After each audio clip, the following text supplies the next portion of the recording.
But I'm just gonna Okay, watch it cool. because Cool. we always end up talking for like a long time anyway, so it doesn't matter. Yeah, like pre-streams are definitely a thing. I mean, like half of the German stream archives I watch are just him yelling at chat during the pre-stream. Yeah.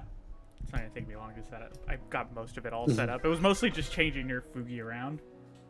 Oh yeah, yes, yes. Thank you again for making it look great. Yeah. So no, you're no longer just using jazzes. Yeah, we're not co-piloting the same rabbit. Yeah, exactly. God, today at work, I learned one of the softwares our design team uses is called Figma, and I do a double take. Like they're talking about Figmas in the happy hour. I'm like, oh, you mean the software, not the fake figure maker. That's all I see from them. It's like waifu figures and the occasional weird like Western tie, and that doesn't look good. Wouldn't that be amazing though? Mm-hmm. All my like mid 30s like developer well actually one of them he's in Hermosillo, but we talked about Saint Seiya for a while when he visited us, which was fun. He's like, oh, it's embarrassing, but I collect little anime figures of like this thing called like Knights of the Zodiac. I'm like, oh, Saint Seiya, and we talked about that for a while. Oh man. I I guess always forget Saint Seiya is still a thing. Like Saint Seiya is still going a little, like in yeah, minor ways. it totally is that thing where like no one it flopped here, but everyone I know in Hermosillo, like Mexico, it is like part of their fucking childhood. Like the way I used to Dragon Ball Z battles as a kid. Like my coworker used to be like do Saint Seiya fights with their brothers, Yeah. which is crazy. Oh, right. I got a string to you. I forget. Mm. I just had to make sure that we weren't stuck in a loop of the fucking intro. Oh, right. I gotta update the text. I'm still setting up die. Don't judge me. What the hell happened to Discord? Where'd it go? I will say, it's your streams. I would definitely love to have Reina blind play through some like N64 platformers that aren't like Mario 64, just so I Oh, can see. I'd be so down for that. Hell Honestly. yeah! Honestly, I need to play other shit that isn't Destiny. I know you're like every time I see you're like I see either you're playing Destiny or Honkai. Oh, I play so much Honkai. The problem is I don't stream Honkai because I would have to because so when I play my thing is when I play a game on stream, I want to make sure people have the ability to like see it all Mm-hmm. and not just jump in the middle of it while I know everything and they know jack fucking shit. Mm-hmm. So like, why I would so fucking love to play Honkai on stream because I fucking love it, and then everybody could watch me have emotional breakdowns at every little fucking thing they've been doing recently. This is not a joke. For the last week and a half, I have been fucking breaking every time something happens. Oh, I saw your so dumb. Oh, that short fucking broke me for literally 2 days. It is ridiculous. Can you see yeah. the thing? Hold on. So I got an email. It says you minimize your applications. Oh yeah. It's boop. Okay, how about meow? I clicked on the wrong thing. Hold on. Yes, I can. Cool. Did we leave off right after killing the giant centipede like last year, or was it somewhere else? I don't remember where we left off exactly. See, that's the thing. Was we're basically gonna be relearning how to play this game. Yes. It's been that long. Now I gotta update the tags. Otherwise, Die's gonna give me shit for it forever. Oh yeah. So when I showed Jazz my 64 collection, I'm like, there's a lot of C plus games in here that I adore, and you're gonna see all of them. Yeah. Honestly, C plus, not bad. Like Yeah. you're like 7 out of 10s. Never bad. Mhm. Yeah. No. Like I was telling Jazz, like Atomic Trouble. Atomic Trouble is a post Rayman Ubisoft platformer that's kind of like a puzzle platformer, but not. It's a really weird game that I just kind of like the look of. Like Rayman 2 and Atomic Trouble just informed a lot of my art style growing up. Yeah. So like they're just vibe games, you know? I forgot how to spell resident.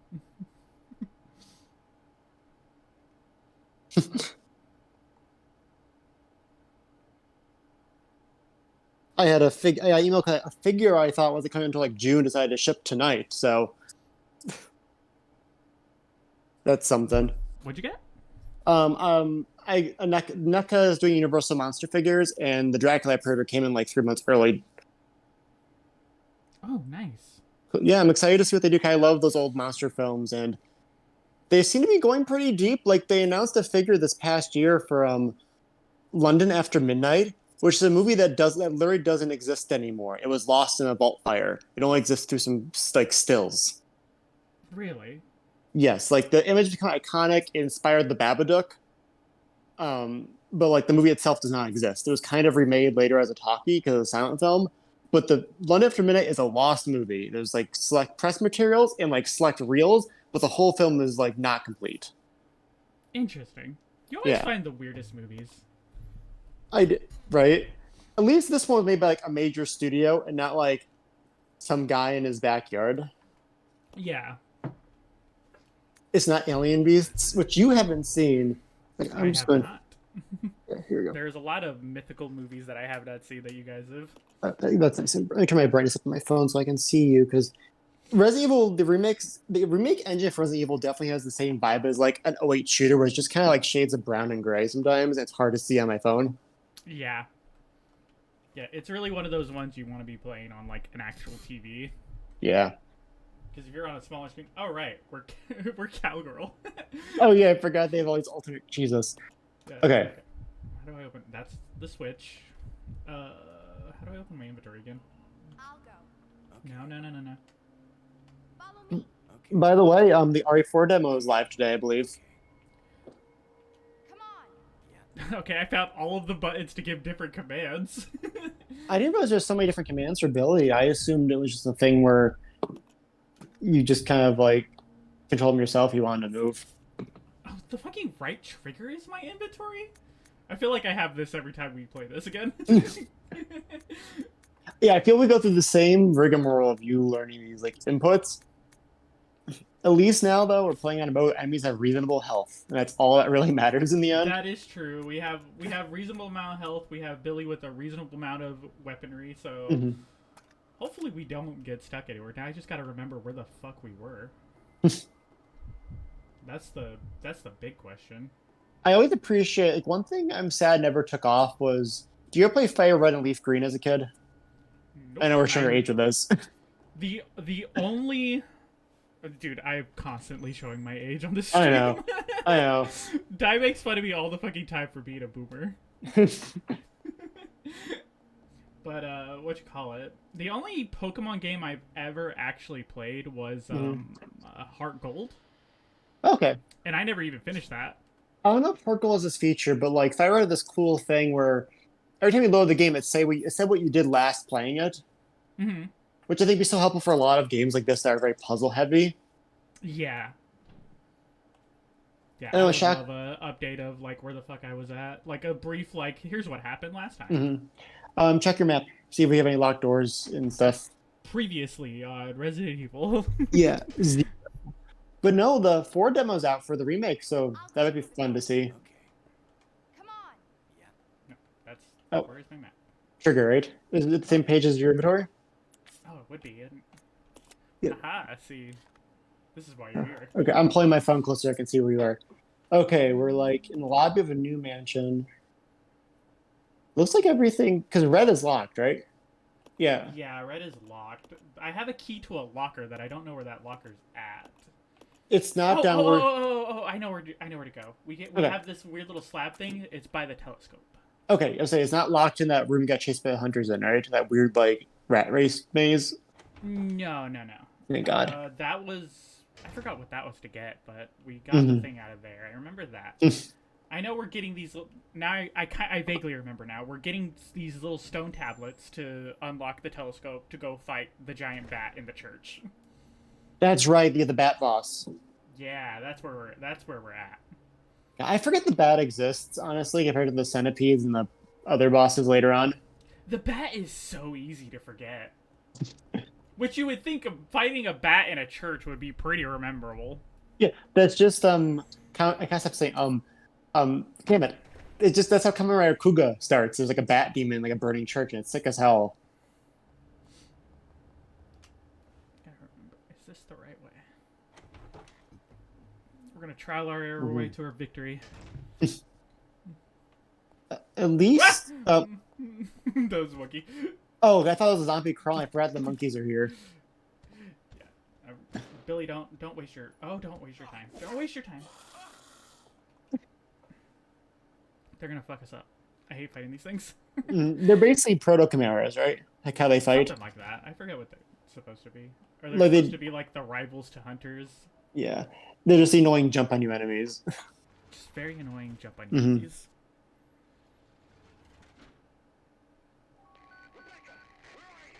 Oh my god, he didn't follow Are you you. still fighting the fucking thing? You're still fucking fighting the thing. How? What's your health at?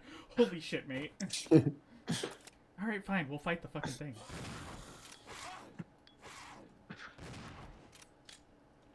Oh, I'm about to get fucked up. I hope they make this next instead after 4. I would love to see this game done properly. So I feel they're not going to do 5 just because A5 was poorly received, and I feel 5 was controversial back then for, let's just say, Chris in the setting he's in. And maybe Yeah. and it may come up as worse now, so maybe they might just remake 0 or Code Veronica, which has its own. Five is gonna be an interesting one if ever we get there. 5 has aged poorly, especially the village levels where you're fighting the guys with the spears and masks. Yeah, it's rough. Yeah. It's not good. I think the funniest thing will always be that after the criticism after that, they just started adding random white people to the crowds. Mm-hmm. That like even in the village parts, they added like random white people to them. Yeah. To like diversify, so they were like, "No, we're not being racist. We're sorry. We didn't mean to be racist." And excuse the pun, Code Veronica has its own barrel of monkeys, but I feel it's easier to like play that differently than 5 is kind of baked into the setting. Yeah. Oh, fucking, you want to know what I want a remake of? And I want them to just fucking literally remake the whole thing from top to bottom, rewrite it, do something completely different. I want them to remake the first Revelations game. The Revolution, I had a lot of fun with that back when it was like new. Do you remember? Oh, this was the door. Do you remember the original trailer that popped up for Revelations? No, it's been so long. I remember a lot of people being very mad at it because this was the time of Magma Legends 3 being canceled, where Capcom could do nothing right. So I remember thinking about the original trailer. I know there's like that monkey just like That triangle monkey jump. just bitch slapped me. Yeah, he did like a wall jump. That was like a Denji play. Holy shit. I didn't even have time to react. I just got out of the loading screen and the monkey was like, "Ha, fucking die, bitch." But, okay. I might just show you the original trailer because the original trailer had so much fucking cool shit. Or like it implied some really cool storyline. Hold up, let me find it real quick because it's really cool and it's very disappointing that that wasn't the storyline we got. Wasn't it like a like underwater mansion? I remember seeing a clip of like the Spencer Mansion flooding in that. It was very much like that, and like the fucking story kind of does that a little bit, but like the biggest plot point was, and that they teased it, was that for whatever reason, Jill and Chris were at odds with one another. So it was supposed to, the original story that was teased out of it was that it was going to be a game about Jill versus Chris. That's right. I remember that now. Because even like they have their own like new Jill, new Chris with Parker and the girl. Yeah. They definitely wrote this into a corner being like, this is a prequel to RE5, so you can't change so much it affects 5. No, not. Yeah, I think that was, oh, here it is. The fact that it was a 3DS game too. It looked really damn good for the time too. Like the 3D between that and like the Mercenaries 3D, like they put some pretty strong stuff in that system, graphics and gameplay wise. Yeah. One thing that I was disappointed that when it got ported over to here it is. Let me pull it up on stream for you guys. We're gonna watch this for a second. Oh, I can't see that come out actually in your stream. Hold on. Yeah, no, I linked it to you so that way you could watch Oh, it on your own. Thank you.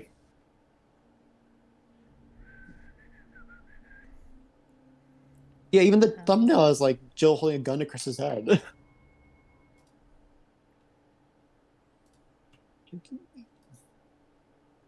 Yeah, it's been 12 years since this game came out. I feel it's like withered to dust. I was playing this game while I was looking at colleges. Somehow, I always manage to come through. Like, this looks so cool. Not this. Yeah, like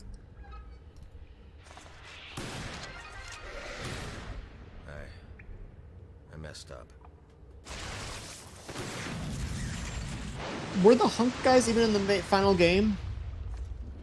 Hold up. I want to finish watching You think you'll get No away worries. with this? this. This is... I already have, Jill. Do you have it? Maybe. You'll have to kill me to find out. Also, this dude in the chair has, like, the sickest fucking voice. It doesn't matter Mm-hmm. because you're all ready. God, that original teaser trailer was so cool. Was that dude even in the main game? I forget who the villain even was. Oh, it was some fucking rando dude that we've never heard of. And, like, to be fair, the dude in the chair is also some rando dude we've never heard of, but at least he was cool. Mm-hmm. God, yeah, that definitely delivered on promises. Did not deliver on some of the promises. Yeah, it is so disappointing. But one thing I really, really upset that they never ported over whenever they ported over to the game was the first person mode. They didn't put that in the PS4 port and PC port. Nope, that's in none of the other versions. It's exclusively in the 3DS version. What the hell even is that? Oh, another thing that's exclusively in the 3DS version is the fucking Mercenaries mode. That's like what the fuck? So, Yeah. like that's like the thing you played it. Like I played so much hours of that in Resident Evil 5 on console, with my friends. Oh my god, I played so much Mercenaries on, like, the most Resident Evil 4 I've ever played in my life was the Wii version. And I perfected Mercenaries mode on the Wii. It was so much fun. Are they bringing it back for the remake? I fucking hope so. They brought it back for Village, so I can't imagine they wouldn't bring it back for the remake. That's right. I forgot. Yeah, I saw the Play Village. It looks so good, but I decided to wait. I got really like. I need to play Village through the third person mode. I forget the game is not first person. The Frit 7 and 8 are both first person games. They're really good too, like that. Oh, there's another monkey. Wait, did I kill 2 monkeys at once by accident? 2 monkeys with 1 stone. Fucking worth. That's the Billy, whatever his last name way. Eilish. Yeah, Billy Eilish. I'm going through all the other Billies that aren't this one. I don't know. We just gotta make his hair green and we're good.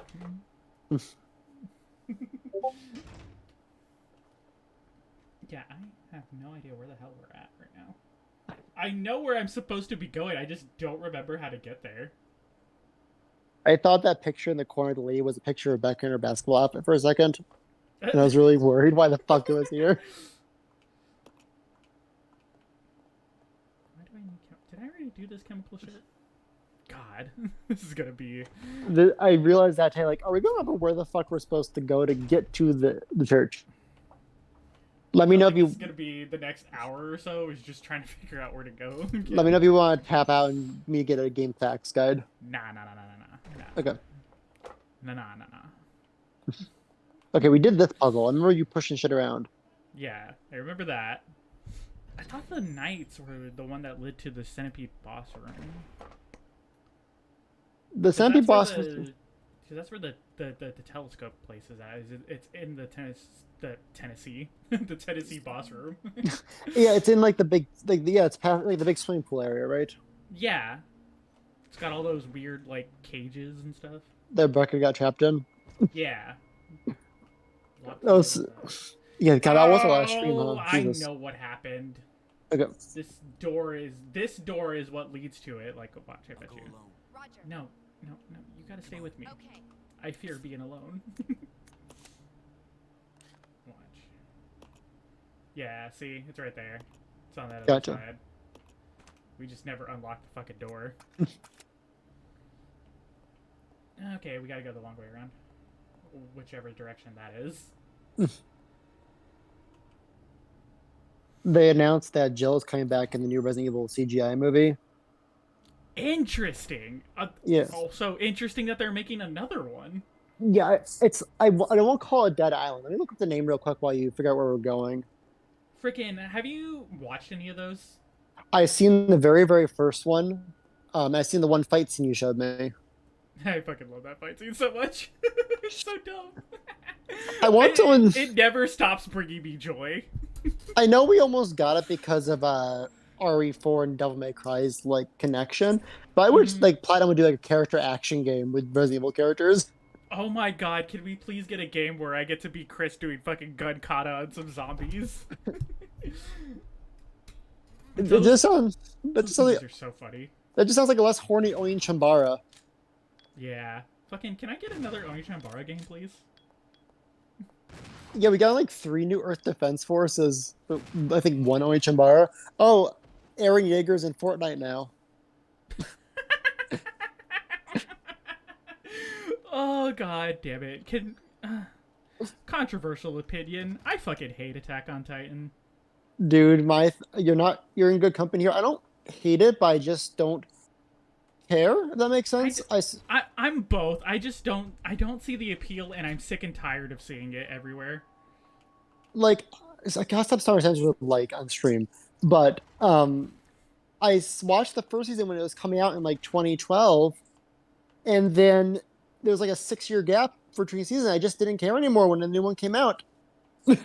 Yeah, it's just Okay, I think and this is a pretty good contrast with how like with Honkai's first part coming to an end and like Attack on Titan.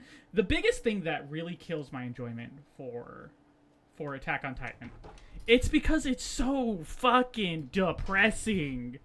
Like I've said this before and I'll say it again. I do not mind things getting dark and gritty and like just like a little uncomfortable sometimes. But the biggest thing, if you're going to do that, there's always got to be like a little spark of hope inside that story somewhere. Yeah, if it's just dark and depressing for the sake of being dark and depressing because I'm so adult, I'm so cool and edgy, I don't fucking care. I just don't. Yeah, and AOT just feels. I mean, it does have moments, but looking at it just feels like it's kind of Tokyo Ghoul. It looks like a misery fest. Yeah, exactly. And that's just not fun. Hey, we found it. Yeah. I was thinking of that too this morning because of The Last Ronin, the TMNT comic, where like the only TMNT thing that a lot of people in my life have cared about in decades is The Last Ronin. Not the '07 movie, not Rise of the Turtles, not the 2012 show, but the gritty, dark, miserable one. And I wonder why that is, you know? Yeah. Like especially when it comes to like TMNT or something like that, I like seeing those like alt versions of things just as like fun like thought experiments and stuff. But like I don't like it when people are like, yeah, this is what this series should be. Yeah, you got a lot of that with that new movie announcement. People are like, I just want someone to make a gritty series for the real fans. Yeah. It's like fucking it's like I'm just happy to see Ray Fillet on the big screen. God. Post Malone's playing him, which Jazz thought was a joke. No, Post Malone is playing Ray Fillet. Which you can guess from the name, it's a talking manta ray. Oh, that's so funny. Okay, we got one more tablet that we gotta find. We also got we're getting a Lady Leatherhead in this movie. Really? Yes. By the way, the new Resident Evil movie is called Death Island, not Dead Island. The game that sequel is still coming out. It's Death Island. Yeah, so my review on those movies are similar to the live action ones. They're really dumb, but they're also kind of fun. Yeah, that's kind of my good baseline for Resident Evil. I like it when it's more cheesy B movie shit, and this is why I kind of bounced off of 7. I didn't like that I tried to make Resident Evil into this like grummy Texas Chainsaw Massacre style movie. Yeah, I think Resident Evil 7 definitely would have worked a lot better if it was just like some random standalone game that wasn't like connected to the franchise in any way. I think 8 handled the tone way better. 8 was so much better. It's because it was pretty much just like I wouldn't say carbon copy, but like a pretty decent copy of, oh god, there's leeches everywhere. A pretty decent copy of Resident Evil 4. Like cheesiness and all. But also, I'm so glad he's dead. I'm going to be real, but like the main character for those two games is boring as sin. Yeah. He's so fucking... Oh, that's right. I have to get this battery, but the thing closes. So here's the cast for the TMNT movie. We got 4 unknowns as the Turtles, which is cool. They actually, you saw it, they have literal teenagers playing them. Yeah, they We do have sound like teenagers. They sound so young. Donatello sounds like a baby. He's so baby. Jackie Chan's playing Splinter. I knew it. As soon as I saw Jackie Chan's name on that thing, I was like, he's Splinter. Like, there's Yep. no way he's not. A lady named Ayo Edebiri is playing April. Seth Rogen is Bebop. John Cena is Rocksteady. So wait. Oh god, yes, please. So Seth Rogen is writing and in this series? He's producing it. Yeah. Okay, he's producing it. That's not too bad. Yeah, the screenplay is by a guy named Brendan O'Brien, who Brendan O'Brien. That name sounds so familiar. he's worked on some Rogen stuff, the Neighbors movies. He's a pretty new writer overall, but honestly, Rogen also produced The Boys on Amazon, which is a much better show than the comic it's based on. So I have hope for this movie to be pretty good. Yeah.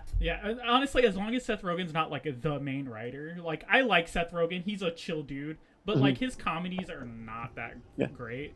You watch one, you've seen them all. He was actually really good in a dramatic role in The Fablemans when I saw it at Christmas time.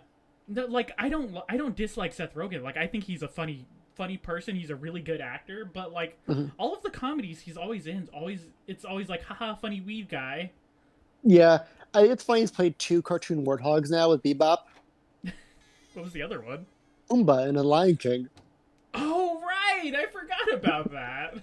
Also, Rocksteady Zionist is great from the leaked toys because he has like a realistic like rhino head that's like really long. Okay, I hear leeches. I'm going back to the thing. We have Hannibal Buress as Genghis Frog. Hannibal Buress is still doing things? Apparently. And then a lady named Rose Byrne is playing Leatherhead. Interesting. So we get to go from people being horny for the wolf to maybe he'll be horny for sexy crocodile lady. I'm used to Leatherhead being a, because in the 2003 show, Leatherhead was more of like the edgy, I was a scientist turned into a monster. But in the original show, he's just like a Cajun man that hunts for sport. Oh wait, I know where the other tablet's at. We gotta figure out how to fucking get it off the fucking pillar. Oh, that's because Rebecca can't fucking climb shit. Can't fucking climb shit, but I think actually both of them can't climb shit. And Yeah. I also need to figure out how to make Molotovs so I can kill this fucking leech man. Mm-hmm. Oh shit. Going real quick. Ice Cube is Superfly, who's a new character. Post Malone is Ray Fillet. Paul Rudd is Mondo Gecko. Maya Rudolph plays an Utrom, which is from the, I don't know if it's in the comic, but in the O3 show, they're the Krang stand-ins. Oh. A lady named, I thought this was the Resident Evil lady, a lady named Natasha Demetriou is playing Wingnut, not Lady Demetrescu. And then Giancarlo Esposito is playing Baxter Stockman, which I'm excited for. Oh, that's great. So it's a really good cast, and I'm curious, and the movie looks really good, so I'm excited for this. Yeah, it looks really good and really fun, and I'm so excited to see it. Like I said, it has very, like, if they even kept April Black from, like, the Rise of the TMNT, it feels very Rise of the TMNT. Yeah, and that's a cool, because even in the original comics, April's always been kind of racially ambiguous. Yeah, I just learned that the other day. I didn't know that. I always thought, because I grew up with the cartoon, I always thought April was supposed to be white redhead. Yeah, like, because the original comics are black and white. She has very kinky hair. In the original comic, it's hard to tell. Like, it's supposed to be kind of left up. I don't think it's ever been especially stated anywhere, because... I think, so the video I saw that was talking about it, it said that, like, depending on who you asked, they had different answers. But the main dude said that he based it off of his wife at the time, who was multiracial. Gotcha. It's like, depending on who you ask, is definitely comics baby in a single sentence. Yeah. That makes sense, though. Yeah, especially because these comics are like 2 dudes in a house making things. Yeah. God, I would love to actually read those. Like, sit down and read those. Cause, like, TMNT comics are wild. IDW's is actually reissued most of the original black and white run in paperback for pretty cheap now. Obviously, there's other less legal methods to do this, but IDW has done pretty much everything for TMNT reprinted from the black and white days to the Archie comic stuff. If things get really weird, where shit, the TMNT are friends with the giant floating cowhead that can travel between realities. What? There's a character in TMNT. It's a giant cowhead. Like it like eats you and like takes you to another world. And that's how the TMNT meet the Archie gang in a crossover comic. Oh my god. Okay. Also, Shredder's going to be in Call of Duty Warzone. Okay. What? Yeah, they're putting the 90s Shredder in Call of Duty Warzone. Oh, I love that. Oh, He has a flak tonight jacket. I died on turtle soup. Tonight I died on Turtle Soap, the general that is. Yeah. Okay. Oh my god. You can look wherever you want. I just posted a Turtlepedia page for Cuddly. Cuddly, not cuddly, but cuddly, like the cud that cows chew. Yeah. I have to see this. Don't like this art. But I also love it at the same time. Yeah, like, Oh, listen, that's so NECA funny. started to do Archie TMNT toys. I just bought the new Jaguar figure from Target. Still looking for Ray Fillet. Not Jaguar, sorry, Dreadmon. They should give us a giant cuddly head for my display. Oh, we're about to die. That's not good. So, I need to deal with all these leechmen so I can fucking explore the mansion without, like... But I need Molotovs. Oh, I'm dead. Yeah, that's death. Yeah. I don't like no, how not dead. defined the Leechman asses are. I remember this bathroom from my... Oh, there's some gas. Yeah. Oh, I can carry the gas with me. Hold on. Oh, shit! Is that all I need? That's all I need! Purify him, Reina. Purify him! Oh god, there he is. Thank God there's not friendly fire. Thank god there's not friendly fire. Like, I think... Do my D&D Okay. party... Do I Or need working more? on... There we go. Okay, My so I need to D- find more bottles now. My Oh, D&D damn it. party is working on Molotovs to fight the first monster of the arc, and I'm worried what's going to happen when they get the ability to use fire in, like, Session 3. Yeah. Their plan is to trap this flying bird, this giant hell bird. They don't know what it is. They just know it can fly. Their plan is to lure it onto a roof with a bear trap and meat and douse it with fire. There's no How way the hell this... do you come up with these things? I was like, I don't know. I'm very excited to see where it goes. They plan this on their own. Like, I just wanted the bird to be like a sketchy spy, but they want to catch this fucking thing and either kill it or interrogate it. So we're going to have a little hunt this week and see if people don't get killed because the bird has average human intelligence, which means they probably can't trap it as easy as they think they can. Oh, that's great. Okay. Most enemies in Call of Cthulhu have human intelligence or greater, or far beyond what you can get as the max cap. It's fun. It's pretty funny. Fucking getting Man. outsmarted by this fucking bird. It also doesn't help that crows in general are pretty intelligent. Hmm. Also, this bird has a native ability that when it makes it does an attack that lowers your charisma stat permanently. Uh, It can physically make you uglier by screaming at you. that's hilarious and also my nightmare. I'm already bad looking enough. I can't go any Oh. lower. You're not bad looking. Oh god, there's so much zombies. Oh Oh god. shit. Oh, this is the train room. Yeah, this is a train room. Oh, I am out of. I'm gonna be a supporter, friends. They don't call yourself ugly. That's right, Rebecca. Keep it busy. I'm out of bullets, Rebecca. You're Oh, dead. shit. You're on Rebecca's your own. done. Okay, we so that was accomplish- a mistake. Did we accomplish anything in that run? No. Okay. Okay, well we got knowledge. Okay. That's what we Yeah. got. Yeah. We figured out where to get Molotovs. So the thing is, I gotta avoid fighting these leechmen so I can go take out the one that's in the basement so I can see what's past his fucking door. Gotcha. Oh, I do want to share why I texted Jazz with the Shredder news. I was like, talking about TMNT stuff with her, and I go, 90s movie sure got announced for Call of Duty. Sure, why not? Fuck it. That's my Okay, response. why not? That's always my just like Warzone. I haven't played Call of Duty in like 10 years, but it just feels like grittier Fortnite now with all these random ass crossovers. That's pretty much what it is. I think, like, sadly though, it's honestly one of the better battle royales that are out right now. I mean, Call of Duty's always had really solid gunplay. It's just the predatory microtransaction stuff that gets under my skin. Yeah, so like I haven't played much of Warzone 2. Warzone 2 just seems more like a Warzone 1, except they took out all the fun skins because they restarted the game. Hmm. Which I'm upset with because I had the Fox Lady. Oh, So, that's obviously, that's all we need for you to play the game. that's all. Oh we God, need. I saw a statue of the one They fake had fox Scream girl. They had the Ghostface Killer in Warzone 1. That's cool. I saw a statue of that one fake fox girl with the pink hair and the black bodysuit. And Yeah, I'm like, fucking yeah, Tamamo. yeah, I'm like, that's a Reina character. That's like the most Reina fox girl I've seen yet from this game. I fucking love Tamamo. She is my weakness to everything. What I absolutely love about that character is that I had shotgun shells. Mhm. Oh no, wait, I used them all on the monkeys. That's why. But what I love about that character is there's technically 9 versions of that character, and they all cover every personality spectrum you could possibly imagine. Oh God, this sounds like some Fate lore dump incoming. Oh my god, yeah, no, yeah. Just, I love it when you get characters in Fate where it's just one character, but for whatever story reason, where the fuck did Rebecca go? Oh no. Rebecca, where the hell did you go? I thought I left her in this room. Did I not leave her in this room?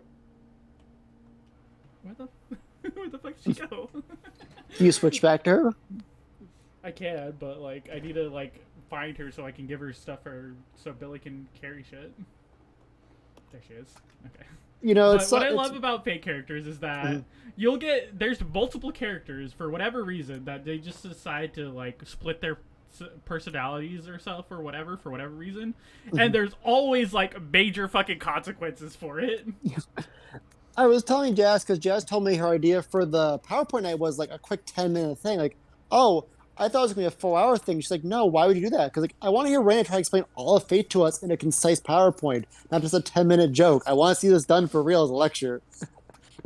Oh god, it would have to be dealt into multiple parts. Like I could probably explain one character in the amount of time it would take for us to do a little PowerPoint, but explain multiple of them, entire storylines. I could probably summarize a storyline, but I would be missing many important contexts. Yeah, I told Jazz, how can I summarize Kang, a character the more I read about him, the worse he gets. Yeah. The worst thing about Tamamo to me is there's a great movie by John Waters called Female Trouble. Edith Massey wears a jumpsuit like this, but Edith Massey is half Tamamo's height and 4 times as heavy, so she is not fit in this suit. And she's also missing most of her front teeth. That's interesting. It's a great movie because she treats her she treats her straight son being straight the way parents treat their gay kid coming out of the closet. Yeah. She's like, why can't you just get yourself down with a cute little boy? Why you gotta be a straight man? That's always fun. That'll never be funny. I can't repeat what she says. She uses much more incendiary language because it's the 70s. But she's like, why can't you just be this slur? Oh, was it F slur? Yes. He's like, because I'm straight, Mom. I don't believe it for a second. There has been a very interesting movement in the community on Tumblr lately. Mm-hmm. And that's the reclamation of the F slur. That's interesting. I personally don't feel comfortable using it, but more power to people who are trying to reclaim it. Yeah. I mean, I'm okay if people want to reclaim it. I won't use it myself, but it means I can enjoy stuff that uses it again without feeling bad. Oni and G's back in the menu, boy. Yeah! For years, despite it having the F slur, that fucking bit kills me every time. The Dragon Ball one? Yeah. Yeah. Yes. That's what you're doing right now, actually, with this leech man. Daddy.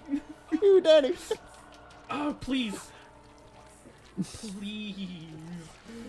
But in the movie, she's always trying to get, she's always bringing boys home for her son to date, and he's just like, Mom, it's a great movie. I gotta show you guys it sometime. Just be prepared for it to be 70s John Waters. It's very, provocative and, that. Yeah. But it's hard in the right place. Alright, cool. We made it out. I think I'm gonna save it after this because... Yeah. I And if you don't guys wanna- like that, we can watch Pink Flamingos, a movie that has a drag queen eating real dog shit on camera. What the fuck? It's in the Criterion Collection. It's cinema with a capital C. I'll make the Uh, rules.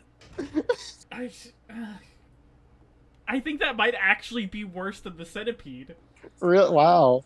I think in my head, having to watch that would be way worse than having to watch a lady throw up centipedes. I am all about this film is it has that scene and a plot in which the characters are kidnapping babies to donate to sell to lesbian couples looking to adopt. Yeah. Oh, wait. Oh no. Oh no. But Oh, are we out of ink ribbon? no, you're Okay, five. no, Rebecca has the ink ribbon. Um, Rebecca, why are you carrying all of the ink ribbon with you? Leave it by the typewriter so other people can use it.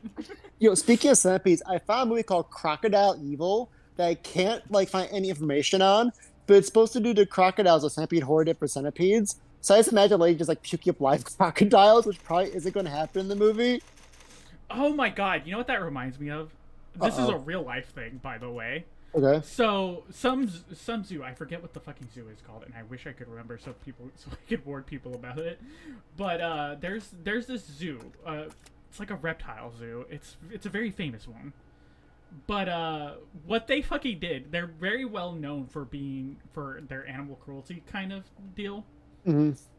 So what they did in one video is they put a fucking crocodile hatchling in a chocolate egg.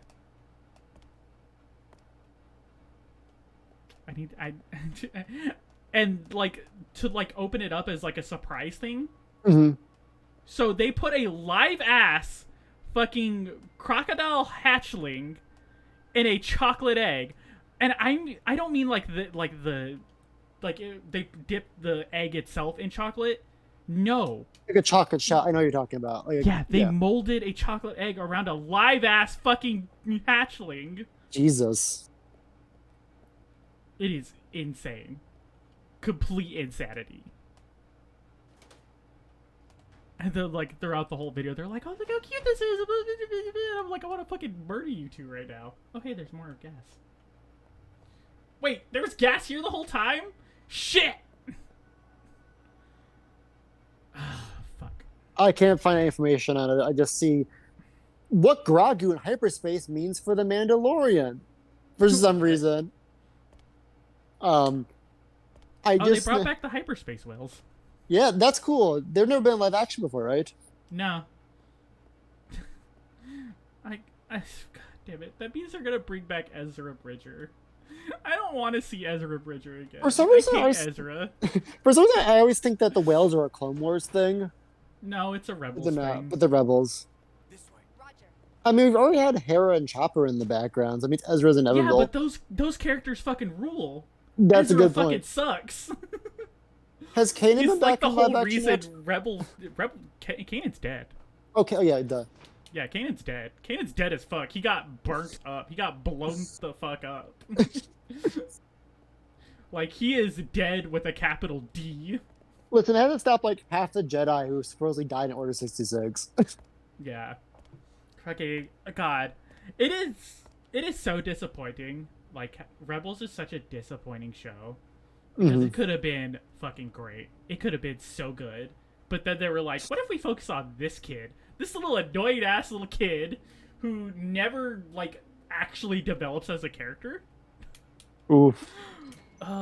He's so annoying. If you want a good breakdown of why Rebels fucking sucks, go watch Cosmonaut Variety Hours videos on them. Those are really good breakdowns of the. Yeah, well, the only Cosmonaut video I've ever seen is the one you showed us in the lake house of the Transformers thing. Oh yeah. Optimus is doing war crimes left and right. This Cosmonaut Variety Hours is very good. Very good channel. Very fun channel. I think I watched the Tall Girl one years ago too. The Just Tall Girl 'cause- one's funny. That's because back when I was teasing Trisha about it at work. Oh yeah. Oh god, that came out that long ago? Yeah, it was 2019 or probably 2019 or so because that's when Trish worked at Business still, and I was like, "Oh, this is your life story." It's a joke I knew under their skin. Yeah. I thought there were supposed to be monkeys in this area. That's how you get jumped by one. Don't say it like that. Oh well, I could have swore we opened this door before it got like murked by one. Is this not the same area, or did we kill them already? Or was that a different save? Was I that a don't know different lifetime? I don't know which timeline we're on anymore. Speaking of that, we're watching Everything Ever All at Once Star with my family, me and Oh, Jazz. I want to watch that so bad. I hear it's so good, and I want to watch it. I'm ready to watch on a big screen with holding my judgment because now I won't be like have a splitting headache when I watch a movie that has like 5 climaxes. I'm just because my dad's watching because his coworkers are younger, so they're kind of bullying him into watching this and Breaking Bad. Yeah, I keep going down this fucking thing. I think I have to go. Where the fuck did I go to get to the area where that other one was at? Was it downstairs? Was it downstairs? Where the fuck did I go to do that? My brain cannot handle shit today. Woke up from a 4-hour nap, ate a bowl of cereal, and now I'm drinking strawberry Dr. Pepper. My brain ain't working right now. You got the exact nutrients you need for a long stream. Sugary, was it? What did they describe it? I think I was watching today, where it was like sugar corn and milk. Oh man, I love cereal though. Cereal is so good. That's my main breakfast because it's quick and easy and it tastes good. Yeah, it's so good. Oh, this is where we got jumped by the monkeys. If it jumps in the frame like that. Your stream dropped a frame, so I see it appear like a posing in the middle of my screen for a single second. I don't think this was the right direction, but Dude, I'm playing Donkey Kong Country right now, and like, have you ever had a game where you don't know how the fuck you managed to beat it as a kid? 'Cause it's hard as an adult. yes, all the fucking time. Literally every time I go back to play a game I played in my childhood, I'm like, what the fuck? Yeah, like maybe I used action replays to cheat with it to make it invincible, but like DK Countries, I definitely didn't do that because I didn't know that shit existed. I bought it because I thought I could get more Pokemon back in like middle school. But DK Country is like surprisingly like the first one is a little looser controlling, so it's not as precise as I want it to be. But it also just does the thing where like it's throwing a lot of shit right at you, like kind of from off camera. Sometimes it's hard to react. You gotta react really fast. Yeah, I feel that. Freaking. I need to find an emulation of this. Also, speaking of emulations, I need to test out the Budokai ISO. Fuck yeah, I'm so excited to play Budokai with y'all. Yeah, I have it downloaded. I just need to test it out to make sure it works. It's an English one. It should work fine. I just gotta look up like the cheat codes and stuff so we have all the characters. Yeah. Did you get Tenkaichi 3 or the first one? I got the third one. Oh yeah, because it's the most recent, so I was all like, we might as well get the most recent since the next one is going to be 4. So yeah, let's be real. All these anime fighters that were really back in the day are just roster expansions you pay for. Yeah, pretty much. But no, I've I'm excited honestly for that. been tempted to start watching Dragon Ball. I'm not gonna lie. I have too. I keep like I don't know why, and I think it's because every now and again I go back and watch DBZA. Mm-hmm. And I think because I've been watching their commentary track that they've been doing recently, that my YouTube recommendations are filled with just random clips from the series.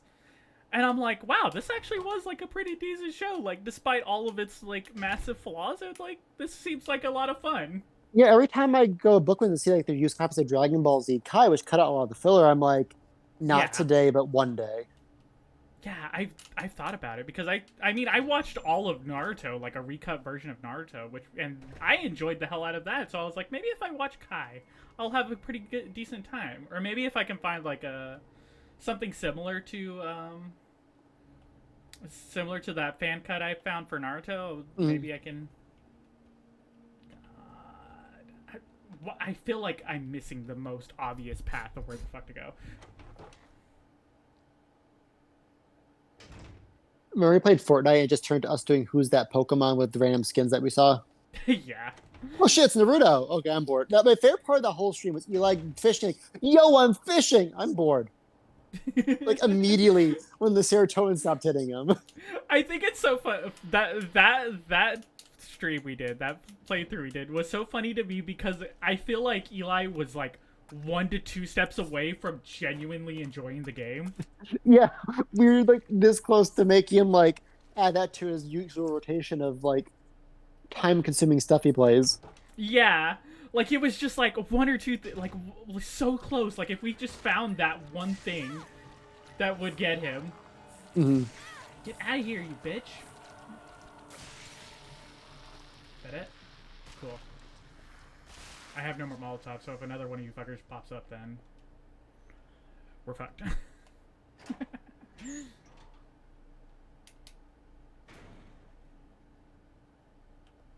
Was it in here? Oh, thank God. Oh, shit. Yes. Hell yeah. We're getting Molotovs shit-faced for tonight. days, baby. We're getting shit-faced, Rebecca. We're gonna chug this fucking gasoline. Wasn't the Family Guy joke where like Red Bull, gasoline is fuel. Red Bull is fuel. Ergo, Red Bull is gasoline. And then he goes to the kidney.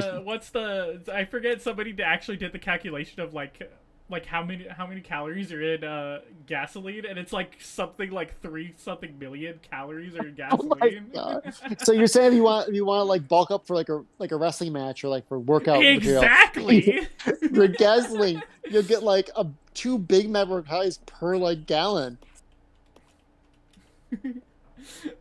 You know, provided you survive it. It's like a fucking anime power-up experiment. Like, if you survive this, you will be the strongest you've ever been in your life. It's Rock Lee's muscle pellets.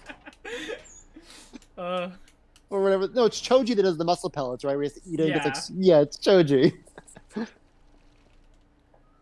God. That reminds me, I need to catch up on Boruto. I don't know why I'm still watching Boruto, but I still watch it every now and again. There a battery around here, y'all? Y'all got a battery? A bat? A something? You know, this week they revealed more G.I. Joe figures. You talked about the gasoline, I thought cars. They revealed Snowjob, who's in that one G.I. Joe like video with Snowjob. His name's Snowjob. Dumb name. It's from the thing where like the kids are on the ice, like, "Are you my dad?" Oh, that guy. Yeah. That's Snowjob. Snowjob I'm just waiting for them to do the figure of the "I'm a computer, stop the downloading." Okay, so we may have to look this up because I don't remember. Sorry.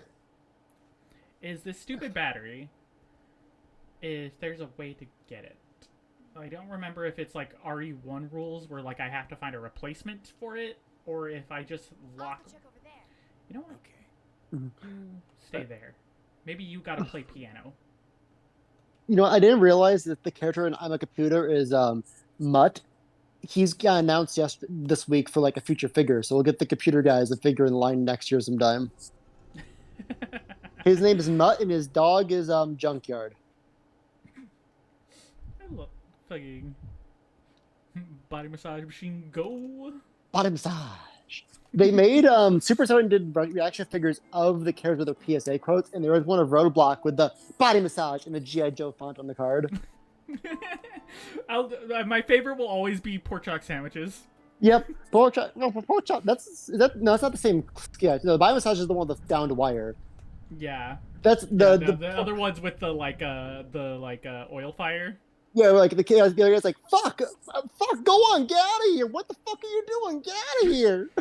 Jesus fucking Christ, you want to die? Get out of here. Okay, I found a list of all the G.I. Joe characters. Let's see which characters have horrible names here. We have Agent Faces. Faces? Yep, Agent Faces. Agent. We have Ambush, Armadillo, Backblast, Backstop. Backblast? He's the Team Joe Team's anti-aircraft soldier. His real name is Edward G. I don't trust to say that on stream. And his rank is Sergeant E5. Black Blast was born in New York City. Was first as an action figure in 1989. That makes it sound like he was born to turn into an action figure. Yeah. His primary specialty is air defense. His second specialty is Signal Corps. He grew up in a house next to one of the most popular airports in the world. His bedroom was directly under the landing pad of incoming jets. When asked his job purpose upon enlistment, he answered, "Where can I go shoot airplanes out of the sky?" That will get you on a list post 2001, but in the 80s, That going would to the US definitely get you on a list. God. we got game Backstop. The sequel. His real name is Robert A. Levin. Now you can use a Kevin E. Levin. That's a different character. Oh man, fucking I miss Ben 10. Dude, it was a good show when I never watched anything past because Ben 10 ended on the point I was getting out of cartoons for a while, so I never watched Ultimate Alien or Alien Force or. I think I watched Ultimate Alien, but I don't think I watched Alien Force. I definitely watched the fucking stupid ass live action ones. I remember those. I remember those too. Okay, we also have. I'm sure Banzai is really racially sensitive in 2023. He's the G.I. Joe team's rising sun ninja. Oh yeah, this is gonna be good. His real name is Robert J. Travellino. His prime military specialty is First Strike Commando. His secondary goal is nunchuck instructor. Why is he on the payroll? Life goals. I want to be the nunchuck instructor. For a military strike force. Yeah. Okay, barbecue sounds like a joke, but barbecue's kind of cool. He's like a firefighter, and he wears his whole hazmat suit. He's really sick. I have a figure of him somewhere around here. Let's see. Big Bren, Big Brawler, and Big Lob. Budo. Bullhorn. Again, I'm sure Bushido is real sensitive. Yeah. Oh, he's the team's Snow Ninja. His real name is Lloyd S. Goldfine. We already got one ninja. Why do we need one that's specifically for the snow? Rebecca? It's probably in case Snow Job gets lonely. Him, Alpine, and Avalanche, and Blizzard are all. They need a ninja for the Snow Force. His primary military specialty is cold weather specialist. His secondary specialty is strategist. His birthplace is Hollis, Queens. He was trained in Iceland. It continues for. He's from fucking New York and he's the snow ninja? He was trained in Iceland, except he doesn't prefer to train in cold weather environments. He wears a helmet. Wait, isn't Iceland like the opposite of icy? Like it's just cold. Yeah, just cold. He wears a helmet similar to the one his father wore. He considers fellow ninja force member Banzai his blood brother. Oh, what the Oh my god, it's so dumb. Oh my god. He's wearing a fucking samurai helmet. Wait, he's not even a ninja? I'm gonna post a pic. Bushido wears this just in player 2 colors. That's all I'm gonna say. Oh my god, that's You guys so are like, what the fucking fuck's funny. happening? This is did that work, or did I send you a picture of the Baki the Grappler? Hold on. Oh, it didn't download, that's why. Come on, save the fucking photo, please. There we go. Here is Bushido, Snow Ninja. That is not a ninja. I love this He looks this so late bad. 80s era, it's Asian, so it has to be a ninja, right? So my the biggest question on this is why does he have bull horns but also rhino tusks? It's so you can grapple with like other ninjas for mate during running season. They lock horns. Rebecca, pick up the fucking ink ribbon, please. Thank you. They lock horns to determine who's the stronger one to get the female ninjas. It's so dumb. He I like looks so his fucking stupid. I like his snow ninja gear of mostly bright blue gi and obi with tiger print patterns, but just on the legs. You want to know what's really funny about the blue gi though? What? Is that apparently that's more accurate to old-timey ninjas. Oh, that's fun. That's funny. Yeah, because watch Gaijin Goomba. But fucking apparently the reason why ninja gis were actually blue not black is because it blended in with the night sky better than black did. That makes sense because there's really no true black in nature. Exactly. I don't think though the bright orange combat harness was part of the ninja uniform. The fucking OSHA approved safety harness. Okay, what else we got here? See a Bushido? We have a guy named Charbroil. He's the team. He's the G.I. Joe team's flamethrower. I think that's not flamethrower user specialist, not flamethrower specialist. He's just the flamethrower. He just throws flames. His real name is Carl G. Shannon, and is ranked as Corporal E4. Charbroil was born in Black Duck, Minnesota. The figure was repainted and released as part of the Night Force line.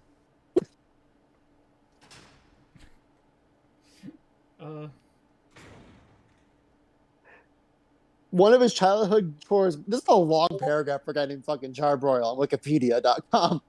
One of his childhood chores was to heat the water pipes in his family's basement with a blowtorch in the winter to keep them from freezing and bursting.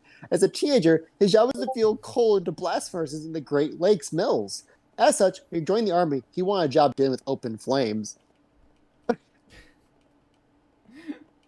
They just hired some random arsonist. Yeah, like, guys, I know it's the 80s, but like, Jesus. Next up is Chuckles. I'm going to stand up for my boy Chuckles. He's a stand-up comedian turned like impersonator / infiltrator for G.I. Joe. He's like a double agent. He uses his stand-up skills to get involved with like evil people and pick them out from within, which is kind of cool. Eli hoped he was a clown though. There's a guy named Cold Front. I remember Cold Front, actually. There's a guy named Colonel Courage who sounds less like a G.I. Joe member and more like a Bible show character. We did it, Reddit. We made progress. Yeah. We have Crankface and Crazy Legs. I can stop with this getting repetitive, but I love fucking Crazy Legs. What's he good at? He has his own Wikipedia article. He's the team's assault trooper. That's it.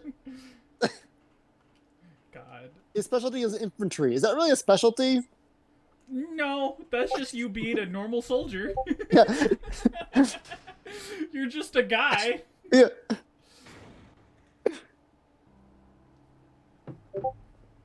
Here's some cool music. Hold on. Are we near the bat? I can't minimize your screen.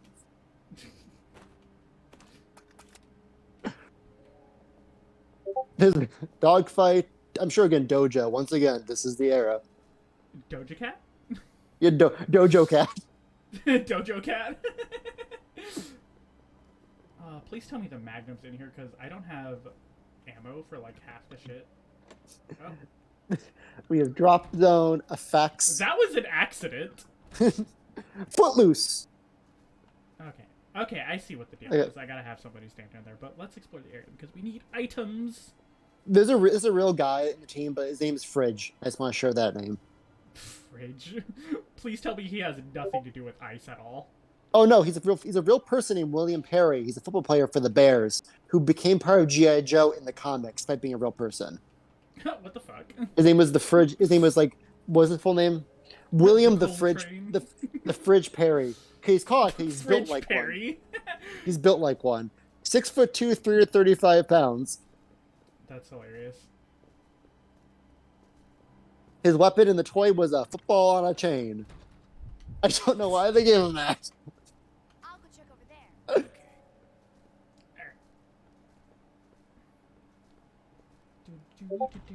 I feel Hardball is redundant then. Oh, sorry, Hardball's the grenadier for the team. But he really liked baseball, so he uses baseball skills to throw grenades real good. Wait, I thought that was... Yo, get on the fucking pressure plate, you bitch. Why does it look like a Dark Souls elevator you're standing on? It really does. And Orlando. Yeah, it's just... Oh, God, I gotta get back to that sometime. Oh god, please tell me I did not just fuck up by sending Rebecca in here. Who the fuck is Ice Cream Soldier, and why is he a G.I. Joe member? He's a fire operations expert. His name is designed to cause enemies to underestimate him. He can shoot a flame up to 75 feet from his gun. Damn. That's pretty impressive, actually. His specialty is war crimes. I mean, arguably they all are, but flame weapons especially are outlawed by the Geneva Convention. Speaking of incendiary weapons... Yeah, I don't have Okay, I did make a mistake by 1, not bringing the grenade launcher, 2, not sending Billy in here. Yeah, because you hopefully I think you got that from the Hunter Hall. Yeah, I think once I leave this area, it triggers the boss fight, so we may have to just die and reset. Ugh. Yep. I have 6 bullets. This is gonna. Well, you know, the Scorpion was really weak in this mode. Maybe you can kill it fast. So Billy just can't join this fight. He's in the other No, room. because he's out there standing on the thing. I don't know if I can leave the area or not. All right, because Billy's heavier than Rebecca's 92-pound ass. Yeah. Okay, cool. I can actually leave. So maybe we don't have to die, but we do have to kill this fucking thing in order to continue. I'm glad you can just do that for most of these bosses. Just be like, oh, right, this is just a house. I can just walk out of here. Yeah. Come on. We're gonna leave the bat to its churchly duties. Okay, this is the whitest fucking character. Nunchuck is named Ralph Balducci. He was born in Brooklyn and trained with a blind sensei in Denver. And they were the same. What is up with all these, like, fucking New York kids just going into fucking Bushido? Why is there like an ancient? Why is the owl from Sekiro living in Denver, Colorado to train these men? I don't. This is just New York. New Yorkers. They make for great ninjas and samurais, apparently. Yeah.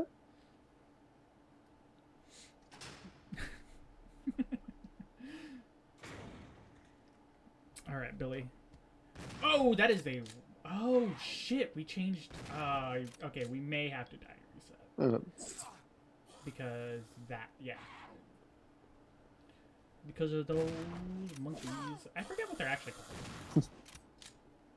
Like what their official DOW name is. Ow. I think they're called Eliminators. Eliminators? Yeah, that makes sense actually. There's a G.I. Joe named Skidmark.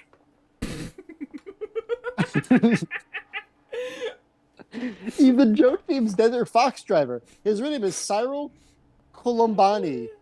What an unfortunate name. Okay, we're just gonna die and reset because we have the keys. We just need to. I want to point out that Snowjob has his own dedicated Wikipedia page. People really love Snowjob.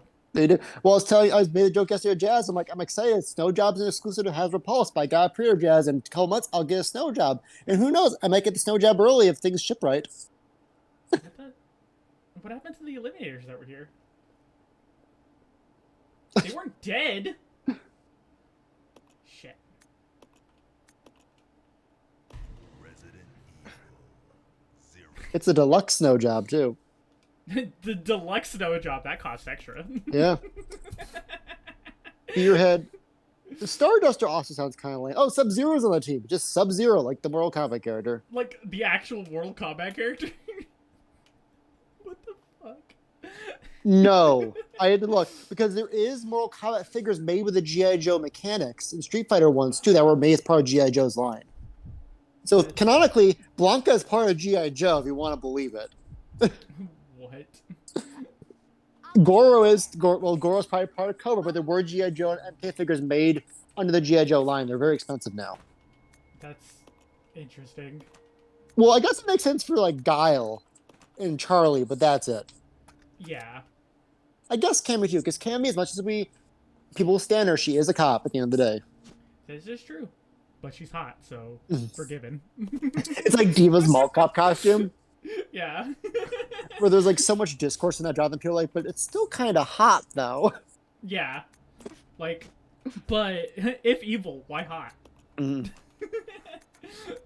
That's the whole argument, and I am also one of those people. I'm so fucking simple. Okay, seriously though, like, so Chi Ginzu is G.I. Joe Team's pile driver operator. His real name is Joseph Renault. He's from Somers, New York, and he's part of the Ninja Force. Tij Bang is name is They're Sam. all from fucking New York. It's spelled T''G Bang. J Bang. So Tij Bang is the coat Tijabang. I don't know. His real name is Sam LaQuail, and he's from East Greenwich, Rhode Island. What the fuck? He's a former member of the Arashikage Ninja Clan founded by Storm Shadow. Is it because New York's an island nation? It's kind of like Japan if you think about it. A ninja who's also he's a clan founded by Storm Shadow, a ninja who is his second cousin. He also crafted his personal sword, designed for a secret of silent backslash technique. My cousin's Japanese, so I could be a ninja, right? Yeah. Like by blood? No, by marriage. He's my cousin. Oh my god. Shebang is also skilled in piloting helicopters, though it's an essential tool for all ninjas. That's so dumb. It's so dumb. There's also a guy called Updraft. There's a guy called Wetsuit. Oh my god. This is like the 1970s versions of gacha characters where they just like gave up and just started making whatever characters they needed. Yeah, is Wetsuit just like the version like a saber? Like all these like he's a team infantryman. That's the saber face for G.I. Joe. Yeah. God, and yeah, Jazz like all the G.I. Joes are boring. Cobra's cooler. And I'm like, yeah, Yeah. but we do have on the Cobra we have body bags. He's Cobra's professional boxer, which you really need on a team of paramilitary terrorists. Who can punch real good. Blackout. When body... enemy bring gun, you bring fist, and you win. To be fair, at least you might flinch. You see the kind at you with like fucking boxing gloves and like a Bane helmet. You might flinch for a second. It's all you need to get and just give you a big 1-2 like combo. Let's be real. If I saw somebody just running at me full speed, ready to punch me in the face despite me holding a gun, I would be pretty scared. He is like 7 feet tall and like built like Bane from the Harley Quinn cartoon design. Oh my god. That would be really fucking scary to come at you. That There's would a guy, be pretty horrifying, actually. there's also a guy called Cobra Immortal. I will say Crocmaster's kind of cool just because he's Cobra's like alligator breeder. And that's it. Cobra just needs that many alligators at all times. Clockmaster is a former alligator wrestler and a burglar alarm salesman. He founded Guard Gators LLC to commercialize alligators for use in home security. God. I have a figure of him. He's honestly really sick. He comes with a full ass like 10-inch crocodile figure that's posable. That's pretty cool. That's also fucking huge. Yeah. And he comes like a bunch of little crocodiles. But yeah, he basically he's in charge of Cobra Island security. And by that I mean he wrangles their alligators to use security instead of cameras. That's so funny. Fucking G.I. Joe's a fun mess. Crystal Ball is Cobra's hypnotist.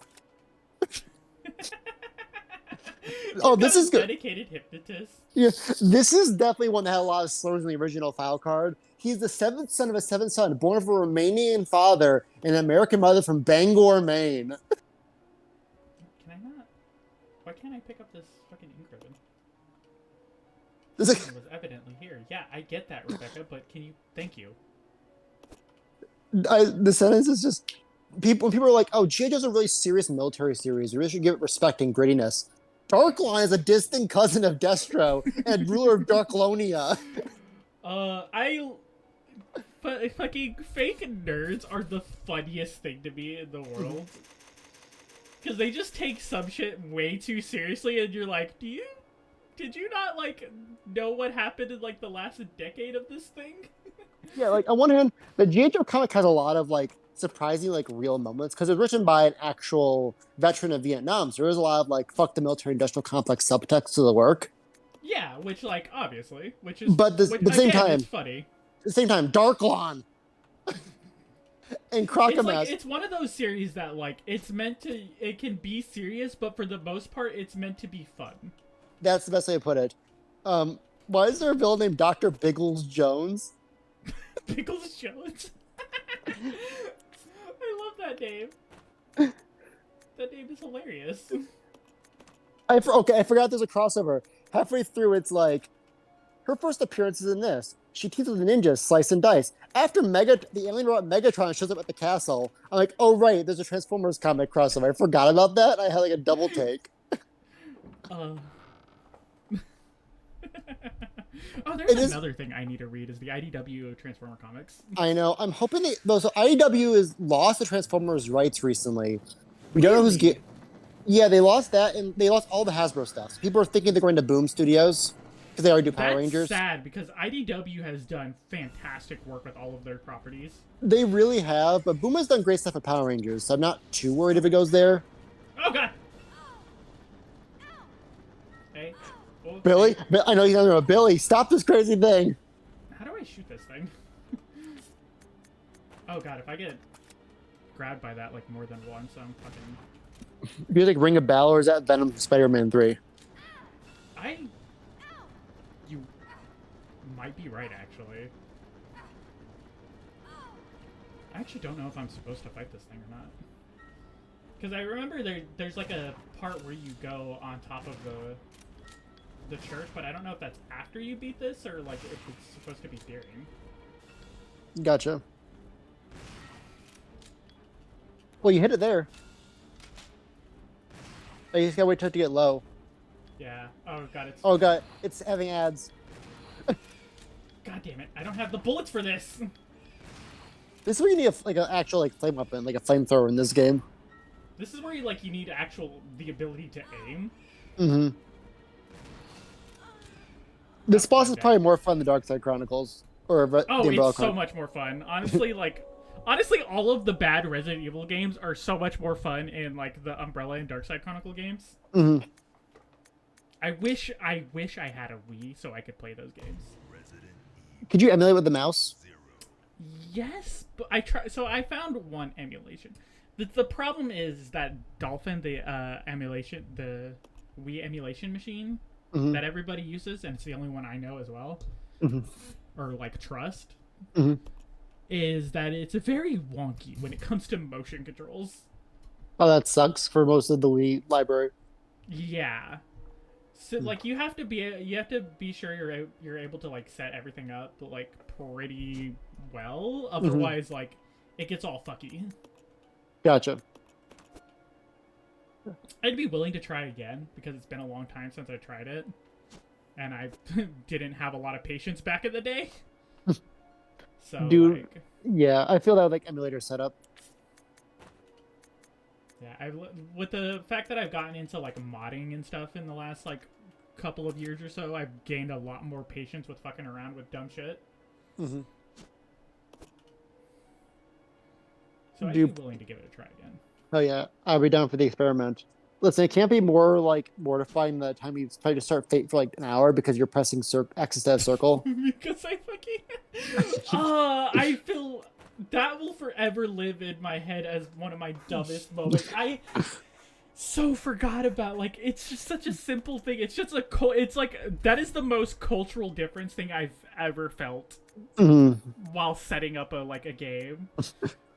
Because I constantly forget that all Japanese games use circle as the confirm button because it's the circle. It means okay.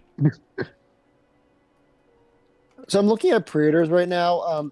There's a Guagur statue that's $200. When are you going to get a statue of that quality for your VTuber? When I get more than one viewer.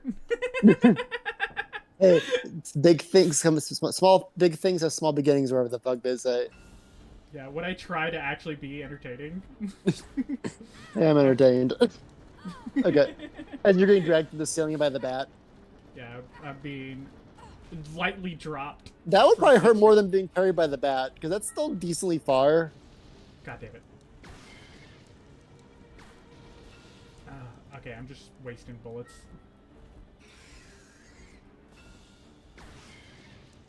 Hey. Yeah, I have to like wait for it to like get close in, but also these fuckers.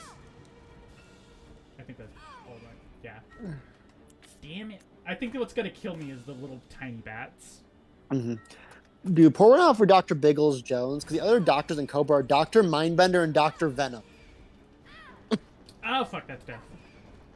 Yeah. That's death. I love it when fucking sound files loop like that. You would think with the shotgun, yeah, I'd be able to take out more than just one at a time. Oh! Victory? That sounds like victory. Victory! Oh yeah. Wow. Fucking 2 grenade launcher shots does a lot of damage.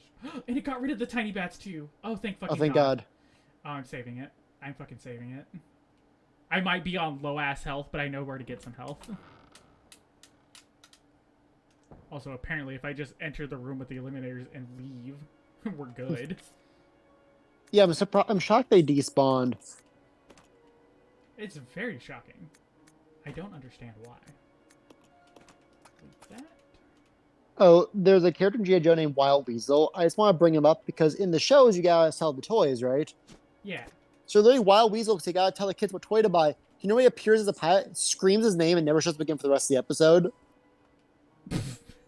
It's fucking hilarious. Like, who's that? You're Wild Weasel. He like gets straight to the area. We never see him again for the rest of the episode. Oh, that's so funny.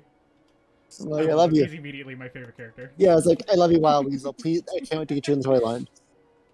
I need 20 origin movies about you and only Yeah. you. Dude, remember like when they did that Snake Eyes? I mean, they're like, we're gonna do a G.I. Joe Origins franchise. I'm like, guys, Died X-Men, immediately after Snake Eyes. X-Men did this, and they have characters people care about. Yeah, what's really funny about the X-Men Origin series is like it almost worked. It almost worked. Mm-hmm. Like It I would was so close. I would love to see like an Origins like Nightcrawler movie or like some like X-Men that isn't Wolverine. Yeah. But like yeah, it's like with the G.I. Joe one, it's just like I get Snake Eyes, he's like the popular one, but like I can't imagine Duke a G.I. Joe story or going to like put butts in seats, no matter how MCU Yeah. they try to make it. I don't know how the second movie was, but I remember, I don't know why, but they fucking killed off what's his face like so quickly in the second movie. Oh yeah, I think Tatum played Duke. It's grappling hook time. Grappling hook. I have Thank to go God get the there's no, grappling like- hook. Thank God there's no swinging physics. Yeah. That whole movie, like I saw the second G.I. Joe last summer, and I actually enjoyed it. It was a pretty fun, like one of those they don't make films like that anymore. They're just kind of like straightforward action films that are kind of vaguely about property. Yeah, I actually remember enjoying parts of the first one. Mm-hmm. Like mostly like the car chase scene.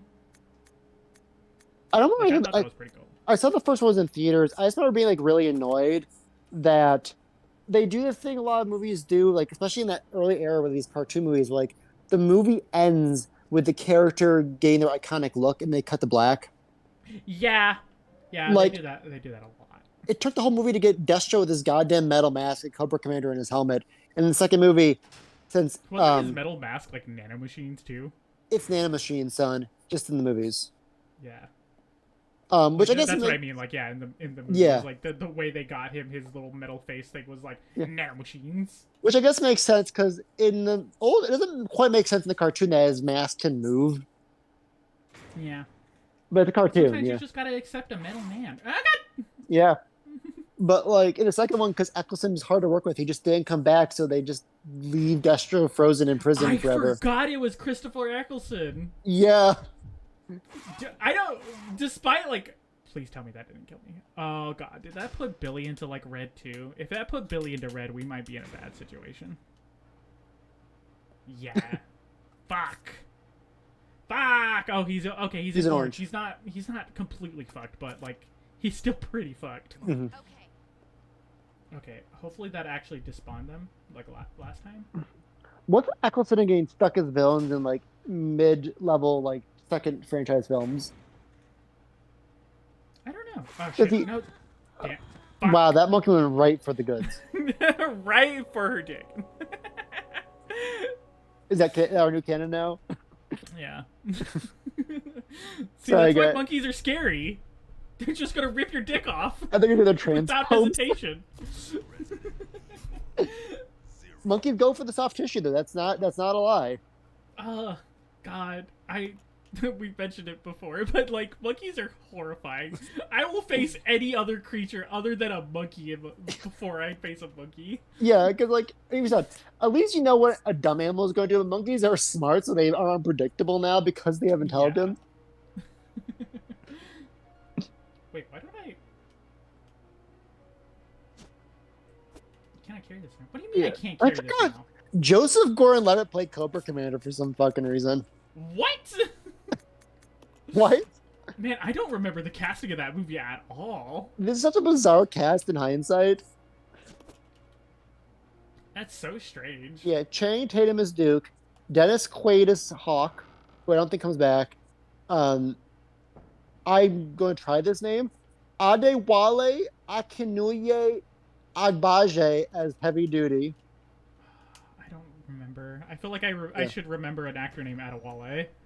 yeah. Ray Park if I played Snake Eyes. Free Park. Oh, fucking Yeah, Darth Maul. yeah. And Brendan Fraser cameos as Sergeant Stone, What? but it's uncredited. Oh wait, I remember. I actually remember Brendan Fraser in that movie. Yeah. He's like in there for like all of like 2 seconds. Mm-hmm. Yeah, Joseph Gordon-Levitt's Cobra Commander, Eccleston's Destro. See, When did the first G.I. Joe movie come out? oh nine. Oh nine. Okay, so that was still around the time when Brendan Fraser was still kind of doing things. Yeah. I was gonna say, I was like, was that like long after he was like done with Hollywood? I think it was around the time. Yeah. And the second one's the weird one because that's where, like you said, Channing Tatum leaves, and like The Rock joins as Roadblock, which is kind of weird because Roadblock's traditionally a Black American character, and Rock is, he's mixed race, but he doesn't. Yeah. He leans more towards Polynesian in terms of like appearance. Oh fuck. Oh, I fucked myself. I was gonna go unlock the door so I could just spawn these guys, but I think it killed me. I'm just hearing the monkey SMR. Yeah, he's eating me. Everyone else is back. Damn it. Okay, I'm gonna have to waste bullets. I don't want to waste my bullets because I gotta go get the grappling hook, and there's like 5 zombies in that fucking room. Mm-hmm. Resident Evil 0. Blech. Freaking, you want to know what Brendan Fraser movie I wish was really good, but isn't? Is the third Mummy movie. I was going to say, I'm not going to guess not The Whale. Yeah, the third Mummy movie makes sense because it's a really cool idea on paper, but it just doesn't work. Yeah, and it's not even like Brendan Fraser's part of it that's bad. It's the fact that they replaced what's her face. Oh yeah, they did. I don't know what her name is, but the lady plays the wife. Yeah, like it's so very like distracting for that whole movie because like their chemistry between Brendan Fraser and her is just not the same that the other lady had. Dude, yeah, especially if it's like a comedy adventure film. It's chemistry is so important in those kinds of movies. You change an Oh my actor God, can yeah. really, really show. Also, Odin Fur wasn't in it. Like, what the fuck? You didn't bring back him? I fucking love Odin Fur. BT, by the way, for those who don't know, that's Osiris from Destiny. He plays Osiris nowadays. Is that why you like him? That's part of the reason why I like him, but also he's hot, so... Okay. Look up a picture of Odin Fur in the Mummy movies. I forget what his character's name in those movies are. Is spell like the Norse god? I think it's with an E. Okay.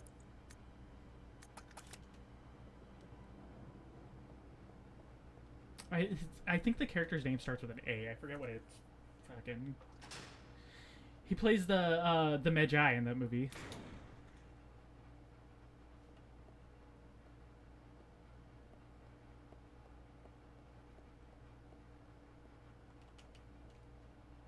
He's also got like a very soothing voice, so you know, that's also a bonus.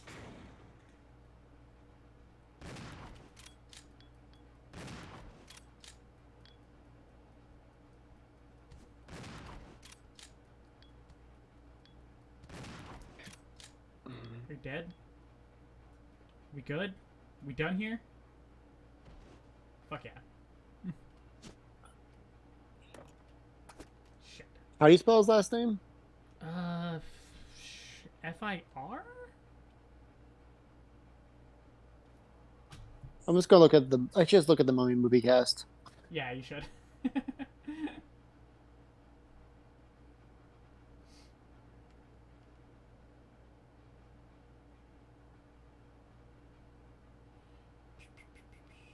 Oh, it's F-E-H-R. Okay. Oh, it's Dead Fur, sorry.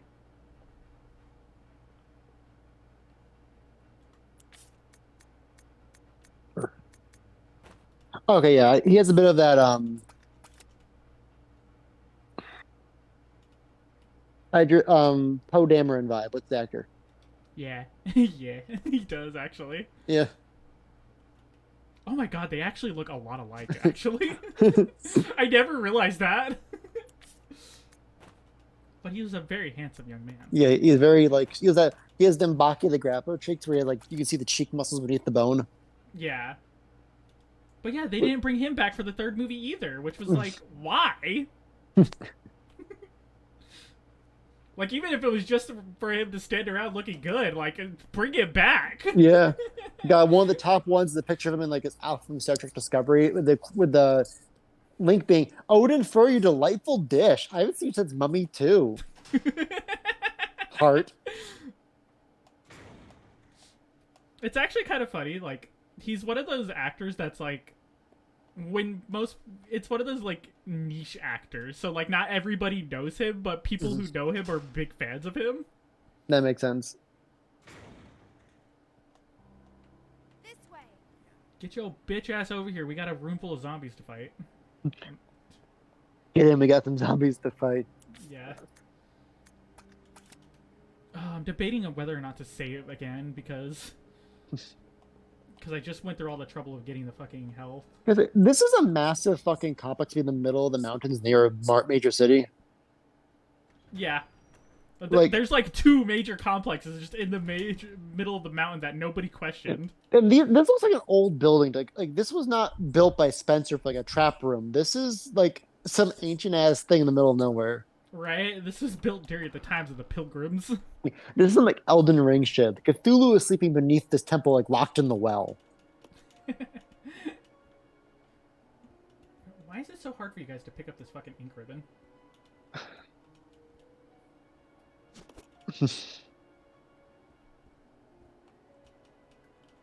Well, I can tell you this, we're not getting an S rank in this game. Nope. This game doesn't. Oh, does it do a thing like one does? You get like rewards for getting higher rankings in future playthroughs. Yeah. Okay. I think all Resident Evil games have done that since, like, forever. I think I kind of missed that feature in modern games of like beat the game right, get a reward for the next playthrough. Versus now, where a lot of that's like locked behind DLC or whatever. Yeah. Yeah. Because I know even the remakes have it. hmm I was so fucking close to because I played RE2 remake a lot. hmm And I got so close to getting under that like 4-hour mark where you get the unlimited ammo for weapons. hmm But like for whatever reason, I forgot what happened. I don't know if like a new game came out or if I just like lost interest in doing it. But I stopped playing it, and I was at the end. I was like 30 minutes away from finishing the game and getting the like S rank and whatnot. But I stopped playing the game, and when I came back, I was like, I don't remember all my shortcuts and stuff I would have had to take to get to this. Gotcha. Although on the bright side, whenever we get to those games are going to go by so fast because we could do those in one stream Mhm. because they're very straightforward. It's crazy how obtuse this one is compared to other Resident Evil games. Yeah. Old RE really, really wanted you to be in there for a while. Yeah. Yeah, I was thinking I was playing Banjo-Kazooie last night. It's interesting how like older games just kind of feel vaguely arcane with the way they're laid out and control and just unlock shit. Versus like, I feel like there's like it's definitely like idea of like we can't risk frustrating anyone now because things are so easy to access in terms of like buying new Yeah. shit. So like, it sucks because you wanna have a balance between the two. You wanna be able to like the game itself lead you in the right direction if you're paying attention to what you're doing, but you don't want to make it so easy that you could do it in your fucking sleep. yeah, that's like, or even like I was watching Zelda. I was watching Jasmine play Zelda Breath of the Wild, and the game just still doesn't look super fun to me compared to older Zelda games, which have like objectively less content and probably less quality, but they have more of like a mystery about their atmosphere and the way their puzzles are structured. Yeah, and like old Zelda games all have like a nice flow to them. Like it may be, Roger. they may pretty much just be the same iteration of a game. You know, Mm-hmm. you got your water temple, you got your forest temples, blah blah blah. You got the same exact story every single time, but like they all have just a nice flow to them. And I feel like open world games in general kind of eliminate that flow unless they really focus. Like Elden Ring does good in areas where there's just a big dungeon, not so much when it's like wander around and find something to do, get levels, I guess. Yeah. Oh, I'm thank you, cu- Billy. I'm curious what the Elden Ring DLC will bring for us because there's a lot in Elden Ring already. I can't imagine them adding more. Yeah, that's what I'm wondering. Like, so when I saw that announcement, I thought it was going to be like a somewhat sequel, because Hmm. it didn't say DLC in the like the announcement or whatever. Hmm. So I didn't immediately pick up that it was gonna be a DLC. But yeah, I don't like. Are they? Is it just gonna be like a new area, or like how big is this expansion gonna be? Yeah, because at the same time, like I like Elden Ring's dungeons, like the main areas, like Stormvale. I just wish it was those because the Yeah, open the world, ones like that feel like mini Dark Soul levels. yeah, because Stormvale is fucking huge too. It feels so good to explore, but then you Oh get to yeah. parts of the game like I need levels. Time to find a catacomb full of more imps. Yeah, that was kind of the most. I think the most the one biggest complaint I had about that game was that like all of the little like they were fucking chalice dungeons. Hmm. They were like randomized dungeons with the same fucking enemies in them.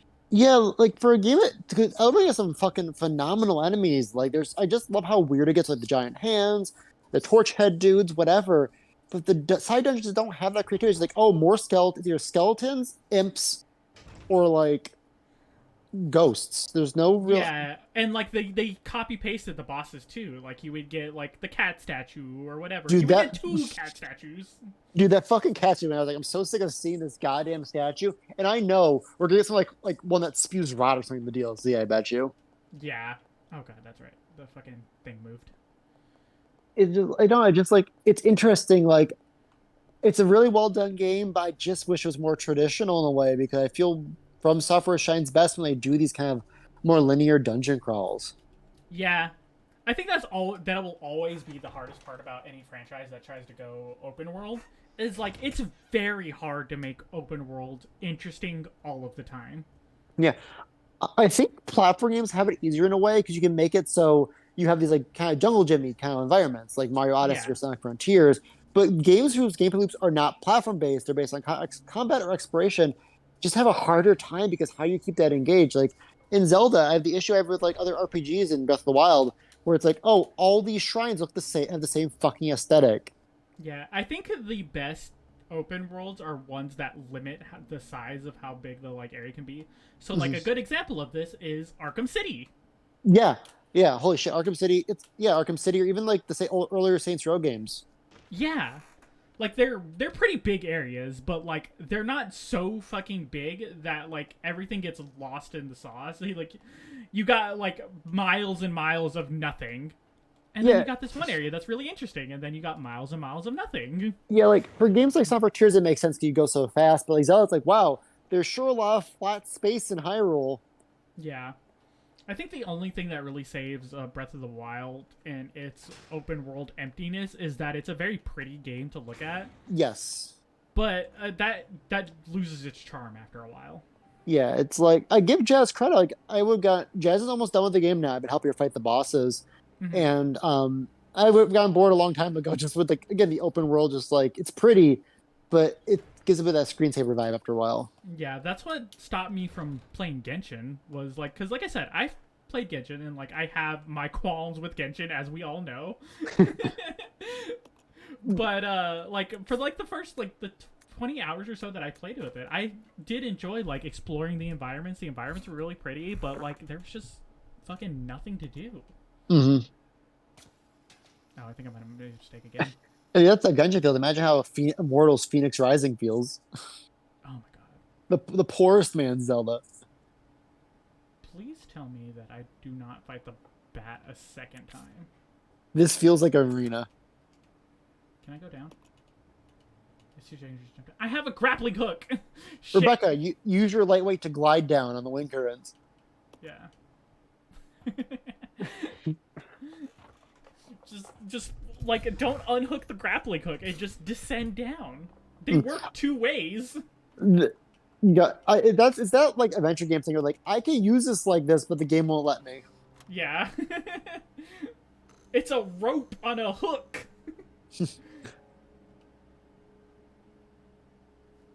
Okay, thank God. I was gonna. Oh, you're gonna give me. Thanks for this red herb, but no green, ya bitch. This is poisonous on its own. Be sure to mix it with the green herb, otherwise you will fucking die immediately. You think they were trying to like modernize this by making like instead of herbs you get like vapes? Vapes. You get green vape, purple vape. Don't mix the juices without the right kind. I mean, what you call it? Freaking Resident Evil 6 changed the herbs to pills. That's right. You take aspirin to heal yourself. I thought you were saying a deadly premonition to pass time. You smoke cigarettes to make the time go faster. A fucking Phantom Pain type shit. Yeah. I I love. want to play Phantom Pain, but I also don't want to play Phantom Pain. It's my issue, probably the same issue as me, right? Where like the game's not ever going to be finished, so you don't want to play Yep. it. Has no That's third the act. exact reason. Fucking just You let know, Kojima do his thing. I do think it's hypocritical of me. I guess I'm like Breath of the Wild's so boring, but then I was like completely enraptured playing Death Stranding. Yeah. I'm like, well, it's different. It's meditative. I don't know why. That game just hit me at the right time when I was like depressed. I feel like this is one of those things where like so like Nier is also a somewhat open world game where it's got like its open world is pretty empty with nothing to do. I guess the time, but that But- feels like a prank on Yoko Taro's part.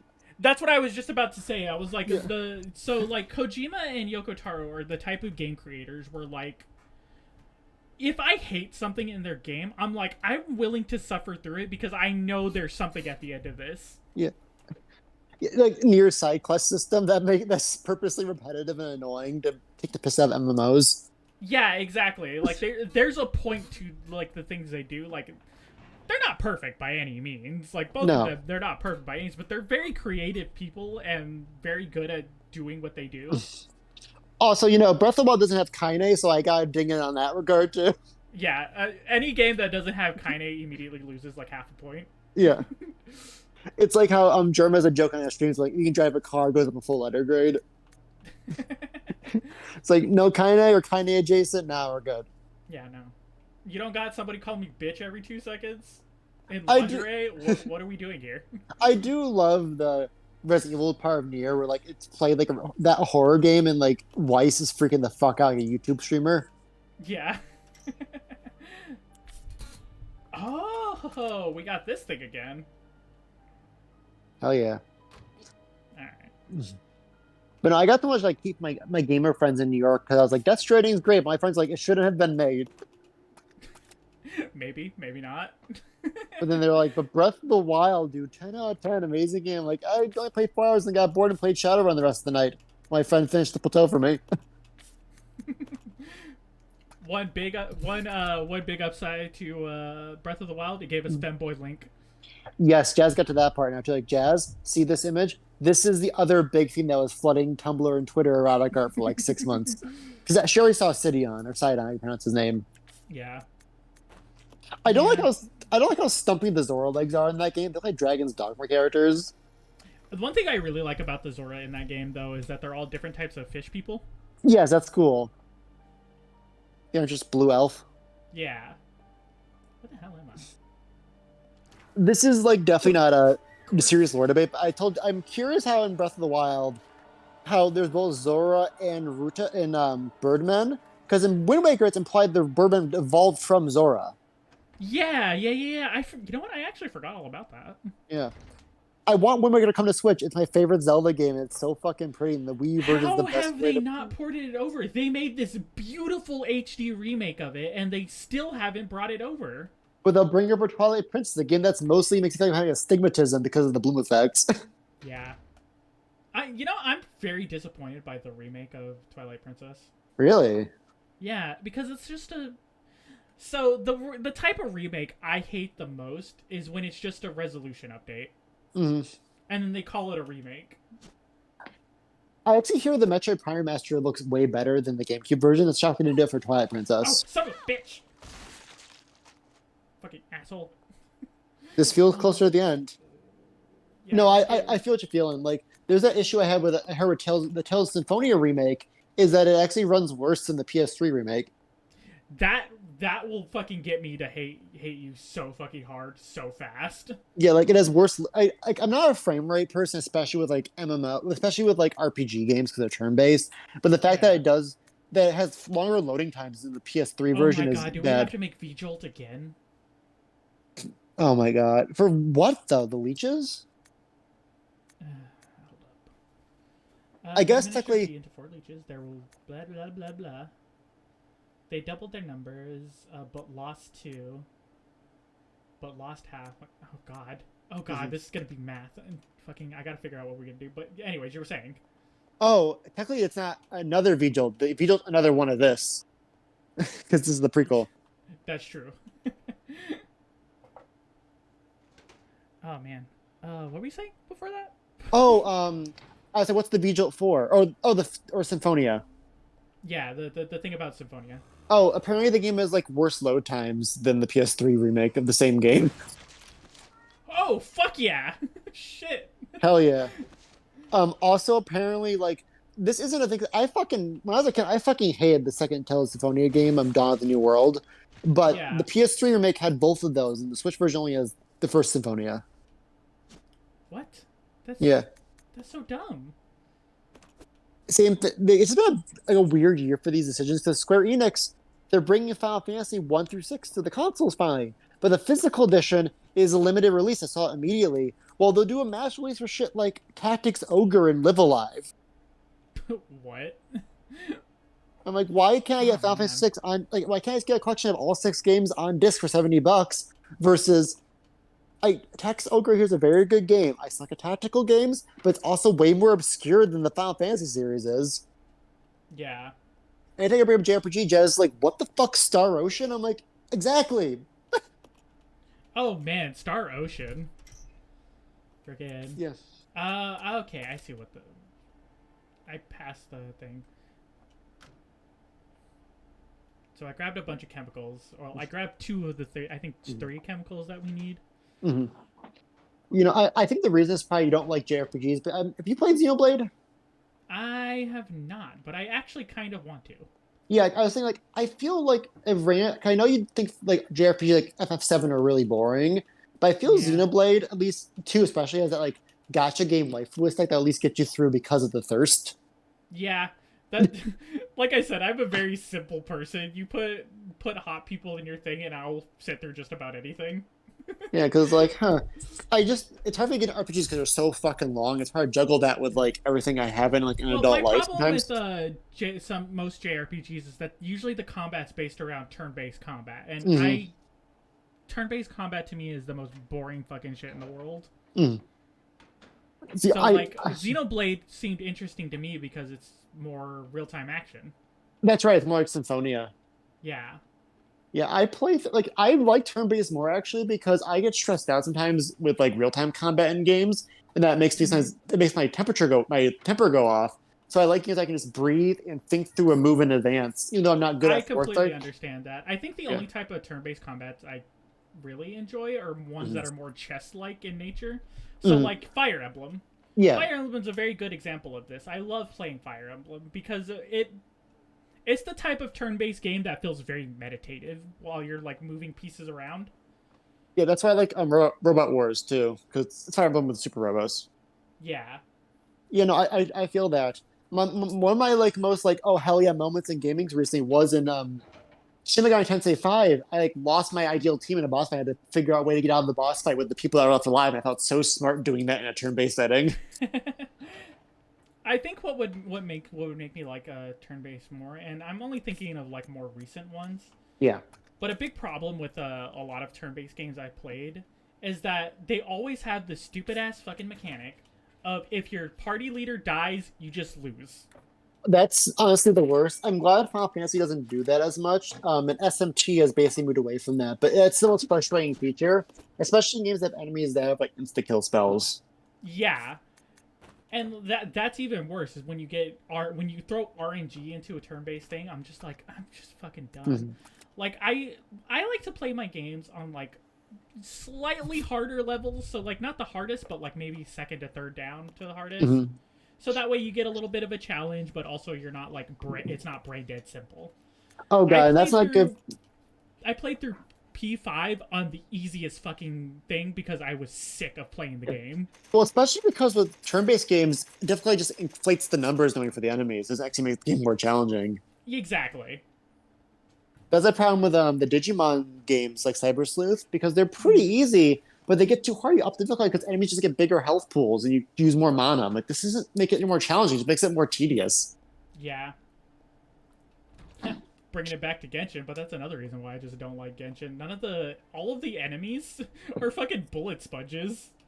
Oh, that's not satisfying to give it like, look at these flashy 5 stars you got, and they're fighting sponges. Yeah, that's biggest disappointment of that game series. It's like, it was supposed to be open world Honkai with the Honkai like battle system. It was very much not that. Mm-hmm. Yeah, I just saw fucking Bushido again. What a fuck. Anyway. Oh god damn it. I'm gonna die here, aren't I? It's a good thing I saved. I'm doing ninjutsu over here. I'm New York. Hey, watch where you're going. Hey, with the shuriken and the substitution jutsu. and the Sharinganai. I'm trying to Mario by then. I'll be right back. I gotta pee. Okay. I'll do the same. Bathroom break, everybody. I got my sexy jutsu over here. Hey.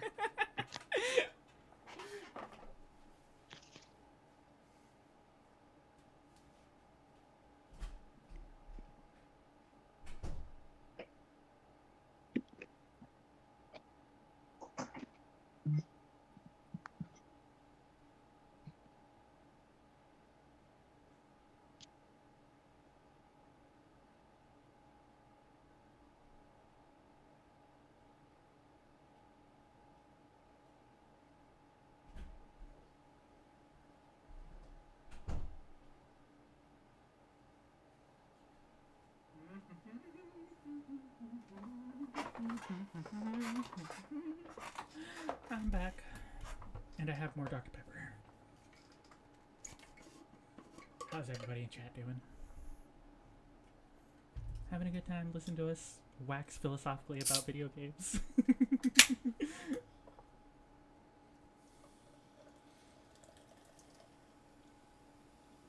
Am I picking that up?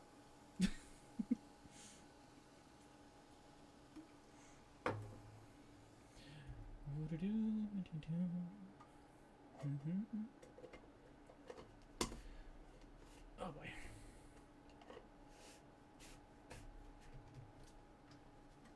Resident Evil. Once more into the breach. We've got to finish this fucking game today. I want to move on to the next Resident Evil already. I don't even... How many fucking streams have we done of this? Like, I feel like we've done like 5 of these. And we've made very little progress each time. Oh. Oh, thank God. Okay.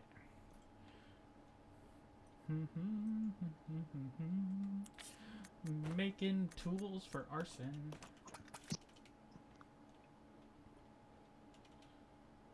Again, Yes, Heyo.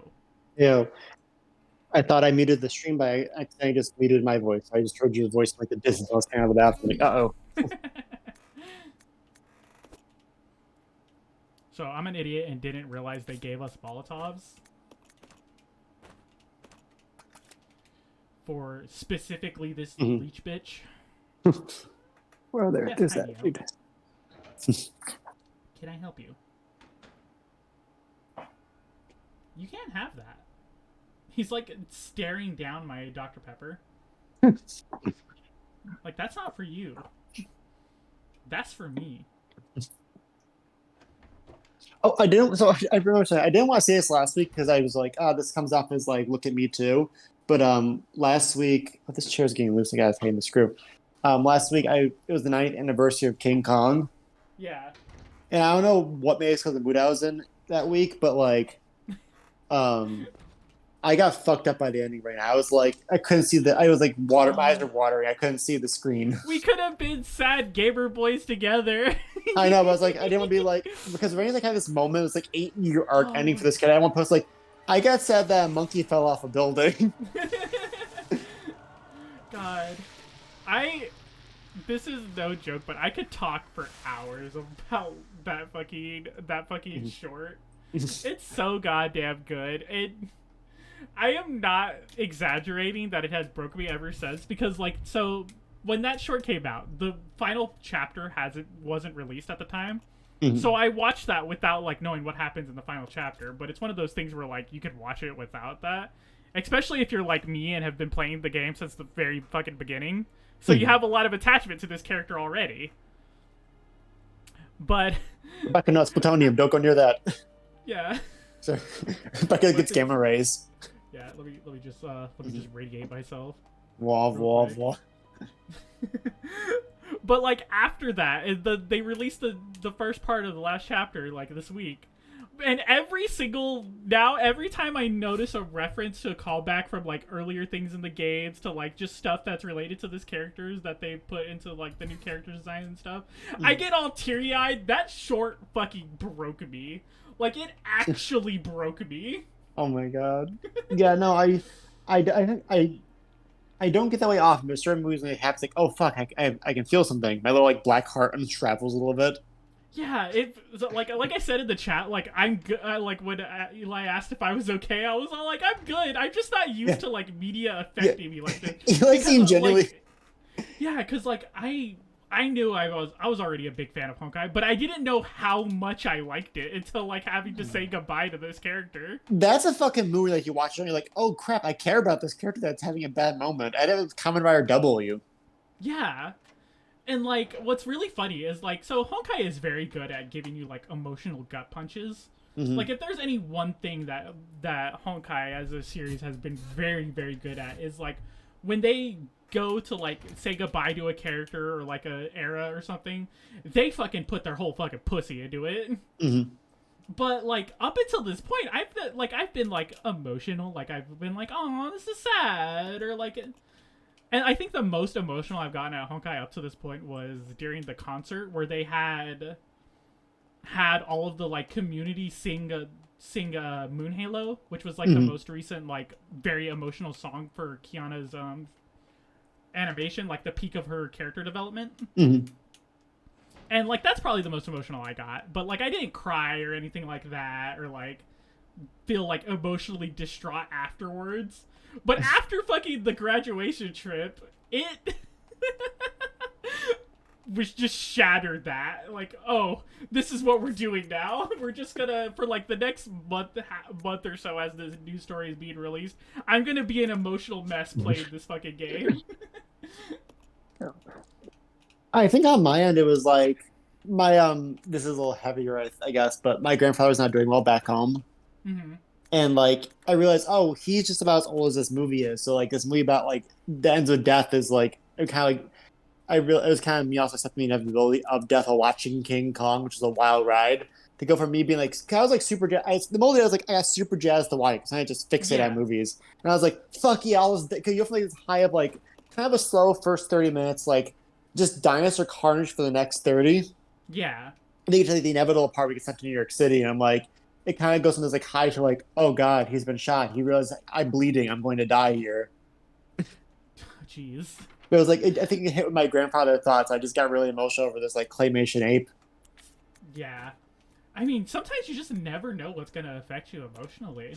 I mean, how when we saw Turning Red, I got like Jazz was like, why is this movie about a young Chinese girl in Canada making you so uncomfortable then? Because just my own mother. This is an awkward thing. I'm like, it's like, do you think I'm come out with? Like, no, I'm just like, it was just weird how much like that movie mirrored my own parental relationship, and it was just bizarre that Jazz like, I have a good relationship with my mother, and like, I'm like, well, I don't. That's you really just don't know what will affect you until like you experience it. Yeah, that Fableman's got awkward too because of that. 'Cause I saw it with my family, and the mom of Fableman's is undiagnosed manic depressive, or the proper term for that is now. And I was like, oh, this is just how my mother acts. I looked right over at her if we were fighting all weekend. Oh God. Oh shit. I gotta do that tomorrow too with Everything Everywhere because the mother like doesn't accept her daughter like being gay. Oh God. It's constantly like, well, you're not really gay. You just have a girl. You don't tell anyone about it. You don't really have, you just have a good friend. Oh my God. So I'm like, oh, this is gonna be something to say to my parents. My mom's a big proponent of no sexuality on screen, regardless of if it's straight or not. Yeah. And there's a scene of hot dogs ejaculating in that film. Minor spoiler. Like people, there's like hot dog people like ejaculate catching each other's faces during sex, and I gotta say that with my parents. That's. uh. Oh man. Fucking. I find it so funny when people have things against like just things of like a sexual nature. Mm-hmm. Because to My mom- me it feels very nothing. Yeah, me too. Depending on the context of it all, like it's not that big of a deal. Like calm down. My mom always go, they need to show that. She'll go outside with the dog and go to bed. I think some sexual stuff can be awkward, especially if it's like very serious, like sexual violence and stuff like that. Yeah, no. But I think, like, for the most part, like, the stuff you would see in movies is very tame. Yeah. Especially watching older films, I can kind of like have the vibe now of like, okay, this probably has a rape in it, so we're not going to watch it with the family. I can kind of suss things out now how much I've watched in that era. Mm-hmm. But yeah, it's definitely that weird thing. It was funny. There was a night we watched Bone. I don't know if you saw Bone Tomahawk. It's like a horror western, but mostly like a gritty western film with horror elements at the end. That sounds like a hilarious movie. It is not. It's a very serious, like straight face, like Hills of Eyes style like movie. Yeah, no, I haven't seen that. I don't think I've actually even heard of it. But Mom Googled like what happened. She read the ending and she's like, "Oh, I'm gonna leave." And I'm like, "Oh, I know what she read," and she left. And there's a scene at the end where a guy is made a human wishbone with a tomahawk. Oh, jeez. Like these like cavemen hold him sit down, like chop him like in the crotch area to like loosen him up, and just pull him apart from crotch to head. Oh my God. So Mom went to bed before she didn't want to see that. Yeah, understandable. Like I very rarely get bothered by like sexual stuff because I've just at this point I've seen it all. Yeah, But you're like, a teen degenerate. Yeah, at this point I've seen it all. I've seen the worst. There's, but like fucking physical like harm and body horror stuff. That stuff bugs me. Mm-hmm. That's what Jazz too. Like Jazz is okay with sex, but like anytime I sound like she doesn't like body horror at all, which sucks because most of the films I really gravitate towards in modern horror are like weird body horror films. Yeah. Like I was describing, I saw it's just that like it's just physical pain stuff. It's like I don't know. Like whenever I see like physical like pain stuff happen in movies, like I can almost feel it or just imagine what it would feel like, and I'm like, I don't want to be thinking about this. Mm-hmm. I can't do for that. I can do everything besides like nails and needles, like fingernail rippings. I can't do that. Bloody hell. And Billy doesn't. Oh wait, Billy has Molotovs. Never mind, we're good. But all right, come at me, you leech bitch. Leech has a Anyways, Molotov too. Oh, yeah. I can't do fingernail ripping, and I can't do Molotov. I can do Molotovs. I can't do needles. Oh shit. Oh, that's not good. Oh, that's not good. Because you need 3. You need 3 to. Oh, you need. Oh, that's not good. I think I fucked myself. Well, And why is he? speaking of fetishes, Yeah. Yeah. Fuck. Well, let's see if our luck's on the side. Die, bitch. No, not Billy. The other one. Nope. Okay, bye. also I feel you playing a platformer with on stream would be very different energy than this. Yeah. Oh, thank God. Oh, that's what that's used for.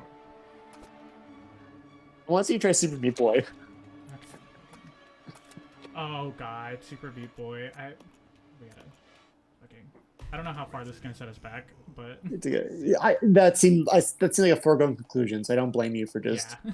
doing the do it, Piglet, pull the trigger.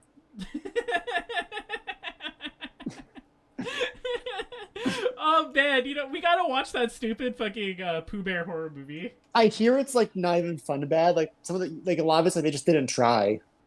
Oh, I bet. I honestly, I bet. Like it's so poorly shot you can't make out what some shots are supposed to be, and not in like the funny way. Yeah.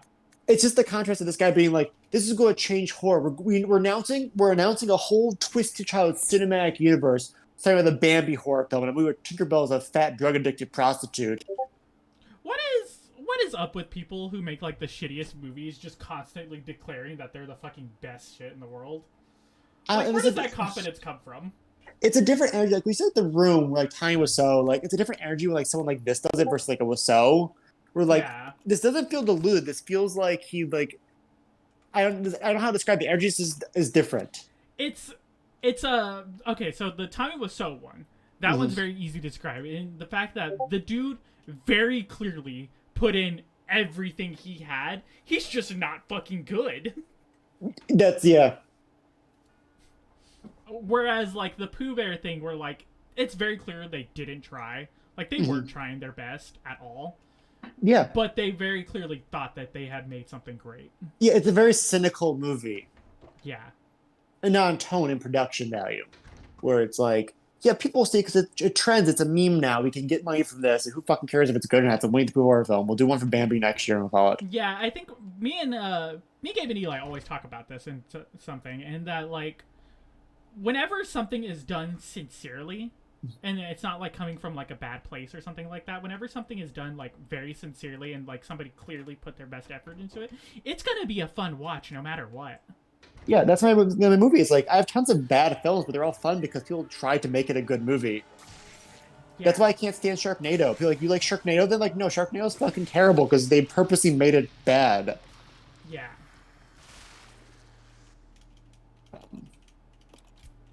Same goes with Birdemic. You said Birdemic? Yeah, Birdemic. Yeah, we tried to watch Birdemic. It was me and Jazz tried to. It was not a good time. And like the worst part is, I'm not sure the first one was sincere enough, but the second one he purposely made it worse as part of the joke, and that makes it even more insufferable. Yeah. And they made a third one. There was a third one? Yeah, it just came out this year. It's called Birdemic 3, The Sea Eagle. And they released a limited edition box set with like a lithograph. I told Jazz, this kind of put it out. They do a lot of cool like Sean video horror films. I heard there be a box like, oh cool, what horror films are we getting on Blu-ray from like the SOV era? That could be awesome. Like we could get violent shit on Blu-ray finally. We could get stuff like the Alien Beast movies. No, we're just getting Birdemic. All three on Blu-ray. Fucking lame. It's just like I feel like there's some like tongue-in-cheek franchises that can be self-aware about the fact that the community finds them bad, and like you can lean into that at work, but it like takes a good writer to do that. Yeah, and not what we normally get. Yeah, exactly. I don't want to bring it back to this, but it's kind of like it's a weird inverse how the MCU is like afraid of being like laughed at, so they make fun of themselves. Yeah, it's exactly that actually, because like honestly, sometimes the little tongue-in-cheek jokes work sometimes, but when you're doing it like back to back constantly because you're Marvel, you got to be the quip machines. Yeah, people gonna make jokes at us. So we gotta tell the joke first, so we don't look like the fool anymore. It's like, oh god, you know what another example of that is? It's the live-action remakes of all the Disney movies. Yeah, specifically Beauty and the Beast. I swear, there's like a Jane Nicholson video about the Disney movies doing that, or Lindsay Ellis, or one of those like lady critics. I believe both of them actually did it. Okay. They did a video on them. Yeah, where they're almost like reactionary films. They were like, well, we gotta address these people who critiqued us for years and making it more like aware. Yeah. And it's like, you're not making it more aware. You're just being insufferable. It's kind of like playing like Banjo-Kazooie or Conquer versus games now. Where like Banjo-Kazooie and Conquer have that very self-aware thing, but after Conquer, every game started doing that, so it became way hard to sit through. Like, every game was like, oh, an annoying fairy helper.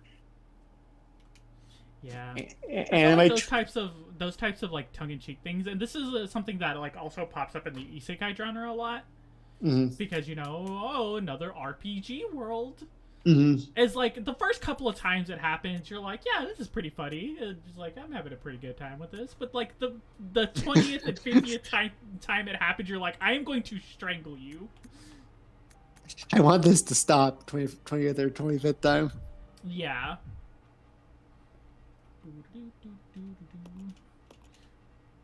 Gotta fucking transfer all of this shit over to old Billy. Oh shit, I didn't. No, Billy, I need that back. I need to make Molotovs with that.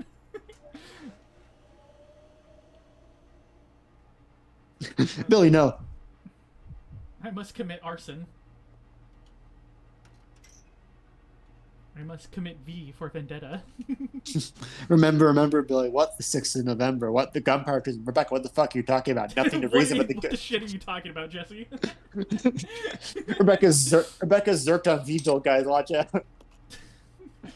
She drank it. That's not how you're supposed to use V-Jolt.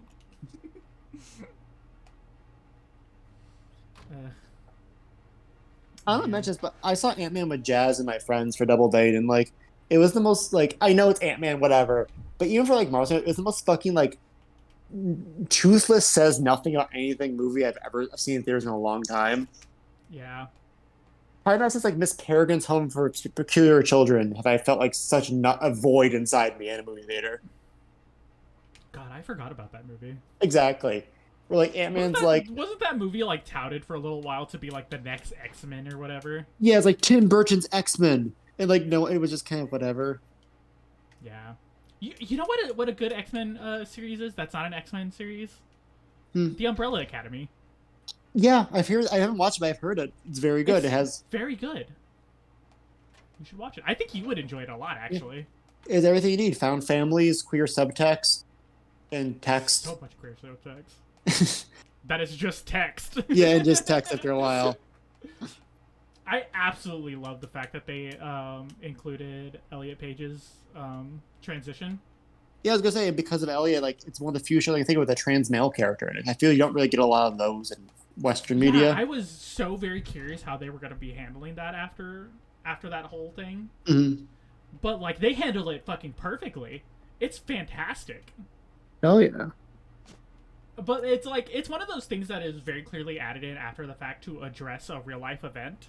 Yeah. But like it works. Yeah, I mean it's definitely the better solution than like. Yeah. Yeah, it works well. That's good though, because like, I've heard good things about it, and like it's crazy how Gerard Way has gone from the MCR guy to the comic creators won awards. Yeah. Oh, how times change. Mm-hmm. I was saying this last night because part of the reason that scared me about Banjo-Kazooie was I don't have to go into this right now, but I was like, oh yeah, I saw the original Shrek in theaters. That makes me feel like I'm a fucking mummy at this point. Yeah. Oh my god.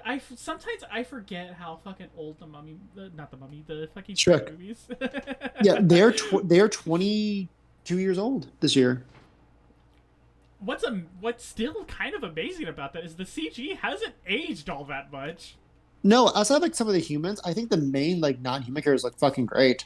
Yeah, like I think the only things that have aged pretty badly are like the fucking liquid effects to some things, or like some of the special effects are like things that would take like physics calculations look a little wonky.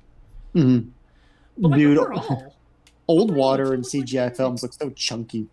it's so chunky. It's like when we watched that movie with Kay. Oh my god, yeah, the Dwagon, whatever. Yeah, Dwagon.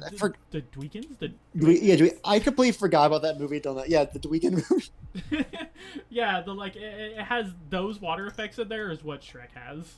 Mm-hmm. Like I would say that's probably the only part of it, but like overall, like it's still not bad looking. Yeah. It's gonna be crazy seeing how Shrek 5 looks. They are working in that still. How like it'll compare God, visually. I forgot all about that. It is insane to think that we're gonna get more Shrek movies, and they're actually probably gonna be good after Puss in Boots. That's the insane part right there. Is like, yeah, because Puss in Boots, like, I still have to watch it. It's on streaming now, I think. But like, I've heard so much good shit. And it looks so good. They're using that like bad guys money for like good use. It's fucking phenomenal, dude. Like, maybe it's because of the fact that it's one of those movies you go in with low expectations because it's a fucking Shrek movie. Yeah, and, like the Puss in first Puss in Boots. Boots was like it was a fun little movie, but like it wasn't anything special. It's a Puss in Boots spinoff like 10 years after the first one. Yeah. So you're just like, yeah, this movie's probably not gonna be like the best thing or whatever, but you go into it and it's just fucking like it's a ride. It's so much fun. Ooh, we might be in a tough situation here even after this Leech Man. And, you know, voice controversy aside, the Mario movie looks surprisingly good visually. Which one? The new Mario film for like the textures and stuff. Oh yeah. Yeah, see, the problem with modern Marvel movies and like they're reliant on CGI is that they don't take the time to actually refine things to make it look truly good.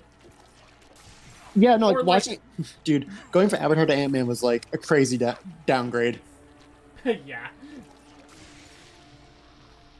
And I think with like the Mario movie, the big thing for me is like besides the voice stuff is like Mario has very specific proportions, and you don't notice that until they tweak it a little bit for like this new movie. Yeah. Mario looks so off. Like, it's weird. It's like, it's one of those things where they changed a small thing. They moved some numbers around. They moved the sliders just a little bit to the left, and you're just like, that's not Mario. Yeah, like his eyes was a little too small, a little too far apart, and like Peach is a little too like has too much like a realistic body shape. It's just bizarre. Yeah. I'm probably seeing that with Jazz's sister, so I'll let you know how it goes. Rip the DSLs. Give Peach back her DSLs. Oh, I thought you were gonna say in the game. Yeah, I thought you were calling my Jazz's sister's DSL. Like, don't call. They're 8 years old, man. Don't call them. That's not what it. No, I was referring to Peach.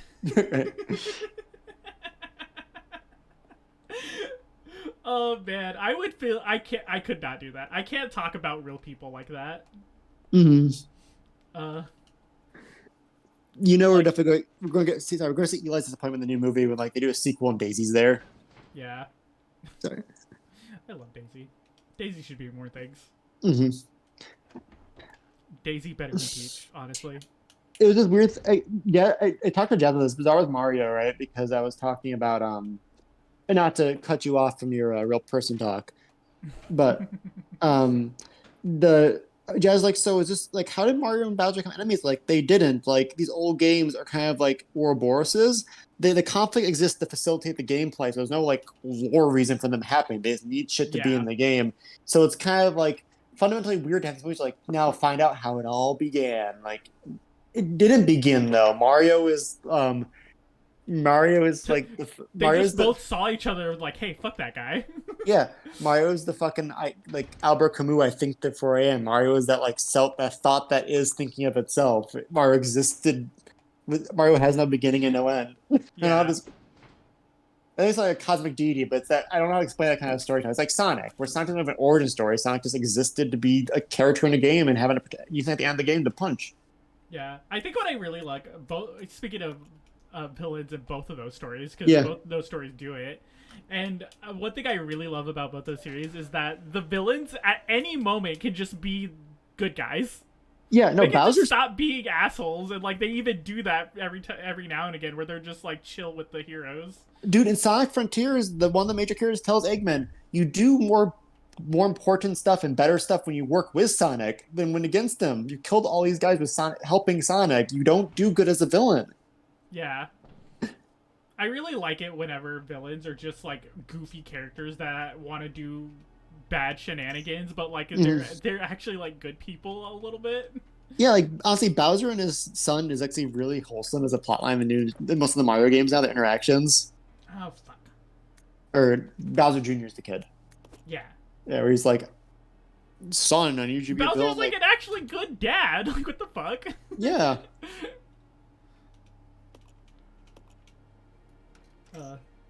It's always the funny bit. Like I love the plot of Sunshine. Oh my god, the Sunshine He's plot's just wild. like, I wanted to get my kid a mom, and the only way I knew how to do that was kidnapping Peach. Was gaslighting my son. And Peach is, I like it. Peach is still like, maybe. Like Peach, it's a turtle. You wouldn't remember Peach unless they did some like wizard shit. You remember that sighting out of you. I hope. Peach had a one-night stand, and she's all like, "Oh God, did it?" Yeah. Yeah, it's like in the Spider-Man. Spider-Man's like in the Spider-Man DLC for the PS4. He's like, "Do I have a son with Black Cat?" Well, like you don't know that because you shot your web fluid and left. This Peach, you get stuck with Bowser's Yeah, I little feel like troopers. Peachy would remember giving birth to a turtle, man. Oh yeah, that's the day all the milk and mushroom cam turned sour and the eclipse black in the sky.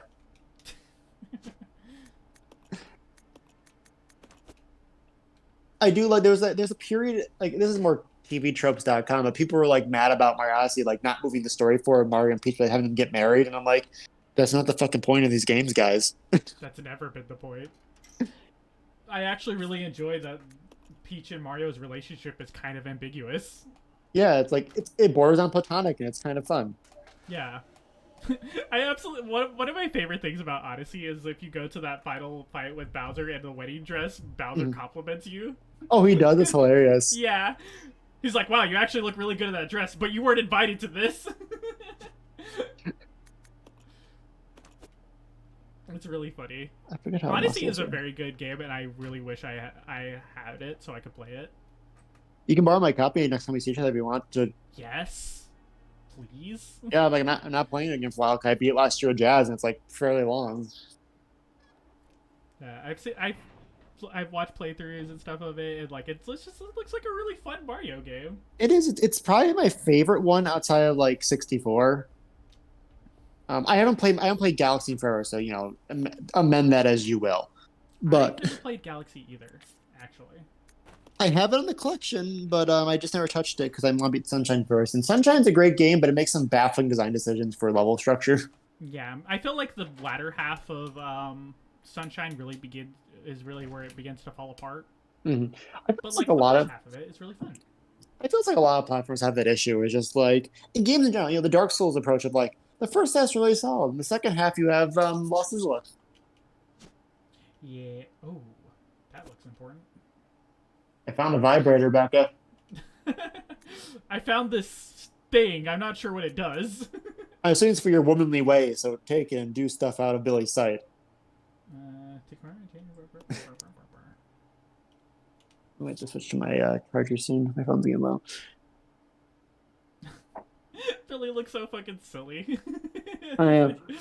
I also miss like costumes just like fuck it. I guess now because again companies are so focused on branding and like IP-ness, you can't get these goofy ass costumes anymore. Yeah. Everybody's got to be so serious at all fucking times. You have to respect the intellectual properties of our overlords that gave us the rights to. By the way, did you hear that the fucking Suicide Squad game is going to be basically just another Gotham Knights style but shooter? Yeah, I'm still kind of looking forward to it because it's supposed to take place in the the actual Arkham series. Mm-hmm. Like it's supposed to take place after Arkham Knight. Oh, cool. I'm just a little bummed it's like a shooter. Like even Captain Boomerang uses guns. Yeah, no, I always knew it was supposed to be a shooter, which like I'm okay with. Like all these Okay. characters kind of fit that bill. I thought it was gonna be more Except like for a, King like Shark. Except for King Shark. Why the fuck does King Shark have a gun? I thought it was gonna be more of like how the Arkham games are like the multiple you play with other characters, so they have like unique melee styles. Yeah, apparently what I've seen from it is it's gonna be a ability shooter. Okay, so like that, like- almost like Destiny. Yeah, so they're like all the characters are gonna have like their own unique skills, but the main focus is gonna be the gunplay. Gotcha. I did. Okay. Yeah, because you played through most of Arkham. What's the one that came out now? Gotham Knights. Yeah, I The played core- a lot of it, and like I played a lot of it on stream, but like when I wasn't on stream, I was grinding it. And I was just like, this isn't fun. And like, what really sucks about it is like the writing's not bad in it at all either. So like all of the like character interactions and stuff are really fun. I love seeing the Bat family have to deal with the loss of Batman. What the fuck? He's still alive. It was like fuck. God, are we good? We're good. Okay. Oh my god, there's a character in Team Teen named Worm. He's made of worms. I told Jazz, do you want me to ship him with your character in the D&D thing we're doing? She's like, no. Like, well, your character loves ramen, and he's a man made out of ramen because he's made out of worms. You want to fuck him, right? No. That's not how that works.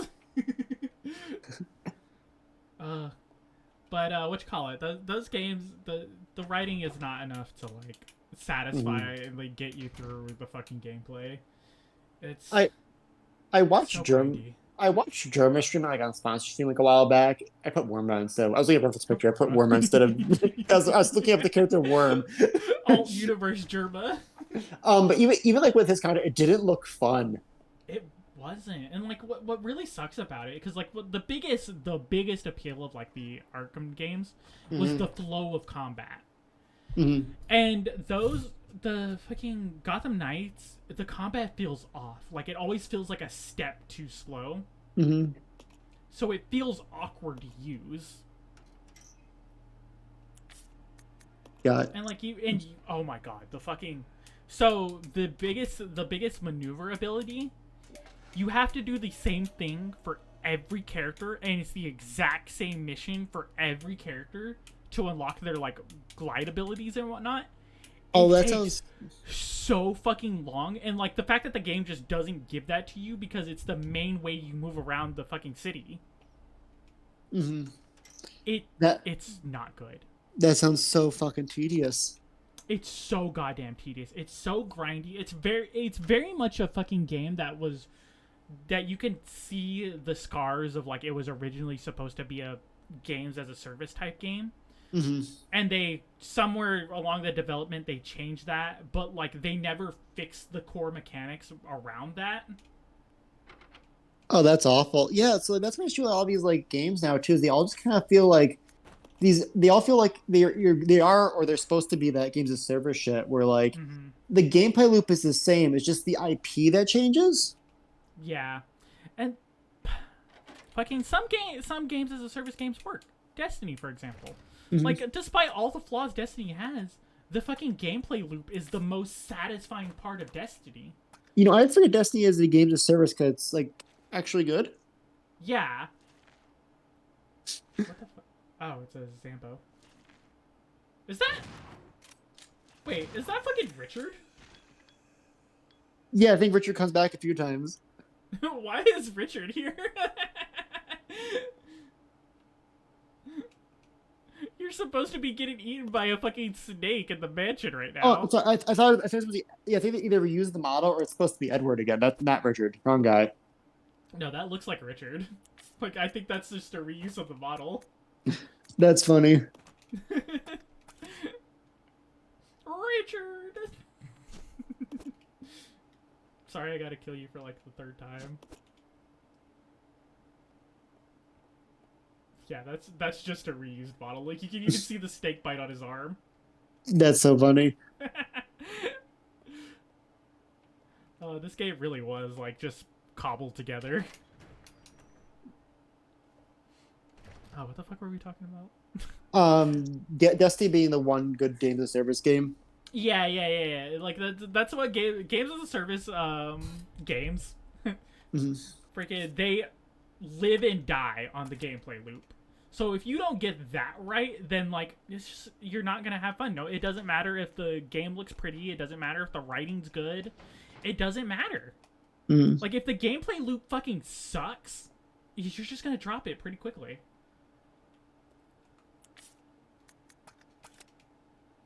And like I know it's hard, like Destiny is probably still not the best example to use because like even it is a little tedious at times. Mhm. Like it can feel a little bit grindy. They're getting better at it.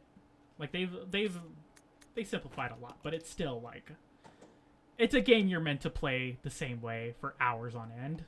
Mhm. So it's not for everybody. What is that? Is that a key? What the fuck is that?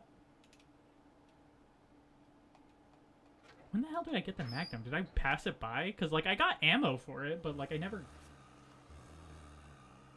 Yeah. Sit down, bitch.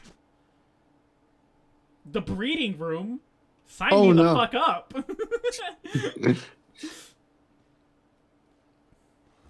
Alright, bye, Billy. I'm off to the breeding room.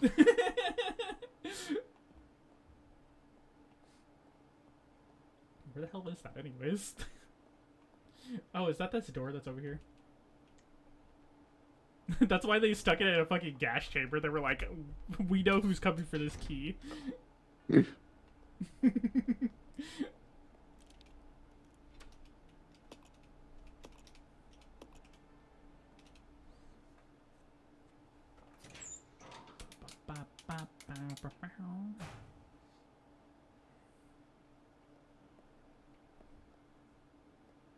This is not what I signed up for. Oh, this is way less fun than I thought.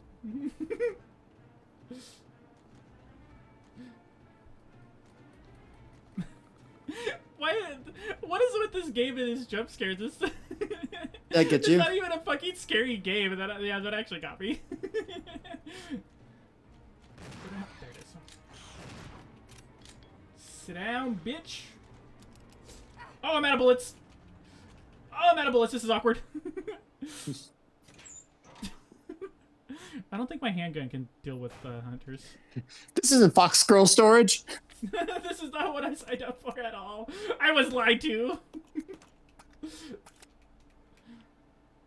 Although I'm pretty sure there's probably some fucking hunter hentai out there. I would not doubt that one bit. No. I'm gonna go save it before I try this. Listen, it's the rule of like there's any kind of like vague anything people want to have do things with it. Yeah. You give it a even slightly humanoid shape, people are gonna want to fuck it. Yeah, and you know, as being someone having friends in the Pokemon fandom, even that doesn't stop people. Yeah. Sources of the Vaporeon copy pasta. I've seen some shit. It's not even fun to look up things and you see like someone, you know, like you're on like a DeviantArt type thing. You like Google something like that you're into or something. You think about like, oh, what is this? And you see them do something like, you see them submit like a character you can't even like think is like sexually, like even like possibly sexualized. Like that's what gets you off. Yeah. And not like a kink show, but just like, wow, you know, sometimes I look myself in the mirror. I'm like, you need to like think about these things. And sometimes I look at people enter. I'm like, okay, you know what? My brain is as loud. This is why I'm so brain broken to all this stuff, because it's one of those things where, like, I used to be innocent at one point. It was Yes. a very short part of my life, but it was the second I got introduced to the internet and I got introduced to all these things, I was like, oh, man, I'm just never going to be the same again, aren't I? One of my good friends' grandpa was a furry, and he was on Fur Affinity and stuff. So I learned a lot of stuff through him. Yeah, so I think that's the funniest thing, is that I don't know how I got to it, but Fur Affinity was one of my first introductions to that foray into the internet. So I started out pretty deep on the deep end. You went right into hard mode. Yeah.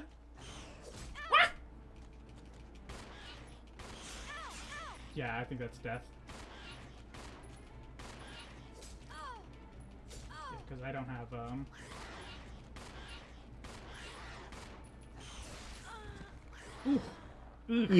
Even the board game coming this year that they like said that the hunters are like the one monster in the game with one hit kill moves. Yeah, hunters have always been like that. They're little fucks. Mm-hmm. Oh, does Billy still have Molotovs? Because I bet you I could use those.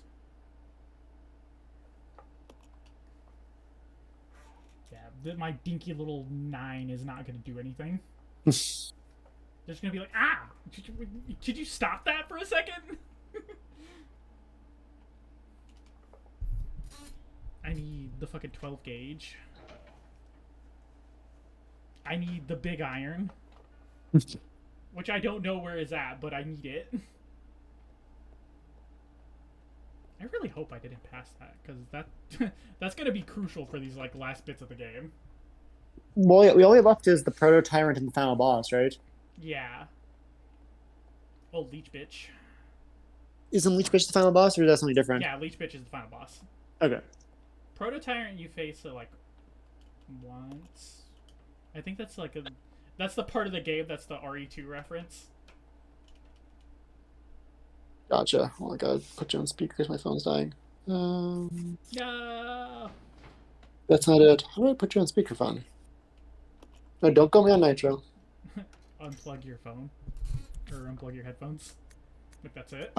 Oh, I did. Okay. Oh yeah, my phones are super. Duh. Because my volume was low. Ah. There you go. That'll do it. You hear me here?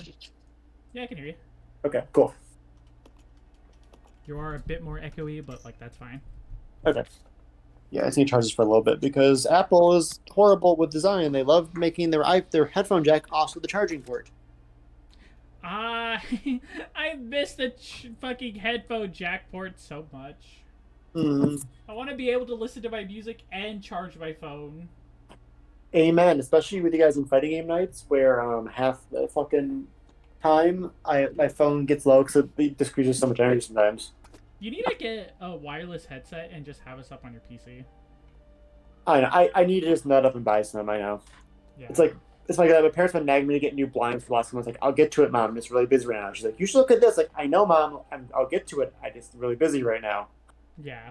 And like it's like I'll put that on my list of things I'll need to buy that I won't for like 7 months. Yeah. We also need to get that freaking PC to you at some point. Oh yes, I gotta find a space to put it.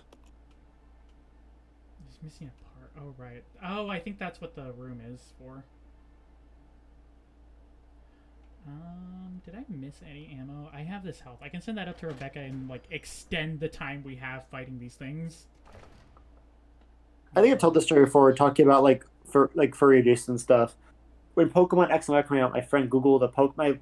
Like first look knowing this girl, I like she Googles a Pokemon, and like the third result is fetish art. there are just some Pokemon that you're not gonna get anything but that. Like, Yeah. good luck. Good fucking luck. Yep. It was like she Googled Litleo. It was a drawing of like Litleo, but as one of the gym leaders, and it had a really big belly from eating too many berries. And Sam's like, "What the fuck is this?" And I'm like, "Oh yeah, you're innocent, unlike me. You don't know what goes on in the depths." Yeah, freaking that just.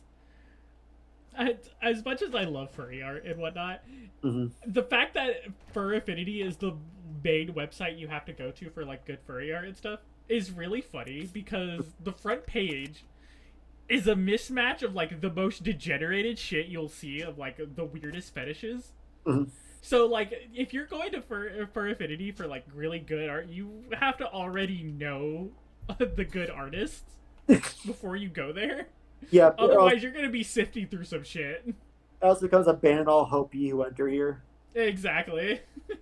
Yeah, it's that kind of vibe where like, especially like you see online more so now. I think they're more open with that, but furries especially love their hybrid fetishes where it's like not just A thing, but B thing is here too and C thing. They're all in the same drawing. Yeah. You have to figure like, okay, where do these parts lock in together? What part is which? Yeah, you got like 3 or 4 fetishes mashed into one, and you're just like, pick one. Yeah, and again, no kink shame here, safe, sane, consensual, but Mm-hmm. it's definitely very like, oh, huh, I ain't judging. yeah, I'll never judge. yeah, The only time I will judge people on their fetishes is when it comes to scat art or scat. yes, Just, no, I don't understand. It's, I- it's so I- fucking gross. I agree with you. I agree with you there. It's like, oh my god, there was this weird TMNT, like some guy posted TMNT fan I saw like on Where's this Reddit. going? What? Go on. And they're like, you made her boot the like it was like just typical, it was like April kind of like a fist nurse style like booba like V like Fujiko Mine from Lupin the Third, like, that kind of jumpsuit. Yeah. And people were like, oh, it made her breast very prominent.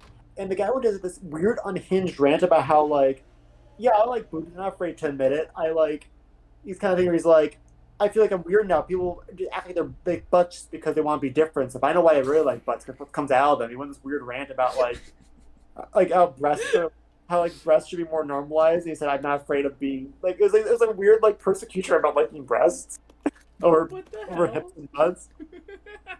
I was like, everyone's like, dude, calm the fuck down. You're just making a joke. Some people are not normal. Yeah. I guess it's like the kind of like kid show stuff. You get people who definitely aren't the most socialized. Yeah. So they go into some weird. Oh, let me see if I can exactly. I think I find that exactly right. It's probably still pretty prime because it was a well drawn picture. Too bad, the guy went on a weird rant and You gotta be fucking weird about it. Be totally normal. it's like just shut the fuck up. That's all you do. Just shut the fuck up. Just shut the fuck up for just like 2 seconds, please. It is so fucking fun. So, I don't mean to make fun of straight people or like straight white people all the time, but just sometimes some straight creators are just not normal about things. Like, Mm-hmm. like we get it, dude. You like this thing, but like, calm down. Mm-hmm. You can enjoy something casually. Like, people aren't gonna always like what you make or like the same things you like. It's just the world. Chill. Unless that thing is actively harming somebody, you're good. Oop. Ah, this is why I hate fighting the hunters. They get you in like stun locks. Oh, how do I do this? Fuck. He deleted the comment. No! Coward. There's a way to do it. You have to like, it's removed edit. Okay. Shit. Ugh. Sorry, I'm not cheering you on with those. Fuck! I don't think I'm trying to think if there was like some place we might have left like ammo or something around, and I can go grab that, but I don't think there was. The only thing that was, well, the only ammo I know we left behind was the Magnum, but we don't have the Magnum. Mm-hmm. No, look at Opal sleeping. Let's check the map. Let's see where we left stuff at.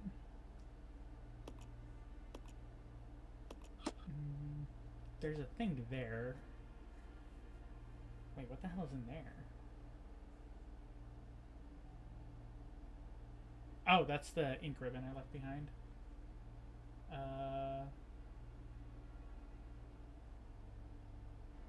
That's the grappling hook, I think.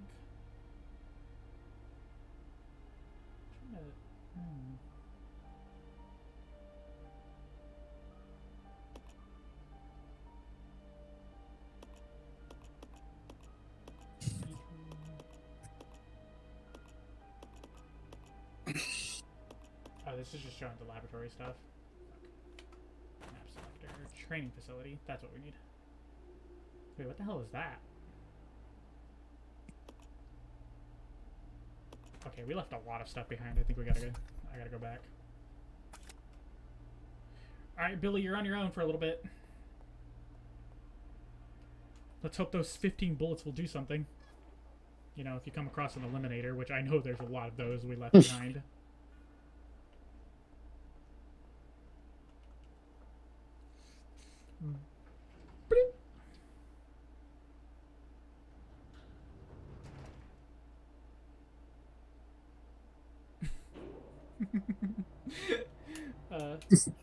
I like my favorite things about doing these streams with you is the hours on end of us talking deeply about the most randomest shit, and then the long silence that follows it as we think about the next. I was trying to find the thing. There's definitely the usual like thing of like people aren't allowed to attractive women anymore. Allowed to be dumpy and fat. I'm trying to find the actual like weird rant. I did find one that's close enough. Where it's like, I swear it was this one though. Don't let them get to you. Tits are great. I, for one, appreciate them. Artist, thank you. Apparently, 5 people are not relaxed. Bad for them. I hope their livers don't explode. After all, blah blah. Nothing like a great pair of tits. Everyone seems to be into ass these days, but the ass is like the 4th or 5th thing I look at on a woman. Tits are first. Yeah, breasts are the most notable thing in a woman. The first, immediate, natural, and instinctive look goes at them because they're the first notice sign of femininity. Mammary glands, the greatest enemy to eye contact.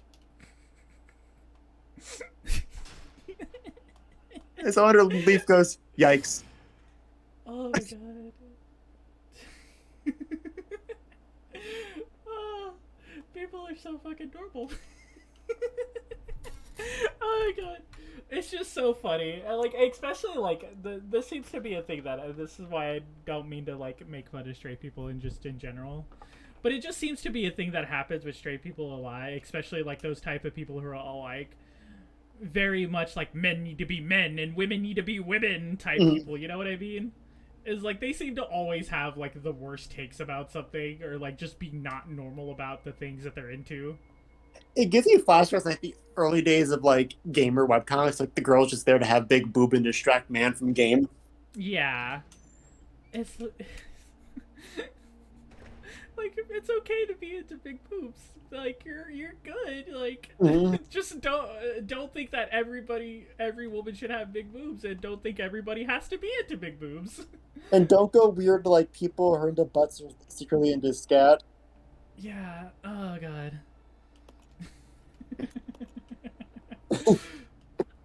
Fucking god. It's an agenda. Like, no, it's not, buddy. Take it deep. It's not that deep. Yeah. If I can find more empty bottles to make more Molotovs, I think we'll be good. Sorry, this is like not related at all, but I don't know anything about this person, but this gives you the fucking flashbacks to that one like for YouTuber showed me with like the smelly feet. Like, oh no, someone made a Kang Rant Sona. Oh my god. God. What a fucking. Yeah. Oh no, he's going across his tentacles. Rant sodas are the funniest fucking thing in the world. I would love to see you attempt to draw as like an April Fool's Day joke for your streams. Yeah. It's, Just make like, your okay, roll delete character. yeah. I gotta, like, learn how to draw myself very badly. Mhm. That always seems to be the key of rant sonas, is that they're always, like, not good art. You gotta give her like a 3/4 angle face, that kind of like Family Guy sea mouth. Gotta have the Pixar face, you know, the eyebrow raise. Yeah, yeah. The face. I can do the eyebrow, but you can't see me because you know. Yeah. Gotta have the arms crossed. And Dude, it's funny when like kids talking about how they have that VTuber friend who like now they have a command where they shrink. I'm like, that seems like a kink thing. I know you said it wasn't, but it sounds like when we make it a cute anime girl. yeah. Yeah. When you Not make something that specific. Yeah, not judging, but if you deny it, makes it seem weirder. Oh, damn it. These were just knives. Fuck. I feel this fucking train room. This fire's been burning for a long time indoors. You probably shouldn't be in this room much longer, Billy. Yeah. Hey, what the Good. hell is this thing for? You're a definitely smoke inhalation. Well, that's me with any kind of like body horror stuff. If I ever write body horror type thing, I'm like, let's try not to make this sound like a fetish thing. Yeah. Because if you make it a girl, people are going to assume. That's why when Jazz asks, like, why do so many girls lesbians? And I'm like, well, because you make it a guy love interest, people are going to think I'm projecting. Yeah. I do the thing that like a lot of like gotcha things do, where like I just end up making so many female characters that everybody just ends up being gay because I refuse to make a male character. That's more my issue. As much as I joke about the other one, the Jazz, that's more my issue. I'm like, Yeah. girls are just more fun to draw because you can play around with proportions more with them because they have more distinct like signs of like body shape to me. Yeah. You know what's weird actually is the fact that like despite nowadays we get more and more and more and more like a lot of properties that are very like female focused or like have main characters or like the majority cast is female, for whatever reason like that still somehow feels rare. Mm-hmm. Like I don't know what it is about it, like despite the fact that it's happening all the time nowadays, but like for me like the moment you start making more male characters it always feels weird. Like it feels like how do I word this? I don't know how to word this. Like they're taking away from them. Yeah. To put in the clunkiest, let's just use a sledgehammer here. Yeah, it's very strange. Like it's a very strange way my mind works. It's kind of like how Skull Girls, like Big Bang and Bay will feel very bizarre Yeah. because 9% of the That's roster. the forced diversity of Skullgirls. We gotta Yeah. have male characters. We got one I guess Big Bang is considered male. Like he's technically a robot, so it's really up to his identity. But yeah, I think he's male presenting though. he is representing. Okay, it is like weird when people are like, robots are male. Like, no, they don't. No, they don't have to be. They don't have to be. Robots inherently are gender ambiguous. It's better than fucking Michael Bay or the Transformers, even the old show where it's just that women Autobots are a glitch and a mistake. Yeah. You know what? Well, one of my favorite posts about the Transformers is because like thanks to IDW, a lot of the Transformers are now very queer coded Yes. and like the best way possible. Like they do it so well. But one of my favorite posts is that somebody complaining about RC being considered trans femme. And somebody replies to it, well, it's not called cisformers, now is it? It's hilarious. It's RC kind of. I only got a bit of that run where she's like kind of a crazy fascist. Yeah. I didn't know she was trans in the comics. Yeah, I think it's like a newer thing that's Okay. like come out as recently. Because like I said, like thanks to IDW, a lot of the where the hell did I see? Oh, it was below. Shit. Dude, I'm bummed. They did a bunch of like Hasbro compatible D&D systems, and they recently did a crossover book for all of them. But they did for MLP, GI Joe, Transformers, and Power Rangers. But the crossover book doesn't do MLP because Hasbro's rules against MLP being in combat, I guess. Fucking lame. Let the ponies kick ass. So you can't have like. So I guess the board game won't happen because I can't have Fluttershy taking a fucking sledgehammer to the head fighting a character from Judo named Road Pig. His name is Road Pig, not Road Hog. They're different characters. That's Legally like, distinct. Jazz like Do Road not Pig. sue Like, us. Jazz says Road Pig sounds like Road Hog's like teenage like or pet sidekick. Yeah. Like he's like Road Hog's like pet pig. Road pig. Ah, damn it. Well, I found some ammo, but it's handgun ammo. Did you ever do the puzzle with the fucking chairs yet? With the what? The numbers on the board behind you. Do you ever do that puzzle? We'd like Yeah, we did that. That's we're long past that. okay. So I'm just making sure. Yeah. This mansion is so made. I'm not like I'm half looking. I'm drawing, but also everything's so gray. I can't tell where the fuck we are sometimes. Yeah, it's the problem with the whole Spencer Mansion in general. Mhm. Is that or like Spencer Mansion, the training facility, fucking whatever. It's it's a Resident Evil mansion. Yeah, it's just the mansion. Yeah, is that fuck,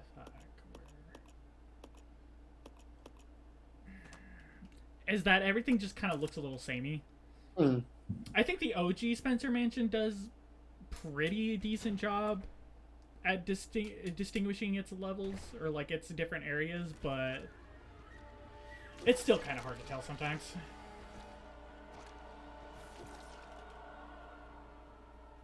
Having to like track down all of the ammo I left behind and hoping it's not fucking handgun ammo kind of sucks. Mhm. You know, I will say I know that has like LP can't fight, but I think the villain from the new movie would probably be pretty good friends with Cobra Commander Yeah, because they're both definitely. poorly built Nazi allegories. That man fucking dies, by the way. Oh, he died. Yeah. Well, I didn't. I know. I know he died in the movie. Jesus, they ain't playing around in Gen 5. They ain't playing around. Like, I forget what it... Like, it's one of those things where, like, he gets turned into stone and then he's shattered to bits. Not technically murder. It's not a person when it dies. Yeah. But he fucking dies. He's dead. Is there a Hell Mile Pony? There's Tartarus. Yeah, he's in Tartarus now. Celestio's turned the light away from him. The door is busted. Oh, you know what? There's a locker that this key I left behind somewhere unlocks. Mm. But, I don't know where.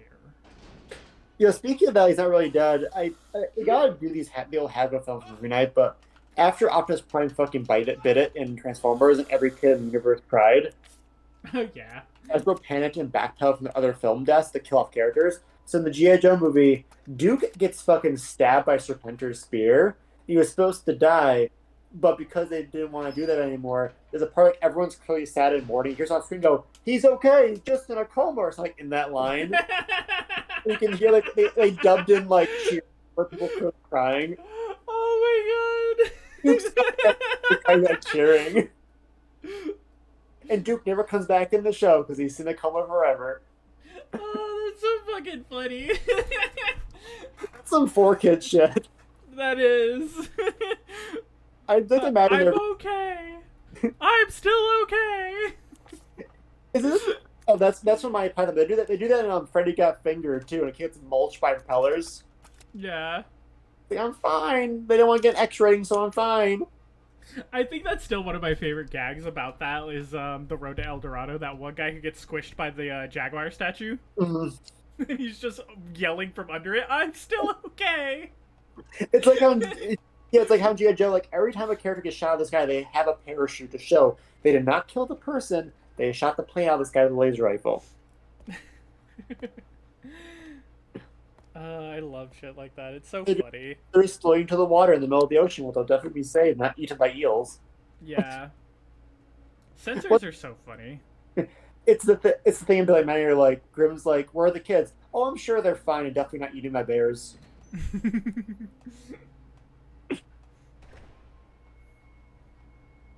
Censors, as annoying as they can be, sometimes create some of the funniest content. I mean, the Shadow Realm's fucking iconic. Oh god, you cannot separate the Yu-Gi-Oh from the Shadow Realm now. Like, despite the OG being a death game, like the Shadow Realm is just like a part of the game or part of the series now. There's no changing that. No. Every time I look at a Yu-Gi-Oh card, I'm like, this game got more complicated when I was a kid. This doesn't look fun anymore. Oh my god, it got so complicated. But like, I think that's what a lot of people like about it is just that like the rules are so wacky and crazy that you can pretty much do it. Bye. Going up the ladder. Hopefully there was nothing in there. Well, there's Check one that thing in there. fucking map, y'all. My Jazz sister were like, Damon, can we play that really, really old Toad game together? I'm like, Battletoads came out in 2019, girls. It's not that old. Jazz, I think they're talking about it was funny. I was showing some girls some old ZX Spectrum games because they're on the Rare Replay collection. And I'm like, this is what games like when your mom was a kid. And they go, I feel bad for mommy.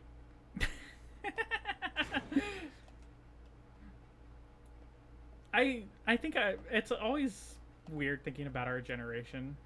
It's just because like we're honestly not that old, despite how much we make jokes about it. Yeah.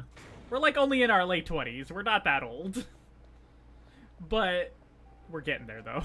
Yeah, and technology has jumped so much. I was thinking, I tell you, we went from like 2D graphics when we were kids, like now everything's like high def, HD, 4K, perfect, always online. Yeah. Like the jump in technology from our early childhoods to now is crazy. We're like the last generation not really be like fully immersed in the internet either. Like these kids have been like online since they were like, old enough to fucking use a tablet with squishy things on it so they don't break it. Yeah. I always thought that was it's one of those weird things that like you saw like at a cultural thing you started to see form pretty early on. Mm-hmm. Was just parents being like, yeah, have this iPad, fuck off. Yeah. Yeah, totally, Jess. Like, your sisters don't have to watch things they don't want to watch now as long as they have the streaming service access. We had to watch stuff like, that we have so many cartoons that are like probably like 6 out of 10 cartoons we had to watch because they were just on when we were watching TV after school. We had no choice but to watch that or it was on Nickelodeon. You had 3 channels when I was a kid. It was Nickelodeon, Disney, or Cartoon Network. Kids that would be stopped at like 3 p.m. after like Animaniacs. You had to watch something fucking else. I'm not watching Seventh Heaven or Saved by the Bell because those are grown-up shows and David self-censored a lot as a kid.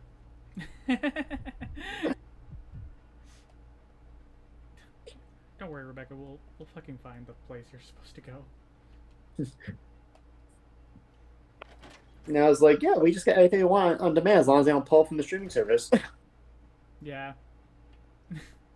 Jazz knows. Wow, what the fuck? Why are there always so many zombies that are just around? The background noise at her home is basically 24/7 Coco Melon because of her cousin. Oh my god, Coco Melon is torturous. She's moving in like a month. She wants to do a party with everyone once she's fully moved in, but that'll be sometime in April, I believe. It was fun. Yeah. I love doing housewarming parties. They're so much fun. I love just getting together with friends. It is, yeah. I want to do another in-person movie night this month with y'all. I just gotta find a time because now I got a dog sit at the end of the month, but I'll figure something out. Okay, I have some good Blu-rays we can watch in person. I just gotta get you guys over or me over Eli's. Yeah.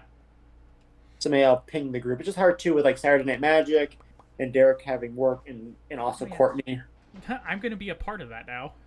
Oh, you're joining them more often now?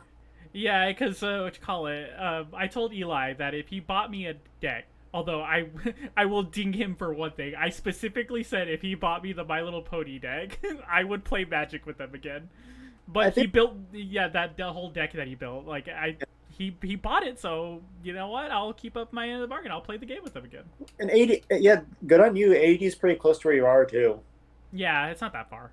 Yeah, me 80 is like super far away. So that's another issue because like there's tons of great game stores near me, but Eli goes to that one because of Chris, which is not a thing on him, but it just makes it harder for travel from Phoenix. Yeah. Yeah, that's the sucky part. Yeah, I think my little pony deck is only 6 cards too. Yeah, but I want a deck with those in it because why not? It'd be so much fun.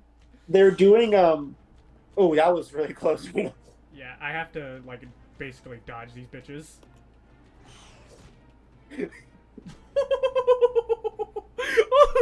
Oh no! That fucking the pickup animation saved my life. Knock you down. Is that's a dial for a safe not trip line, right? Wait, what? You didn't pick it up. Your full inventory. Shit. Shit. Excuse me, fellas. Excuse me. Pardon me. Excuse me. Pardon me. Excuse me. Pardon me. Excuse me. Oh, sir, please. Oh I God. just need to Oh get God. past you. Ah! Oh God. I've seen this video. Please no. Oh God, I think I'm stuck here. Yeah. Fuck. Yes. No. Oh, No. it's got you. No. Oh, that's the kill move, right? When they W. We made Okay. it. At least they- We made it. What was I gonna fucking? I completely forgot. That was terrifying. I don't know. That was harrowing. How much life do we have? Oh shit! Oh, you are. Holy fuck! You're low, dude. Oh man, if we have to fight anything else, I'm fucked. So I'm not gonna save it because if we have to redo that, I'm just gonna go with it. I don't know, but yeah. Oh, Magic is doing promotional stuff with Hot Pockets for like codes for their online game, and I hope the guy would get Hot Pocket collab cards and make Eli matter because I love him dearly, but it's fun to see Eli get like rightful all these crossover cards. It's honestly kind of amazing. It's this is one of, again, another thing that like when we were growing up, nerd shit was like taboo. Yeah. So it's so funny seeing like the nerd shit be super popular now. Mm-hmm. Yeah, Eli was this debate with me where Eli believes once it's popular, the series kind of loses merit. I think in some cases that's very true. In others, it really depends. No, I agree with you. I think like you need a degree of popularity to keep it viable too, to keep it like Yeah. I think the best example of this is where like something getting popular didn't ruin it. Is the best example of this is Fate. Mm-hmm.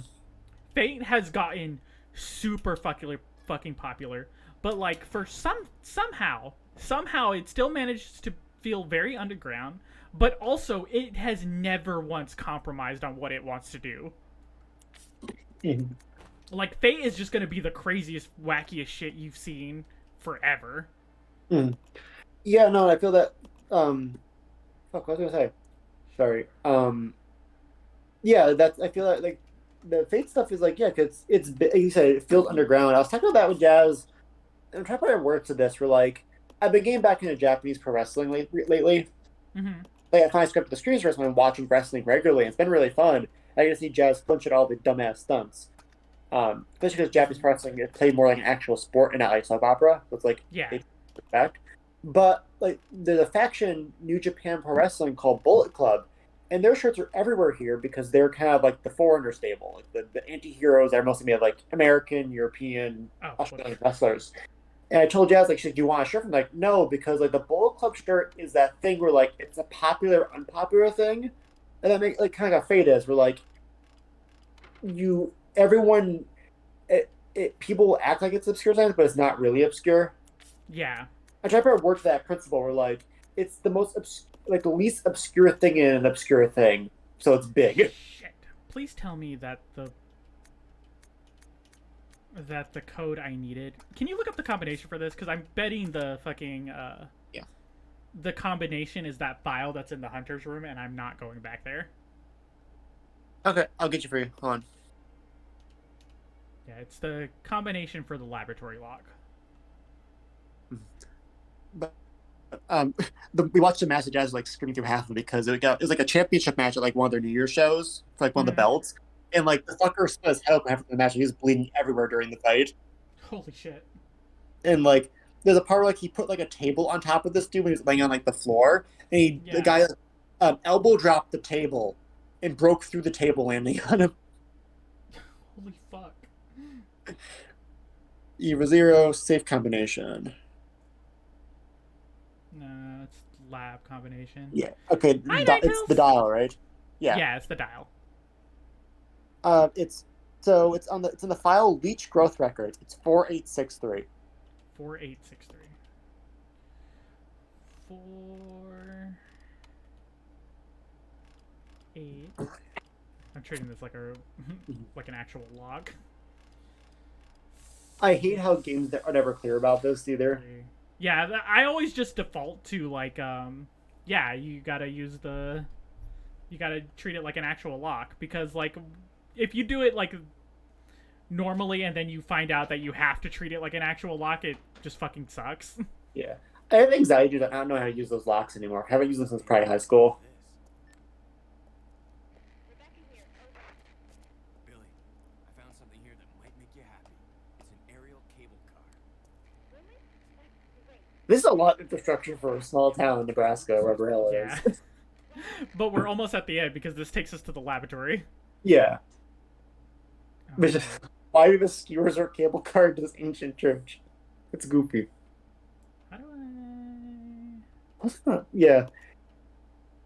Yeah, it's just interesting principle, but with the magic stuff going backwards a little bit, it's just funny. Like, oh, I was gonna tell you, like when I was a kid, stuff like Smash Bros. And Marvel vs. Capcom was like a rare occurrence. Crossovers are so fucking rare, and now Shredder's and goddamn Call of Duty. It's like everything's a crossover now. Yeah, it's wild. Yeah, even that I think is like an example, like because I do fucking hate the mentality of like we did it, nerds, we won. Nerd culture is now the culture, we won. Like that's horror. I know that's a bad thing, guys. Yeah, like the fact that that Marvel is the most popular thing in the fucking world Mhm. kind of already tells you that nerd culture is already like the thing. Dude, I hate like how like especially Marvel fans get like sore winner thing of like, where's our Oscar? We not we need a complete cultural fucking monopoly, Yeah. or else no one cares about us Well, Marvel will get an Oscar when it fucking deserves an Oscar. when it makes a good movie. Yeah, Yeah. the closest they got was Black Panther. Say closest. At least Joker didn't fucking win. Yeah. Oh my god, I would have been so upset. if There's it a won. video of when Parasite won't beat Joker for Best Picture with me in the background. You hear me screaming "fuck you," Todd Phillips, really loud for the hearing. Get fucked, Joker. Yeah. You bitch.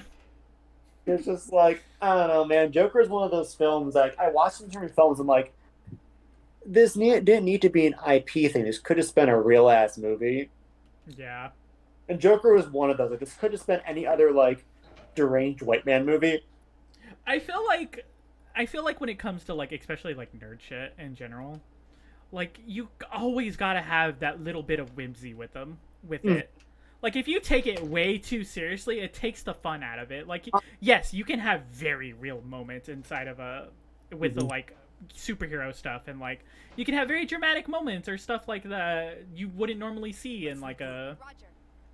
or like dark and gritty stuff that you wouldn't normally see in a movie. But you always have to keep that little bit of whimsy with it. Yeah, like Jack Kirby. The New Gods have a lot of racial trauma in them because basically him throwing his feelings out about the Holocaust. Dark Sword represents fascism and like the elimination of an entire like race of people just for pure cruelty. Yeah. But still colorful and goofy as shit. And then you get the Snyder Cut, which plays all this goofy, trippy shit with the solemnity of a fucking funeral dirge. No, Night Tales, we can't shoot Rebecca. Rebecca's our friend. I'm like, what? Although she, honestly, at this point, with how fucking dead she is, we might be doing her a service. It's a mercy killing. It might be a mercy at this point. Do it, Billy. Pull the trigger. Right? She fucking got double teamed by a couple of hunters, and she's not doing so well right now. You need some enzymes after a double teaming like that. Yeah. That's fair.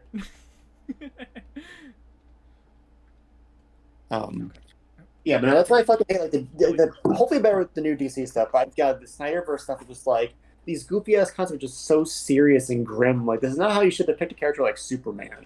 Oh god, I think Superman is the worst one of that. Like, it's one of those things where like people don't understand Superman as a character. He's always supposed to be like this little shining beacon of hope in like the dark gritty universe. My dad is so like, when well, you do the opposite of that and make like the base character, like I don't mind seeing like equal Superman interpretations.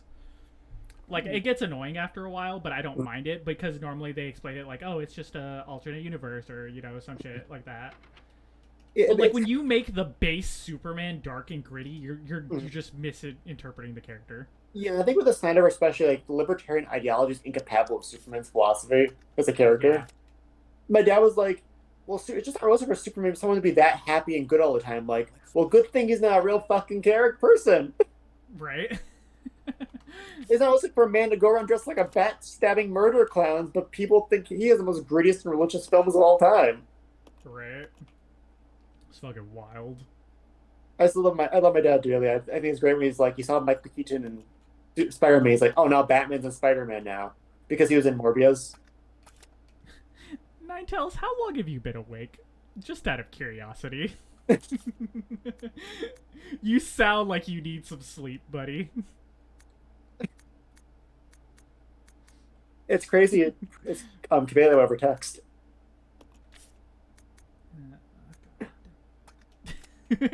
That's always a good sign. Oh man, where do I go? So I need a key for this fucking door. But I don't Do I? remember You want to passing use the it. old Google machine? Yeah, we don't need to be here all night. Okay. What is it called? What's this This room way. called? Okay. Fucking cable car control room? Cable car control key. Let's see. Okay, I just need a wiki. 6 to 10, that's pretty normal time, honestly. I've been up, well, okay, I lie. I can't say I've been up since 5 this morning because I took a nap when I got off of work. The bat. Come on. God, I hate how everything is either like an IGN wiki or a fucking fandom wiki these days. There's no like old ass. There's like no actual guides. Yeah, it's always like. Or they're like buried beneath all of that. Mm-hmm. Yeah, like all these weird ass ads. You know what guides aren't half bad nowadays is Polygon. Polygon has some decent guides. Oh really? Yeah, but like Polygon still does the thing that IGN does where they have to like fucking put an entire story before they give you the thing that you want.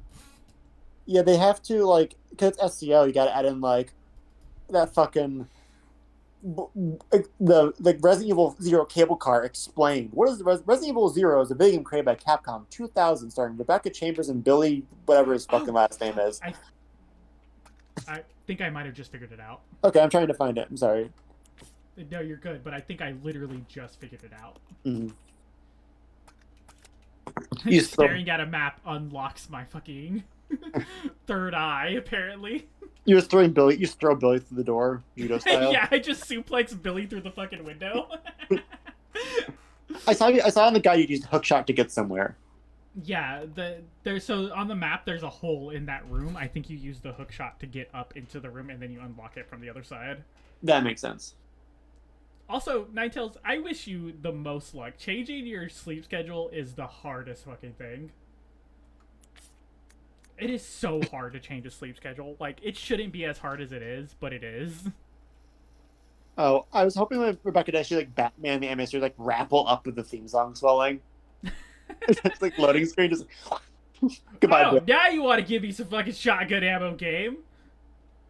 Oh, fuck.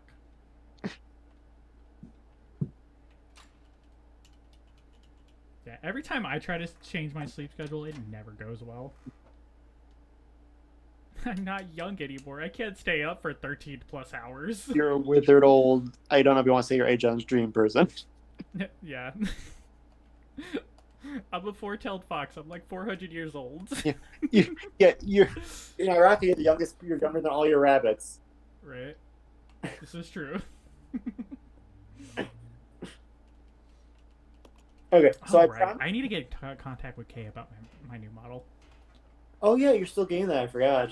Yeah. Yeah.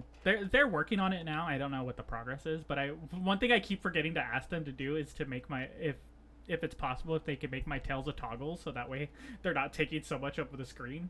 Come on. Make it like a variable slider in sports. Make him fill the whole screen if you want to. Yeah. That'd be good for our Neko Power. You just black out all the H scenes with your tails. Oh my god, yeah. Have you heard it? That's Oh my just god. because it's gonna be like Gabe like doing that one milk gif and me trying to critique the artwork. Like 6 hours. Man, I go back and forth on the ability to run off of like 6 hours of sleep. Sometimes I get into like weird weird moods where like I could take a 30-minute nap and I can go for a fucking full day, no problem. But then I sleep like 8 hours and I'm like, oh my god. I'm just dead on the inside. Good night, Ninetales. Have some good sleep, my dude. Sweet dreams. But yeah, the Neko Para stream, if we ever do that, that's gonna be something. This is going to turn into the Game Grumps like Sakura Spirit play, where you just end up making dumb voices of everything, because there's not really much gameplay in Neko Power, right? There's no mini games or anything. It's just virtual level. It's slice of life goodness interrupted every now and again by like hardcore sex scenes. You know, that's like how my writing is. Like my writing is either slice of life fun stuff, conjunction with like just awful atrocities to characters because the villains are all horrible people. Yeah, it's really funny because Neko Para like is actually like a really nice slice of life series. That's kind of funny, but it's really weird that it's a hentai series. Yeah, is it like a Chinese novel originally too, or is it Japanese made? No, it's Japanese. Okay. It's like it's fully Japanese made. Okay. I don't know what the term for that would be. Yeah, it's like jazz. It's a novel. Sorry for like jazz Visual like. novel? Yeah, but I know there's like how like there's manga and manhwa. I know that's like Chinese or Korean versions of that same kind of structure.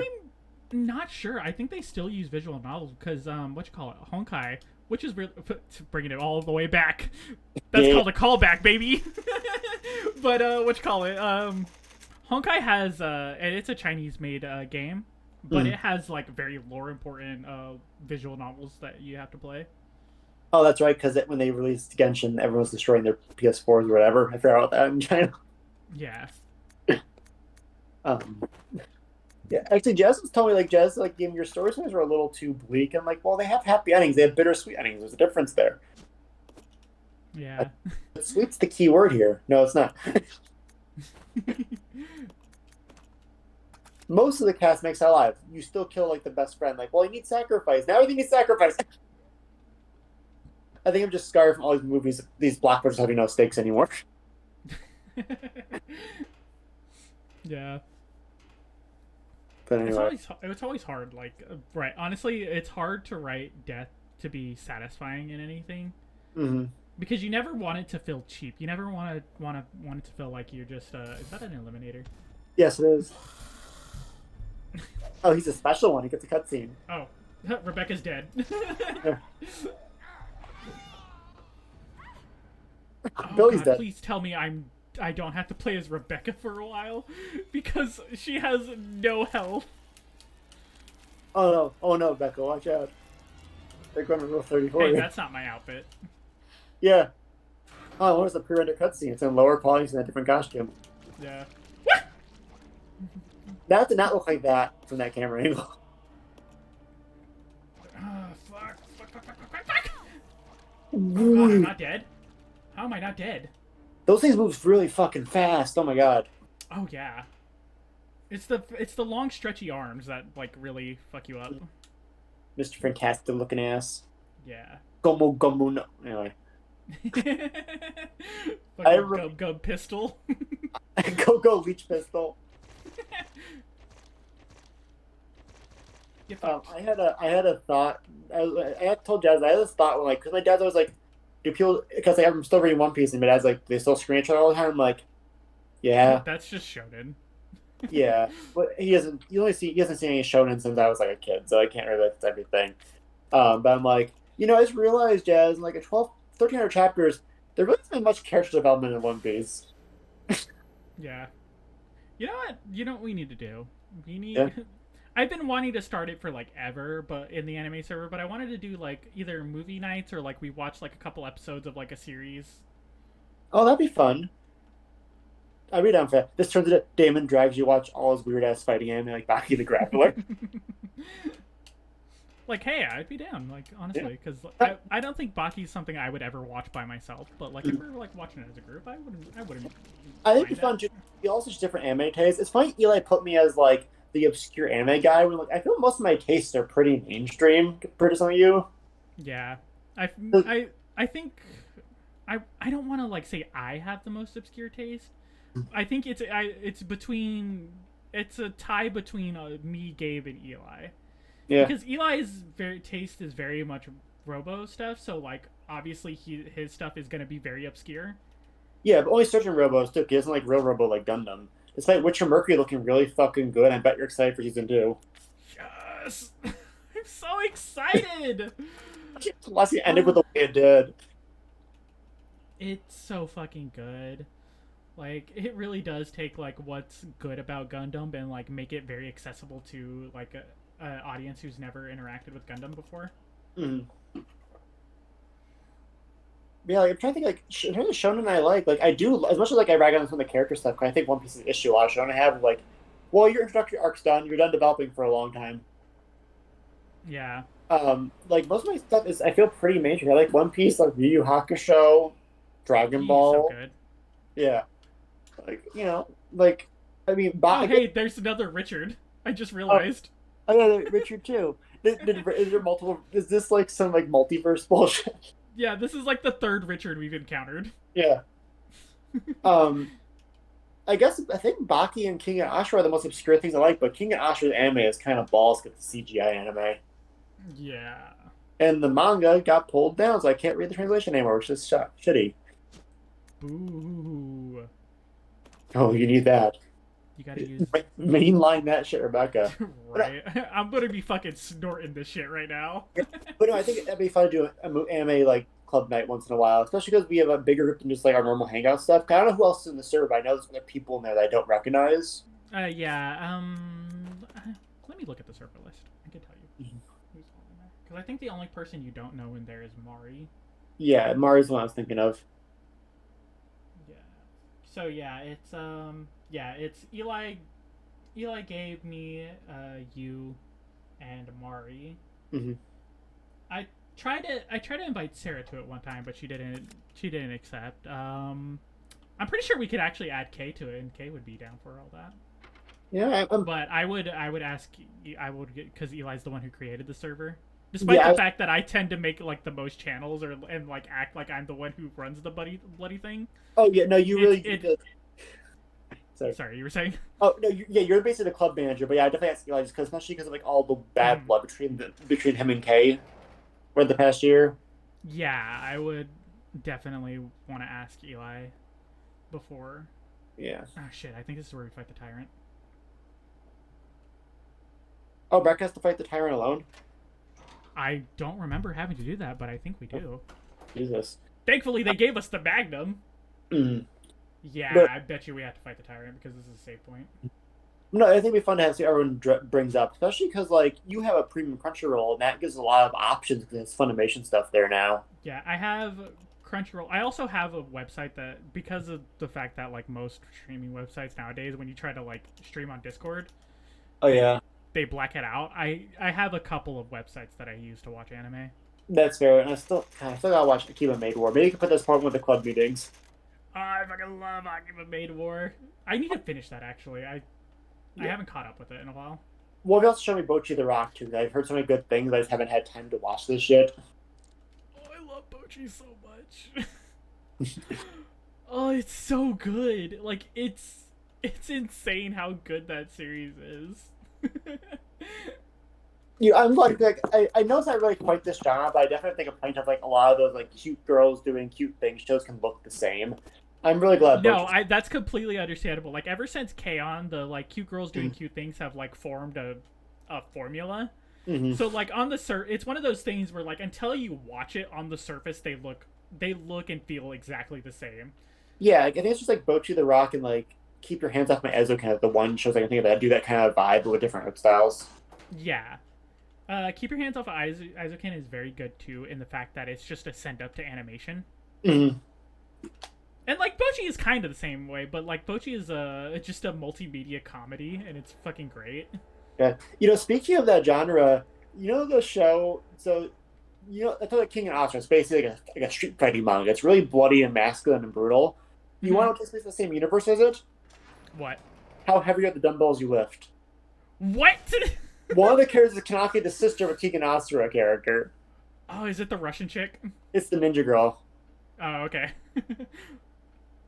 But it's That's just really same funny. artist too. Just like he's like he went from this like really. I showed Dad both beds like, but Keegan looks like he has more substance to it. I'm like, yeah. I don't know.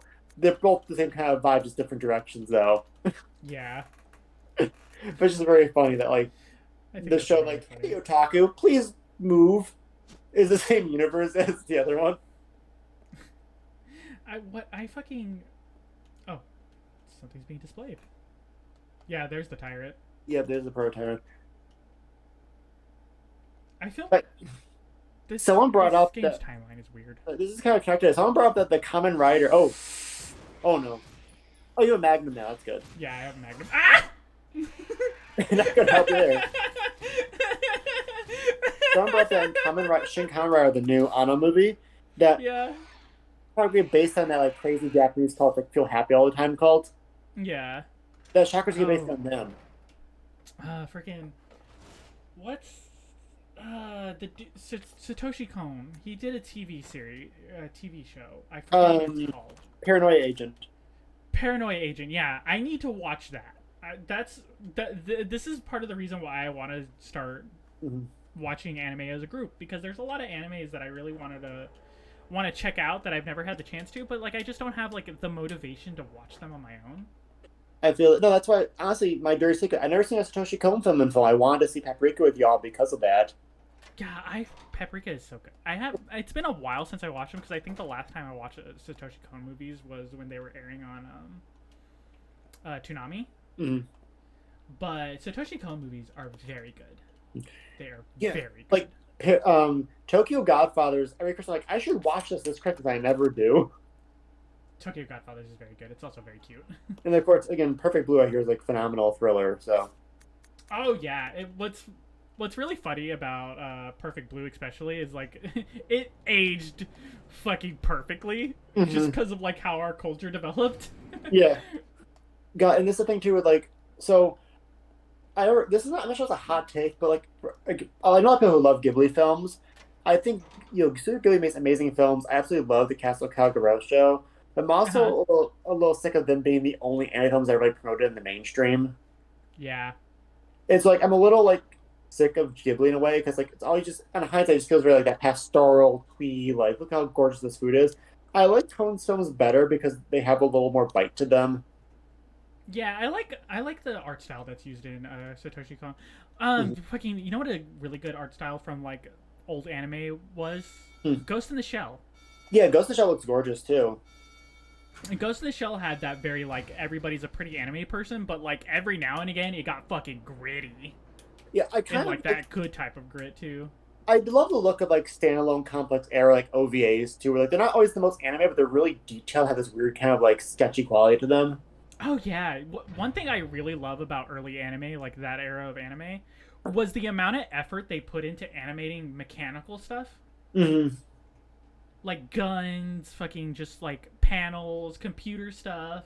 Like they put like the extra level into animating all that stuff, and I love them. Yeah, the tank things from Ghost in the Shell are still like super cool mecha designs. And It's this also like very good CG too. yeah, and this is another divide me. I like Real Robo stuff. I like the way Gundams look. I like the way like those things look. I like the way Hmm. like Armored Core move mechas look. It's cool to see like well done intricate machinery. Yeah, freaking oh Sherry's in here. Oh, Yeah, yeah. It's kind of weird to think that like most of the like all of the Resident Evil things are like happening kind of at once. yeah. If at least she doesn't like she doesn't hear Sherry's voice. You're like not go tell anyone that one. She leaves. Yeah. They should have arrived here before me. Haven't you seen them? I'm glad Enrico still has a fuck it voice actor. Yeah. We go straight from here. We should arrive Enrico hasn't been shot in the face by Wesker yet. I do miss his air voice. I know like we just need like a janitor to fill in some lines I've got to find Lily. before like Laura Bailey and Nolan wants to become every single character in video games. Yes, we got separated and No point worrying about him. He won't make it. Come on, let's go. It really does. They just went with the first person that signed up. don't Yeah, you only time for one take. Rebecca. All right. This would have been a fun way for the leeches to like turn to other people. Like can you trust Enrico? Yeah. Yeah, because he got shot in the fucking face like 10 minutes later. Yeah, this is a real eventful 24 hours. I'm so figuring how the fuck Wesker went from watching this shit to being on the other helicopter in like less than like 2 of them. Right? He fucking like booked it to there. He's all like, "I've gotta go, dude." Is that your helicopter, Wesker? Fuck. That reminds me of this fucking video. So like, what you call it? You definitely fight the Tyler in like this room. 'Cause I remember this elevator from the Umbrella Chronicles. Yeah, you definitely do. What you call it? But that reminds me of so in DMC, there's a bit of timeline fuckery with the fact that Nero is Virgil's son, because in the timeline of things, at the end of 2, he gets trapped in hell. So there is a very, very, very small period of time when Virgil is able to actually have Nero. Yeah, because he's Neo Angela for all of the first game. Yeah. So like, I just remember this video of like, it's like a video. It's like how Virgil like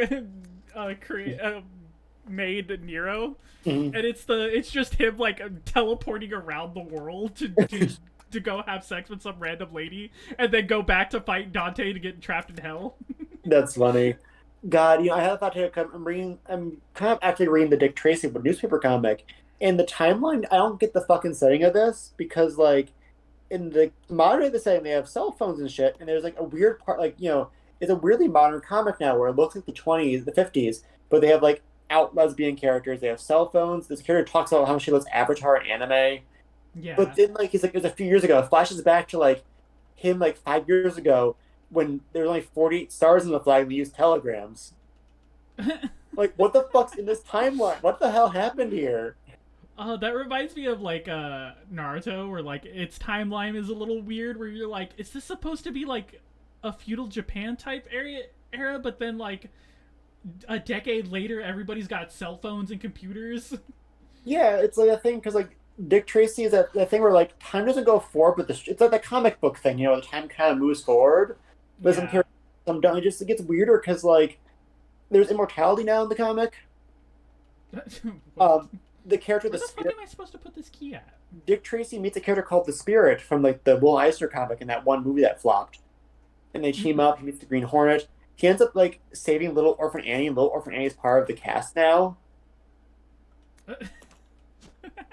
because they canceled the comic for Little Orphan Annie. They didn't end the plot line, so like fuck it. So they had years later, Dick Tracy finished the plot of Orphan Annie for it's like what year does this take place in when there's still like orphans running around like this? Oh, there it is. Okay, I was like, where the fuck do I use this? Dick Tracy goes to a furry convention, Raina. What? The star of this art forgery arc, he's looking for forged anime shells, and he goes to a furry convention to look around. The furries like pretty super like positively and helpful in the arc. And like a long-term villain Mumble's like, I'm a furry, Tracy. I'm like, what the fuck is happening? God, that's wild. And like half the free characters are just like treated as normal. There's a character in this arc, her name is I don't remember, she has a mustache, and they're just like, here we go. Tyrant. oh yeah, and they don't treat it as like a weird thing. They're just like, so why do you keep your mustache? She's like, I just like it. Yeah, I just think it's neat. And it's like, oh, your other girlfriend had a beard too. She's like, yeah, my other girlfriend. Like, why is Dick Tracy becoming this weird like gender fluidity like positive comic strip? Yeah. Also, you want to talk about timeline fuckery? We just met with Enrico. Yeah.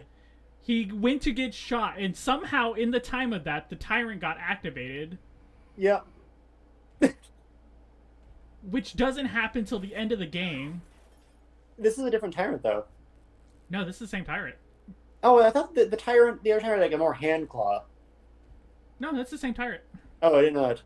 Yeah, it's the exact same tyrant, because when you defeat this tyrant, it doesn't actually die. Mm-hmm. You like leave the room and come back, and it leaves, supposedly to go fight Chris and them at the on the rooftop. I could have sworn that tyrant doesn't like that tyrant's like a needle claw. I thought tyrant had like a hand-shaped claw. That might be a modeling thing though. Yeah, I also think this is like a reused model. Yeah. Shit. If he hits me here, I'm dead. Yeah.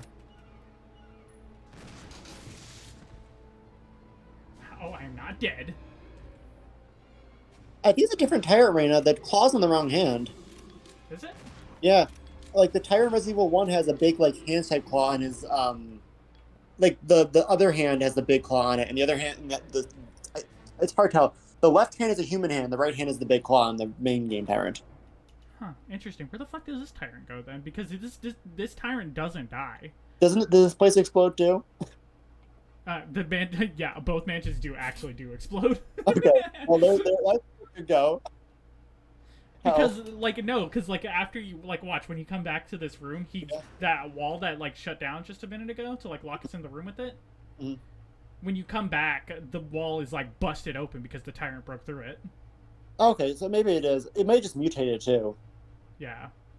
So it's I'm fairly certain it's supposed to be the same tyrant that's in 1 that goes to fight them at the roof. let me see. RE0 tyrant. Okay, I thought now when he's already in the tank and he stabs Wesker, does it kill Wesker, fuck off, then come back? Yeah, this is what I mean. You want to talk about some timeline fuckery, because we just met Enrico, which means he hasn't been killed yet, obviously. So he's going down to the mines, which is a midway point of the RE1 game. So by the time you walk over to put the key in the fucking elevator to open the door, the rest of RE1 has happened. This is just the wiki, so don't take its word for it, but it lists the one in this game as a proto-tyrant, T-001 model. The one in Resident 1 listed as the T-002 model. Interesting. So maybe, you know what it might be? Because that area, see, it's busted through. Yeah. Yeah. It just Kool-Aid Man out of here.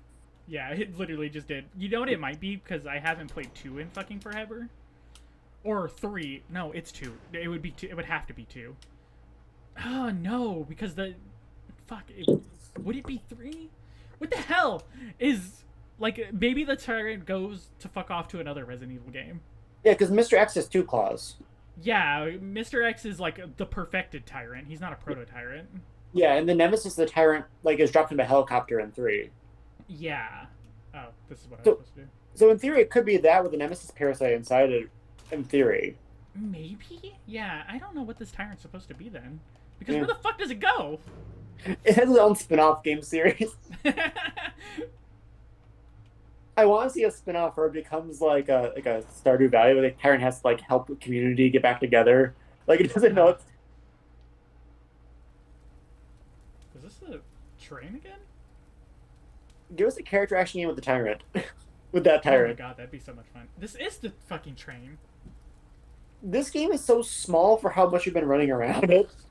Yeah, if we want to put together, we're gonna get a time at the how long it took us to get through this game, but that's not even gonna be an accurate time because we had to restart the game once. Oh yeah, god, yeah. I need to go back and add up the amount of time we spent on this. They're all the streams. Shit, that was the wrong button. But we've spent some fucking time on this. That's why I don't know if you looked at the stream title, but the stream title is "Will we ever finish this game?" That's fun. Yeah, that's perfect. I'm curious to see where our next adventure is going to be after this. I feel like I don't have the energy for another Resident Evil game right after this one. No, we got to do something else. I would love one game series I definitely want to go through on stream again is DMC. That'd be fun. DMC is just a fun game series. One thing I want to see us attempt at least one night is the PS2 game Lifeline. It's this kind of game where you can control it through voice commands. I don't know how you can emulate that, but I'm sure it works. I'm pretty sure there's a way, because emulations have give you a lot of options to do peripherals and stuff. Yeah, I'm sure you control it very well. It controls very well for a early PS2 game with voice controls only. Yeah, I would love to just research obscure survival horror games and give them a shot on stream. I feel there was a ton in that generation that because it was the kind of last boom before it died off in the shooter bit era. Yeah. There's Cold Fear, that game with definitely not Leon Kennedy in it. Oh yeah. There's a Thing video game, it's a squad-based horror game that doesn't work very well. That's not one German streamed years and years ago. What else is there? I mean, there's always Rule of Rose, that game that got infamous because it has real child death in it and murderous children as villains. Where is he? We also have the Clock Tower series and Haunting Ground. What? Oh. Sorry. I think more you than them. Fuck. Oh, we gotta fight the tyrant again. I was gonna say we have to fight Tyrant again, don't we? Yeah, we gotta fight the tyrant again. Yeah. So I didn't promise. I told Jazz I've been trying to work on like either like a nude or a horny drawing of one of my characters to get used to the body type. Mm-hmm. Which one should I do? Skinny or big? Oh man, I don't have a coin to flip. Yeah. Fucking God, that reminds me. I bought a nude pose book, and I need to practice off those at some point. That's cool. I gotta get. There's actually that'll help me in general because of my weird character designs. There's a If you book. want to borrow it, it's not. I don't think it's like gonna help too much in like the big department, but like they're good visual references either way. But if you want, I have two of them. Oh, I think what I was gonna say was there's a book I mean to buy that's like it's basically just a reference material book for like skin fold and how fat settles. Mm-hmm. Oh, that would be very helpful, actually. It's helpful because like I said there's not a lot of reference for like this kind of like weird stuff, not even just for like larger characters, but for like older characters or even monsters who have like like wrinkly skin or elephantine skin. It'd be helpful because it's hard to get pictures online that aren't like that are work safe or like useful. Yeah. Yeah, it's like the hard thing about buying like art books too Mhm. is that usually the body types they're gonna have are gonna be like the conventionally attractive type people. Mm-hmm. So like they're helpful, yes, but like to a limit. Yeah, like I've gotten pretty good just like learning how to like layer muscle or fat on a character to make them more like away from the norm. Yeah. Yeah, But I there's follow still- a lot of accounts that are like very focused on like muscular models and whatnot. So like I'm like I always have like a source to go to for that type. I just Google like Baki and just like use that but tone it down for muscle, how muscles like because every Baki character is like a dehydrated Slim Jim with anger in it. Yeah. God, where? But they are doing a figure. Storm Collectibles doing a figure of Baki's dad soon, and they gave us disgusting back that looks like a grinning Oni face. Like his muscles look like you know those crabs that have the samurai faces. His muscles look like that on his back. God. That's crazy. He's a character who was once quoted as saying, "I'm so manly that anyone I have sex with keeps me straight because every man's a woman compared to my testosterone levels. He's like 100 times more testosterone than any man on Earth in canon." That's really funny. Baki goes like it starts like a pretty normal like MMA series. He just goes to like absolute lunacy by the end. Rat the Hunter. Baki is very funny. Mm-hmm. Like I can't read it just because visually I can't stand looking at any of those characters. But like I love hearing about Baki. It's I told Jazz, you know, they're like, well, you like Beastars. I don't like Beastars. Well, Beastars is from his daughter.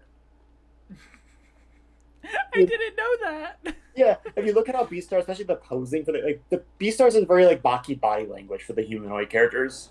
Yeah. I need to watch/read Beastars. I do too. It looks really good. It's one of those things like I'd rather just read it online though because manga takes up so much space when the series is long going. Yeah.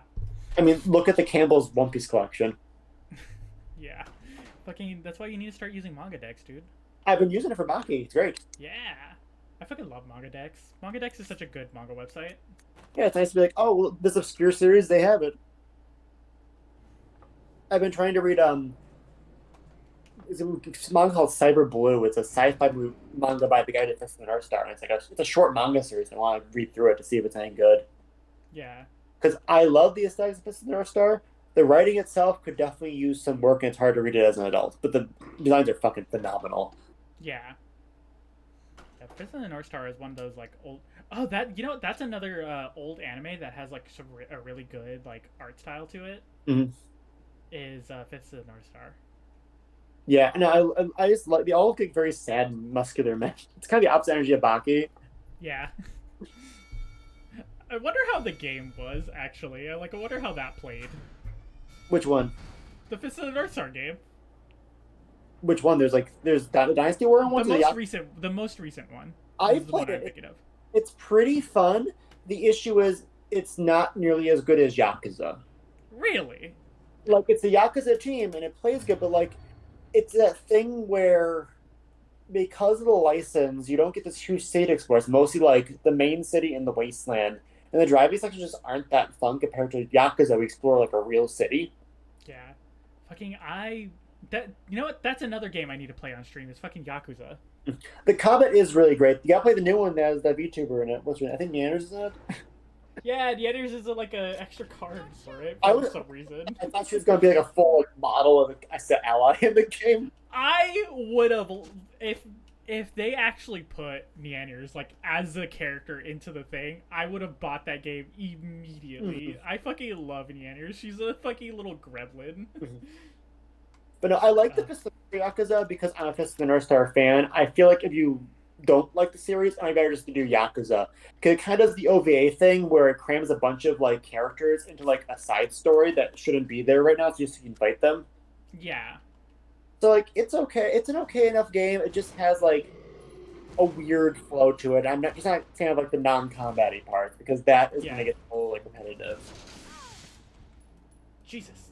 And the Dynasty Warrior ones, the first Dynasty Warriors for is like really fucking bad, but the second one, Ken's Rage 2, is actually a lot of fun. It has a ton of characters. It does the whole manga series. That one's a lot of fun, but the first one's really rough. It has that first Dynasty Warriors issue of like 7 characters in the roster, nothing else. Yeah. There actually, for our fight game nights, there is an Arc Snake Fist of the North Star game too that we should play. Oh, it's by Arxis too? Shit. Okay, yeah. Apparently it's really broken, but like, hey, I wish we would get more traditional anime fighters. Like, I know Dragon Ball fighters exist, but like, there's some good show that would work as fighting is that just after PS2 and these get more expensive, they just stopped making them. Or they're like all the like shitty arena fighters like the Boku no Hero or Demon Slayer games. The Demon Slayer one is just like it feels very Ninja Storm, but like it feels lacking in some way. Yeah, actually that's a point. I shouldn't call them shitty because Ninja Storm is like a ton of fun and the other ones aren't. Ninja Storm is so much fun.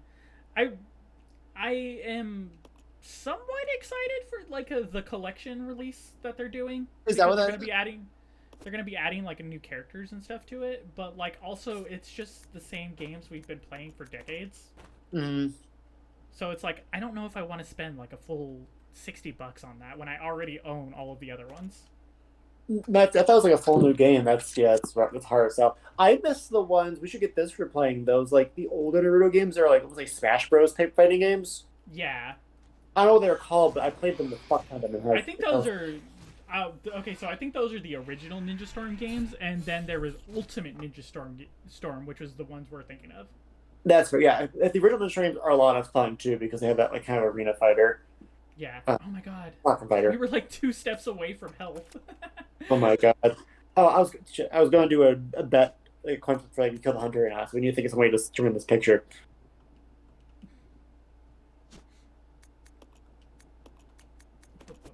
I'm trying to think what like I have the Saint Seiya one because it's on sale for dirt cheap, and it's fun. But once again, it's that thing where like I don't know something like about Naruto's is that just work well with that style that don't work with other games. Yeah. It's very hard. One thing we've mentioned this before, like every time we talk about like these anime style things, but like the anime fighting games have gotten the art style down very well. Mm-hmm. But it's just where they lack is like mechanics. Yeah, like I think Naruto feels close enough because of the way the jutsus work in those things. But like, Yeah. I don't know. I haven't watched much Demon Slayer. I just didn't see the appeal. But I feel it's a samurai thing. An arena style fighter wouldn't work as well as like a Soul Calibur type game. It's just Demon Slayer, especially the anime. It's just a visual feast. It looks really nice. It's very fun to watch. Yeah. I totally listen. I'll say the same with like a lot of shonen. I'm so like hyper aware of how tropes work sometimes. It's hard for me to get invested unless I really like the characters from the start. Mm-hmm. Like with My Hero, I'm like, oh boy, another entrance exam arc. This is this is just Naruto at home. Yeah, I need to, because like I hear there's stuff from My Hero that I really enjoy, and like I think it's a fun shonen. Mm-hmm. But I don't know what it was about the anime. Despite the anime being like very visually impressive, I just lost interest in it. Like I think it's just because it's like the pacing of it all. Yeah, it definitely has that pacing issue that I see in a lot of like battle shonen. Yeah. So I want to read the manga just to give it a shot, just to see if I would like it a little bit more, because when you read manga, you can go as fast as you want. That's why I like reading manga over anime, especially like stuff like One Piece. Like much rather, I'm glad I read it instead of watching it. Holy shit balls! Like I do think in general I don't like battle shonen that much anymore. Now I'm a little older. I enjoy One Piece as more an adventure type thing, but like the kind of like go to a place. That's why I don't like part 3 of JoJo, because just they go to a place, fight a guy, go to a place, fight a guy until they get to the end of the road. Yeah, I think I appreciate when shonens get anime because like it's fun to like go and see like how they adapt like certain battle scenes because like manga is very limited. And unless you get like a really talented artist, the fight scenes aren't going to be that glorious. What's carrying them is like the writing behind it all. That's fair, yeah. Because I feel like with anime, it's always in battling. It takes out always the Sakuga that you get to see repeated online. Like it's like a Demon Slayer actually. Mm-hmm. Fucking it's the one that everyone goes to. Episode 19. Is that Spider Lady? Yeah. Yeah, when he's fighting the spider dude, like that fucking scene hits hard. It's so good, from the musics to the visuals to like just the sound design. It's so fucking good, and it's really cool to see that animated. But like honestly, if like you had told me to like choose which version of Demon Slayer to pick, I don't fucking care which one you do. You get the same experience either way. Yeah. But I will not diss any of the animation whatsoever because it's just fucking beautiful. Yeah. I do like how the newest Demon Slayer movie was just basically an OVA they put to theaters. That's like a recap episode. That's pretty much honestly what all the movies have been so far. Oh, they really? I thought Demon Train was a little bit. So Demon Train was one arc, and like that's kind of what I expect the movies they're gonna do because like Demon Slayer has very tiny arcs in it. So like I think the show covering like the bigger arcs and then the movies covering the tinier arcs works very well in its favor. Yeah, that's actually fair. I think that works well because a lot of times there's some really good anime movies, but a lot of times people are like skip them because they are like filler, quote unquote. Yeah. Like One Piece is some really good movies. Like Strong World's a great looking film, but it's also a movie that doesn't count towards whatever One Piece is slowly meandering to. Oh, Billy is drowned. Oh right, this fucking time shit. Oh Jesus! You have to do this after being the tyrant too. Yeah. Luckily I saved it, so it's not that big. Okay, I didn't see the save. That's what I was worried about. It'd be fun as like a Mario slide game. You just gotta ride the rapids down.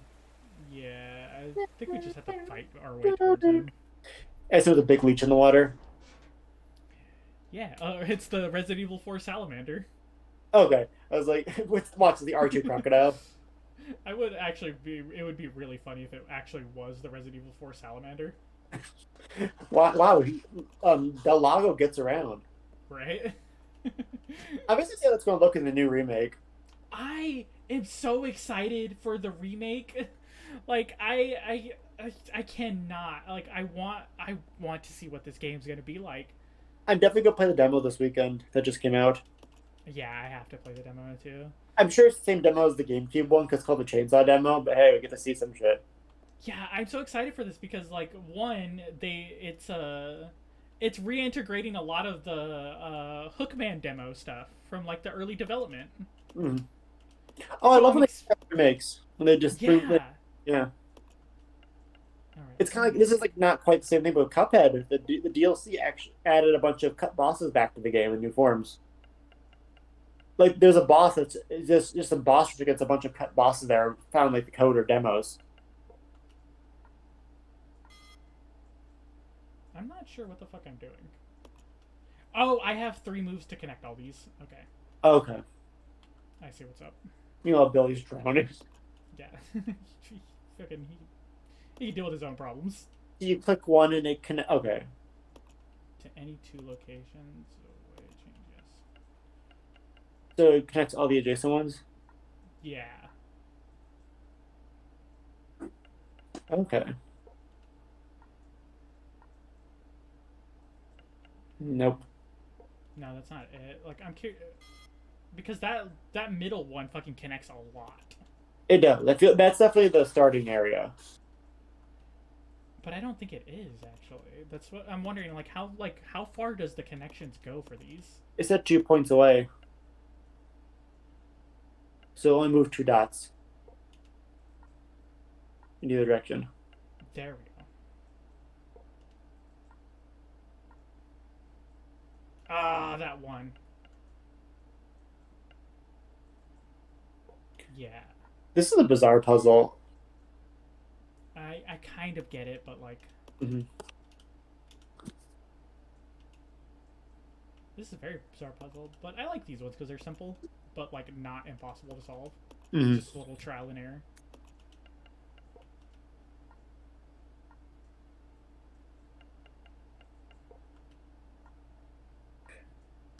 I saw the the Krang ransom. I was going to open my phone up to do a coin flip. And more importantly, it's about forced diversity. I have to like. Please tell me he does the fucking voice. I'll refine the video in a second. Hold on. Oh man, shit. No, that's wrong. Yeah, no, that's not it. That's definitely not it. So, All right, say when and I'll stop. go at it. And landed on huge. I put tiny and huge in every other space. It landed on huge. So this is something that would be interesting to draw because I learned how a body works. This character is about. This also the character is hard to write because she's an army. In your words, where he's like, "Well, you I watch a movie and I just move on." There it is. Haha. Got it. Yay! I'm a genius. It does brought up how this kind of like non-obsessive brain is complete anathema to my own brain. Where it's like, "Oh yeah, that's neat." Anyway, Anyway. Huh, oh no. Anyway. yeah. Oh, you mean anime like So Dragon bright Ball Z? now. Why is it so What? bright now? There was something over here that I could pick up that I keep seeing flashing over in this corner. You see that? Like at the right corner? Oh wait, my tail's in the way. Right You corner. actually can't see it. Yeah, I think you mean like the thing on the desk or the thing on the shelf? The thing on the shelf. I think it's ammo. Stream can't see it. Oh, I think it's ammo. Oh, I think that's a gas can actually. Is it? Oh, it's outside. Yeah, it's outside the gas can. Yeah, I think it's a gas can. Hmm. Okay, it's nothing important. As long as it's nothing important, then we're good. It's something we're probably gonna find in another room here in a minute.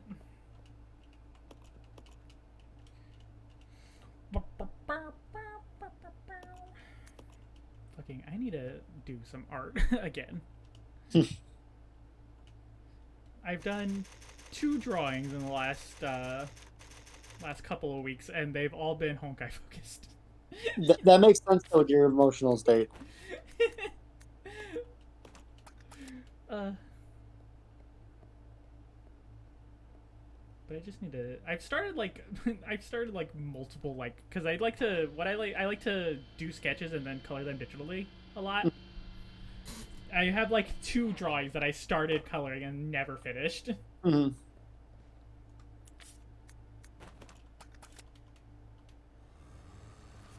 Oh my god, OSHA! What are you doing? There's zombies here. Who cleared this? Okay, I found the video. Let's listen to this guy's voice. Hold on. Oh, yeah. It's a separate thing. Whoop! You just.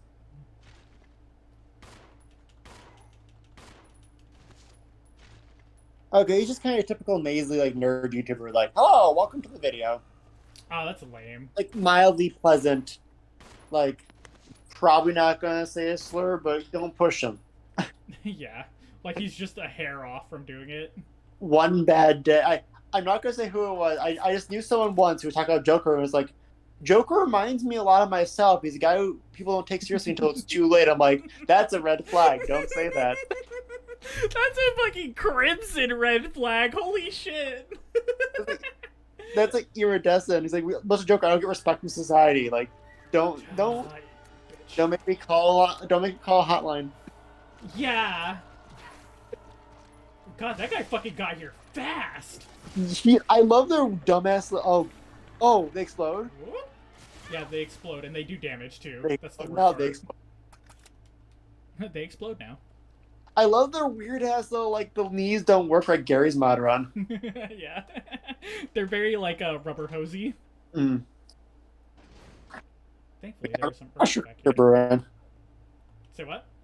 Yeah, I was in the Cuphead thing. Like, yeah, real pressure cooker brewing. Oh, about Jess says hello. Hi, Jazz. Tell Jazz I said hi. Hey, Mick.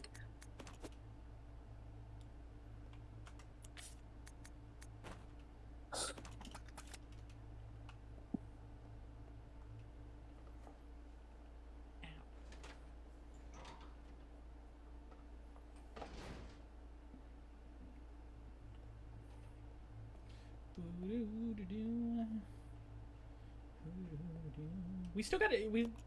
Speaking of art, we still gotta do our stream where you fucking mess around on that tablet of yours. Yeah, I was going. I was talking about that today at our work happy hour. I'm gonna try to fuck around with that next week sometime, probably. Yeah, I fucking love drawing on tablets. They're so much fun. It'd be fun to see to see our aesthetics clash. Yeah, I need to fucking get a bigger desk because like. As much as I love using my new tablet, but the thing is fucking huge and unwieldy. Mm-hmm. And I have to, like, clear... I basically have to clear my desk of, like, my keyboard and my mouse to use it. So it makes it a little annoying to do it, and it's probably the reason why I haven't been doing art as much as I should on, like, my PC. Mm-hmm. I've actually been drawing a lot recently. I've just been doing like a lot of little small pictures here and there. Yeah. It's crazy. This book's over 2 years. I've seen my artwork improve so much just like looking at the characters back then, how I draw them now. Yeah. I really wish I would have kept my sketches and stuff from when I was a teenager. A wee bab. Yeah. Yeah, I was just a small kid. I have 6 years of like 5 or 6 years of sketchbooks in my closet, and my mom saved every drawing I ever done from when I used to draw at home, so I can dig and get reference if I really want to. Oh shit! I can go back to the mansion. I gotta get that battery. When you were a small kid on the streets of Moon City. Dick Tracy's granddaughter is actually half moon. Is actually the daughter of the Moon Princess who was killed in a car bombing. Do you have relations with the Moon people? Oh man, I hate to keep bringing it back to Honkai, but like that's one of those. I think that's part of one of those like life things that like affected me more than I expected. So something that I grew up with a lot is the moon symbolism being very much a part of my life.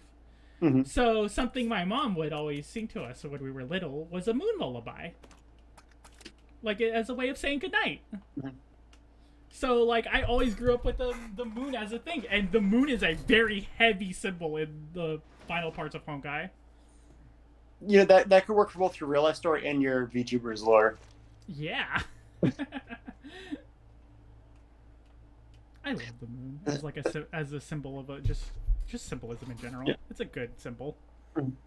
My I'm not even do it anymore. My old writing, my lore is like the moons were important because they're like the nexus point of where realities intersect, because the gravitational flow of satellites, and like you can use this gravitational flow to kind of arc along the rotation of time. Safe now. Are you okay? You didn't get eaten by the Resident Evil 4 salamander. You're good. But that's interesting because Honkai, I saw the video you posted, so the moon's big in that too. I can't. Oh, yeah. The fucking song in that short is like a trigger now. Subjects in Marcus's research. Oh shit, Skeleton. He must have Or betray like skeletons. the mother virus. Brain blast. God, talk about a show that looks really ugly nowadays, but is still really fun. Yeah, Dream has great writing, but oh my god, those character models are definitely the first. Like that was one of the first shows to use like off the shelf CGI software. Yeah, I think what's funny is I didn't remember like how like wonky the animations were for that show. Like, but like I saw it like going around a while and like people pointing out like all of the weird animation mistakes. Like Jimmy's hair would just clip through environments constantly. God. It's a fun show. It's a weird show. I just like the weirdness of that. Not be like they wouldn't just nowadays, but it's definitely weird in hindsight that Carl's such a simp for Jimmy's mom. So hard. It's really, oh, Rudy, oh. It was so funny. Where the hell am I going? Oh, I see. I see. Rebecca, can your tiny arms move this box, or do I have to send Billy over here? Nope. And that's an achievement. What'd you get a tune for? For trying to have Rebecca move a heavy object. You can't do that as the achievement. Yeah, exactly.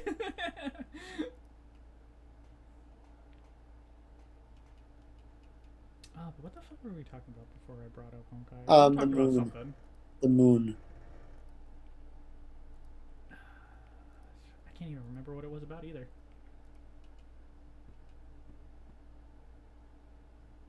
Oh, I see what's up. I'll go. Alright. Jimmy, the brain blast thing with Carl being a simp. Being a simp. Jimmy, your mom is so attractive. Oh.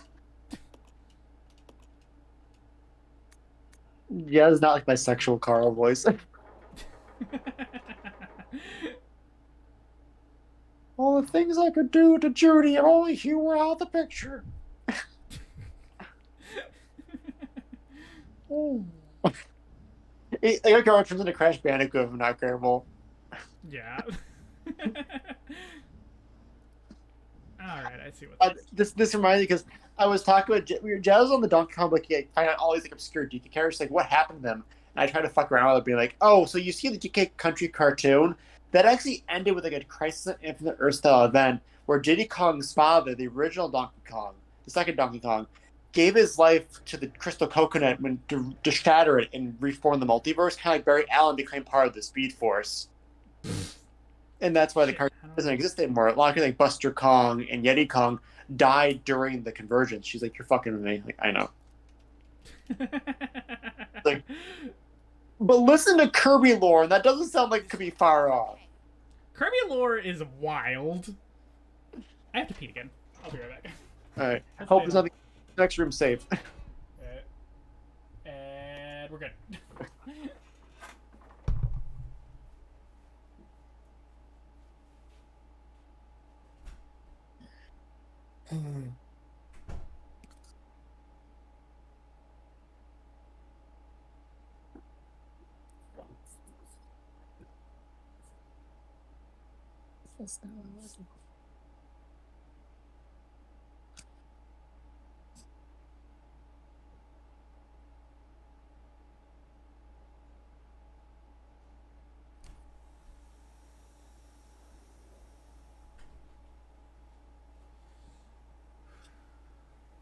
Alright, I'm back.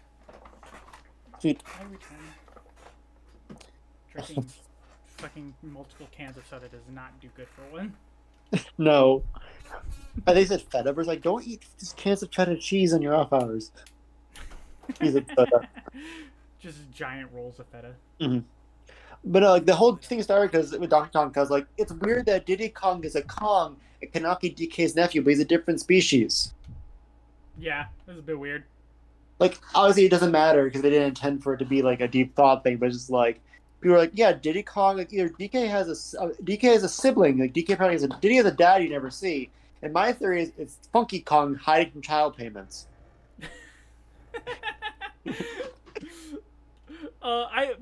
I love taking characters and just making them avoid fucking paid child support. Yeah. Yeah, because Funky Kong is the weird, like, NRA Donkey Kong who lives in the woods off the grid, stockpile weapons for the day of reckoning. He has to be Diddy Kong's father. I love taking characters and just doing stupid shit like that. Yeah. And then we have Lanky Kong, who's an orangutan, and the only orangutans in the game are explicitly enemies, so what's Lanky Kong's deal? Just thinking way too hard about these characters that got like 3 seconds of thought put into them. Yeah, because I played a level in DK Country called Orangutan Gang. It implied that the orangutans are at war with the Kongs. They're reject Kong. Donkey Kong is an orc to the Donkey Kong elves. He is a failed Kong. Wait, how the fuck do I do this? I will say we should never play DK64 because that game has way too many fucking collectibles. Yeah, I remember that one of the collectibles is literally hidden in a spot that you would just never think about. Yeah, people didn't find it for years and years. It's not necessary, thankfully, but even like the core game, like every character has unique collectibles. Unless you play like an emulator hack, you can switch characters on the fly. It can get really tedious. You get to go back to Yeah. barrel change characters. But play Lanky Kong's the best one because he can stretch his arms out and he can hold his breath and inflate like a balloon for no reason. Because again, the reject Kongs have looser DNA due to their exposure to the crystal coconut's radiation during the War of Conversion. Oh man, speaking of weird things that got animated shows, I wonder when Sonic Prime is gonna update. I feel with Netflix it could be a month or forever. I mean, it's probably 6 months if it's a half season thing. Yeah, I would love to continue that because Sonic Prime was very good. Yeah. It's also very much a show that knows its audience. Very. Yeah, at least I feel like it has good humor. The Sonic Writing's fine gotten good now. It's out of the irony era. Yeah, it still has like that little bit of irony, but it's not like so fucking irony poisoned like a Marvel movie. Yes. Gotta bring it to that. Gotta bring it back to that. Oh, whoops, I'm on the wrong side. I have one last thought, intrusive thought about DK. If you think about it, Go it.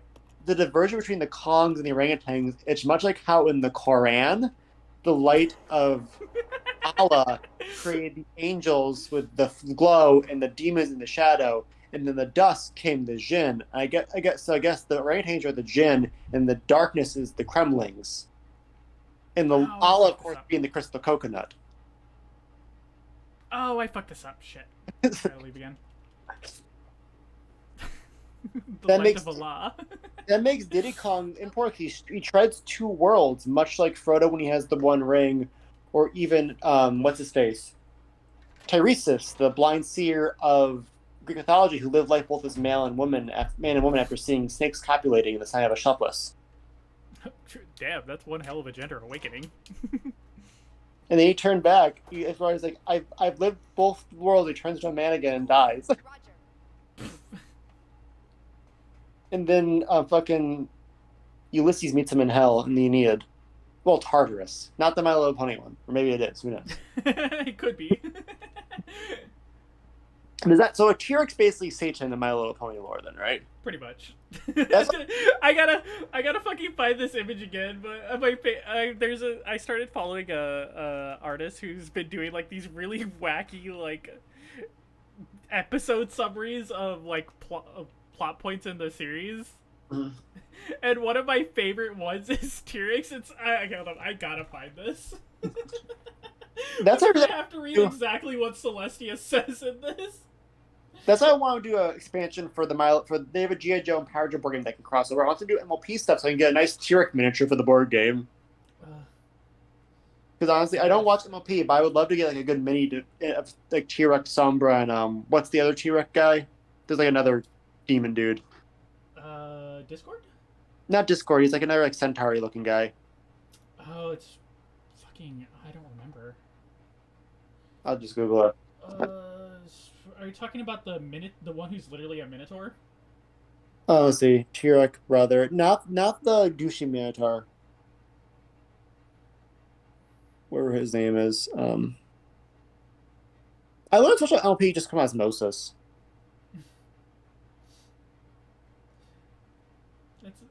Friendship is Magic is like really actually a good show. I still need to watch the new 3D one Mhm. just to see how it holds up because I watched the movie and the movie was honestly pretty good.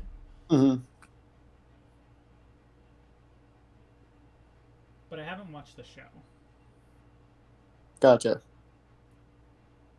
It's just like anytime you put anything on Netflix, it takes me a lot of effort to go and watch it. I don't know what it is about Netflix, but Netflix has like a fucking repel on me. Like I open up Netflix and I'm immediately like, I don't want to be on Netflix anymore. It's just so much like noise and not enough signal when you're looking for stuff. Yeah, that's why I really, really, really, really hate that there's some really good anime that are Netflix exclusives, Hmm. but I can't watch them just because I can't stand being on Netflix.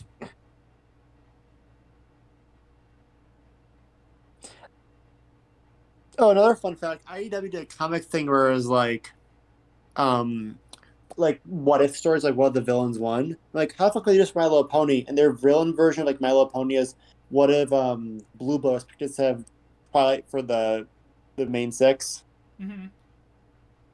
It's where Celestia's like, I'm going to choose the worst student and make him better. And she ends up getting Prince Blue Blood, and he pisses her off, so she sends it to Ponyville just to get him out of her hair for a little bit.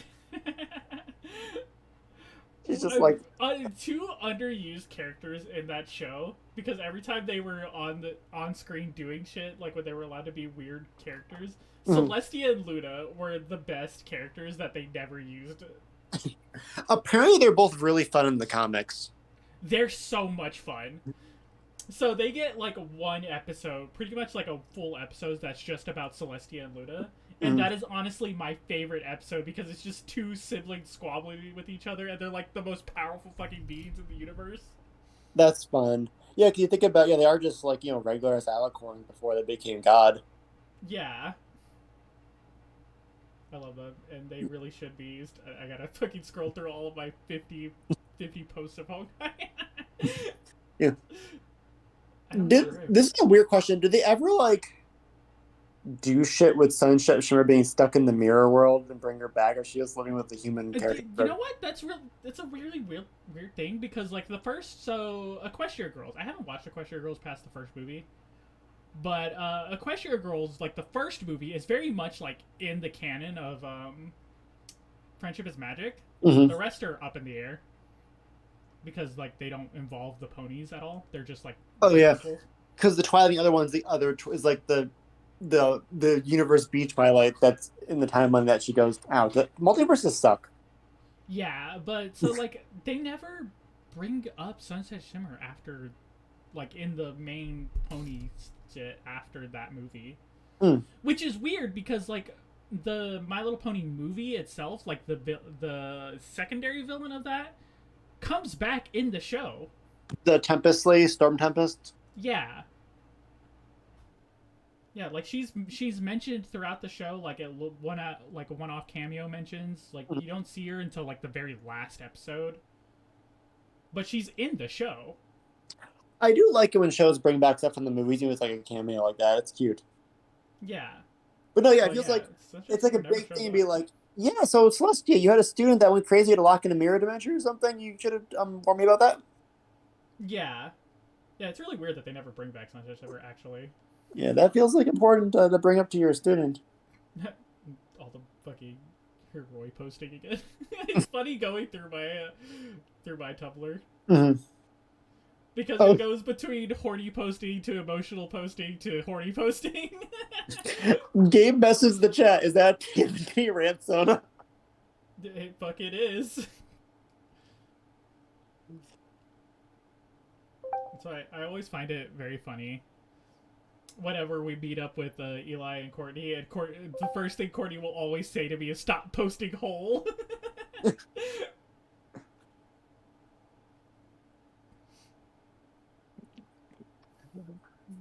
I'm gonna have to look through the tags on this one. I've really got to start using Tumblr tags. That's the one thing I don't do. I don't use Tumblr like you're supposed to use Tumblr. It's funny. My Tumblr's been using like 4 years now, ever since like or maybe more. Wherever the porn ban happened, I left Tumblr and never really went back. I just forgot my login. Yeah. And like that's just like your Tumblr is exactly the same as you are now. Old pulp stuff, Japanese monsters, with occasional sidelines and old video game land. Like, yeah. Yeah. It's strange like how much like the porn ban like fucked up Tumblr. And I'd even like follow like porn stuff on my main account. I just did it on a moral basis. Yeah. It was funny. I followed an artist, and he was like, "Oh, you like their art? You know they do vor too." I'm like, "No. Why do you know that?" Why do you know that at all?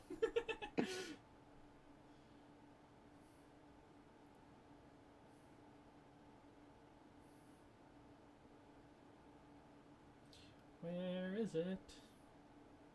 This dude does so much fucking.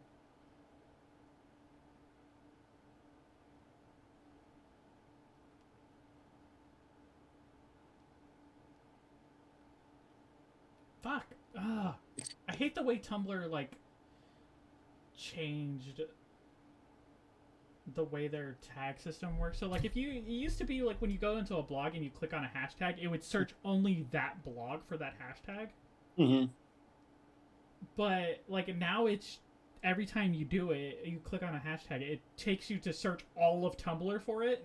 Mm-hmm. And I'm like, dude, I just want to search this one blog, please.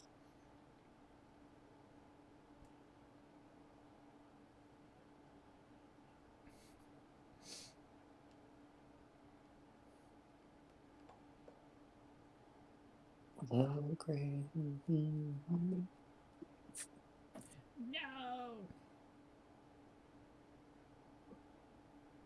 You can't find it? I can't find it. It's just so fucking funny.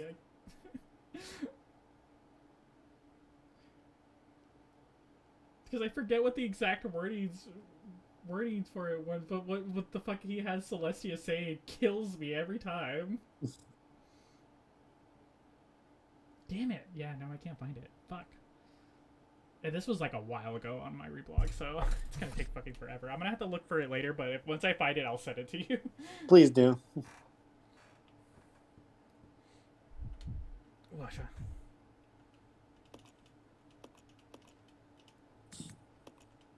But it was something along the lines like, Twilight, you gotta help us. Tyrek is like stealing all our magic. He's going around all of Equestria giving mad magical head.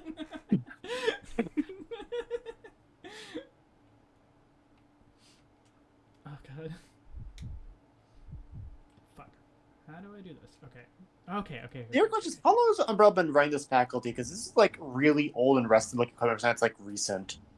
Yeah, like the facility just went to fucking shit like real quick. Yeah.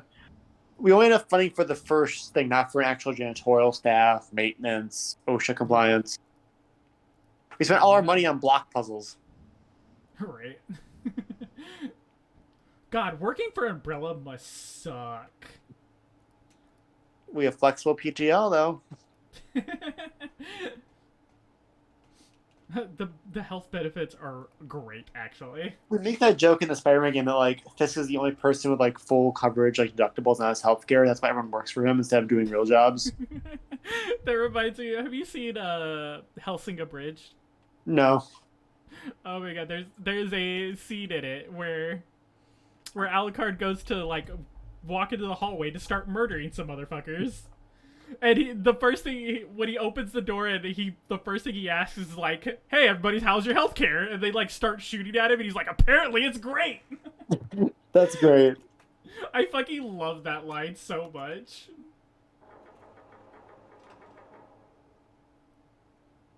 Yeah, another problem with drawing bigger characters is like half the reference poses are for people who aren't that size, so you gotta do a lot of mental moving parts around. Yeah. Yeah, if you're not like used to like looking at that body type all the time, it's very hard to like fill in the blanks. Yeah. Shit, how do I...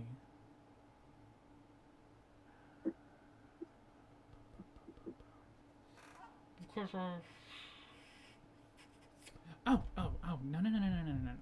I'm overthinking this. I just accidentally stumbled upon a sexy juice box lady.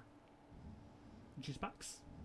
Yeah, she's like, I mean, it's just like a realistic human body with like a smooth like juice box head with like Lego eyes and like a smile. I'm not posting this one in the chat, so you have to find it yourself. You can send it to me. Oh yeah, that's fair.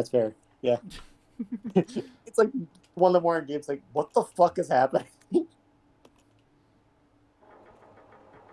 Okay, let me make sure to send it to There we you go. and not to my mother because you're on the same share list. Okay, post that to Honey Badger. That's to me. Let's see this. This is where Damon accidentally doxes you on stream. Yeah. There's that. I just sent it to you. I trust the thing. Fucking give it to me. Oh, interesting. Yeah, it's like weird because like the body is like a little too detailed for like the head. It It's just feels very like detailed. Like that's actually like some really good body detailing. yeah, and then you slap like a smooth object head on. You think if you drink the juice out of her head, she dies. I would think so, but it would be like the best juice ever. You gain her knowledge, like fucking Bloodborne inside. Yeah. I have to use the fucking tank controls to push this box because it's at such a weird angle. Oh Jesus, that's what turns into like you get don't step on her. You get respect the pouch if you do something wrong to her in the bedroom. Respect the pouch. Respect it. That's something that like I feel young kids never understand the weird ass like overly aggro like '90s and early aughts advertising campaigns. Yeah.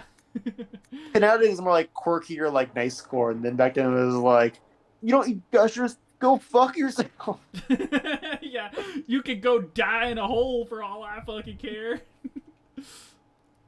There was one there's a fucking advertising campaign for like Pepsi's like 1 calorie soda, where this would not fly anymore. Whereas like just suicide, like drawings of a cartoon calorie killing themselves in different ways. Like, oh man, zero like calorie it- soda sucks. Sorry. yeah, but it's just like I don't want to scratch because I don't want this on the stream, but like. You know, it was like it went from, like, it was like a mixture of goofy and like realistic like suicide methods, and like this is kind of poor This is a taste. little dark. And that'll be the taste of the 0 calorie soda. Damn, that's some fine looking water. Yeah, What it's the a pre-render cutscene. Yeah, but like still, it's like I was down on it. 1990s. Fucking get out of my way, Billy. Thank you. 90s commercials were weird. Mm-hmm. Jazz showed me the fucking ones that they get like fruit heads. Yeah. And I was like, that gave someone a fetish. My first response. That's your first response to a lot of things, actually. Is that bad, or is that just me knowing the internet the way it is? It's a little bit of both. Okay. It's funny. Mm. It's just funny that that's what your first thought is almost all the time. Oh man, fucking! Oh Jesus Christ! There we go. Rebecca, you have way too many bullets. You need. I to was watching share a your Let's bullets. Play by like Chugga Conroy or Banjo Kazooie, where he was talking about he went this like this is how my brain works too, where he like talks about like how like old people have a thing for like gas prices, and then he went from that talking about how like he went from like, talking about that to like how a lot of people in their generation have furry fetishes, and like how the fuck did you get to these things connected? He's like, it's like back then, all thinking about this the gas shortage. They got a fetish for gas prices. Now we saw a bunch of anthropomorphic characters, and now we're all into furries. Like, no, that's not how a fucking connection works. I mean, he's not wrong. No, yeah. I mean, look, every time obviously the hashtag boobgate and spaceship 2 is overblown, but they definitely animate Little Bunny in a certain way in that movie that was like definitely intended to be. That every change they made to Lola Bunny in that movie was very deliberate because they knew the type of people who were gonna be watching it. Yes, They were like, we do not want horny posting of this character. Mhm. Oh shit! That was the wrong button. We'll be right back. Oh my god! Thank you. Fucking no! Switch back to Rebecca. I need her to not waste the shotgun ammo.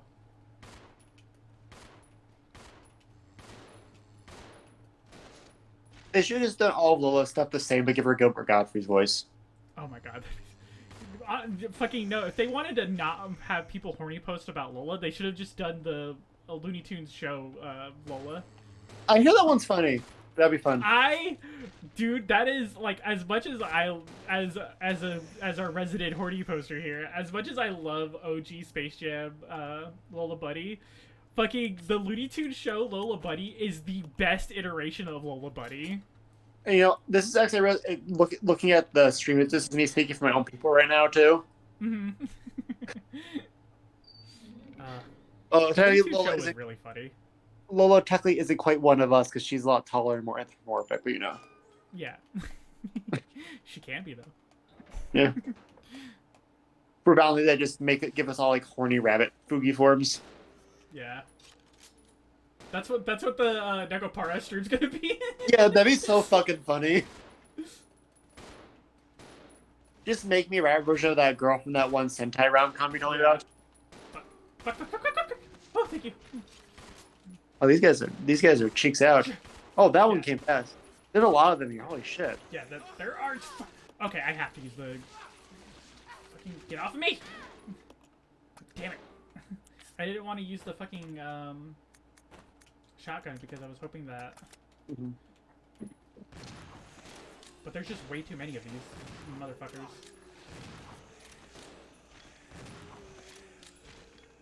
Yeah, holy shit! Thank God we don't have to deal with Crimson Heads. Oh, I'm glad. Ah, you bitch! I'm glad they're only Damn one it. day. We're all both in the fucking orange too. And there's only like one full heal. Is that it? Did I go through all that for a fucking box of ammunition? For Jesus. handgun of all things?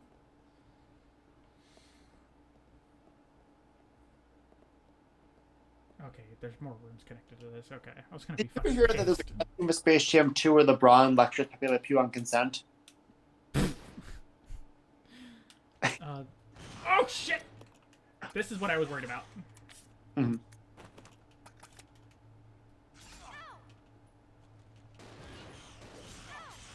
Did that?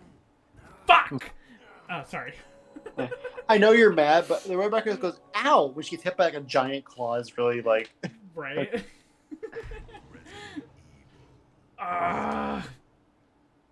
How far did that put us back? I don't know how far that put us back, though. That's the problem. I wasn't keeping track. We were going for a while. You must survive. Do I, game? Do I really? Ow. My back. Oh my god, it put us so far back. Oh, Jesus. Holy shit. I'm going to scratch Campus City for a few hours staring at a blank piece of paper. Yeah. Where's my headphones? We're going for a walk. Not around the apartment, but not around the building, but around my place. Yeah. Have at it. But yeah, no, they wanted to have a scene where Pepe Le Pew flashed about consent for Michael Jordan, and they're like, let's maybe not do this. That's a little too Disney remake. Yeah.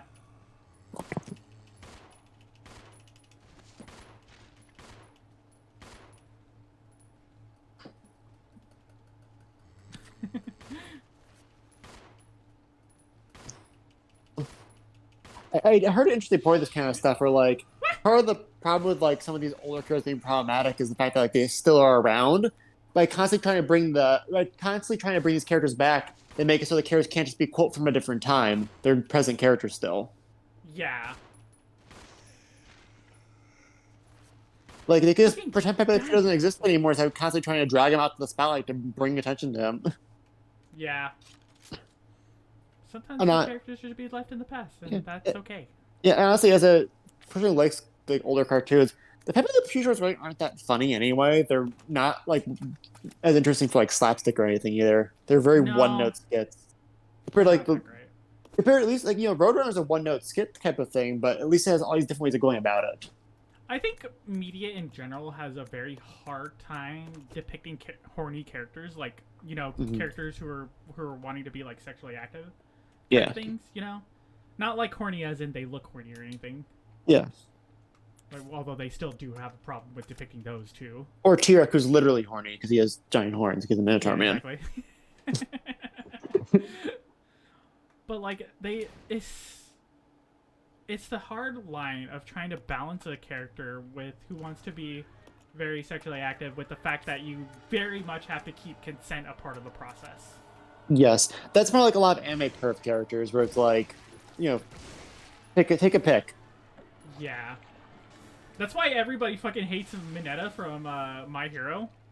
You popped right in my He's head. like Him the and Bro- worst of that like old type of character who's like the Brock type character. There you Yeah, go. see, him and Brock both popped in my head at the same time, so I'm glad you thought the same ones as me. Yeah.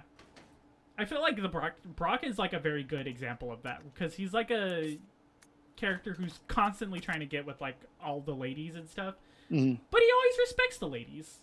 Yeah, And he's the butt of the joke too, not the girls. Yeah. It's kind of like the Office. In the Office, like Michael is shitty as hell, but he's always supposed to laugh at him, not with him when he acts offensive. Yeah. Yeah, I think that's the big thing is when you just pick those type of characters, you always gotta. What the? Wait. Are you fucking shitting me? What? Oh my god. I didn't know that if you clicked in on the map, it would tell you what items were in that room that you left behind. That fucking like half hour I spent as Billy just running around the mansion trying to find ammo and stuff could have been shortened by so much. Oh my god, I'm such an idiot.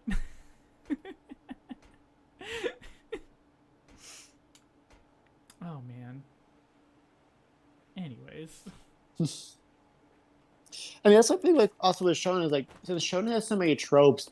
Whenever they do that, it's gotten a lot better. But whenever they do that stupid fucking perfect character trope, I'm just like, I'm not going to do this one. This is one of the main cast. Yeah.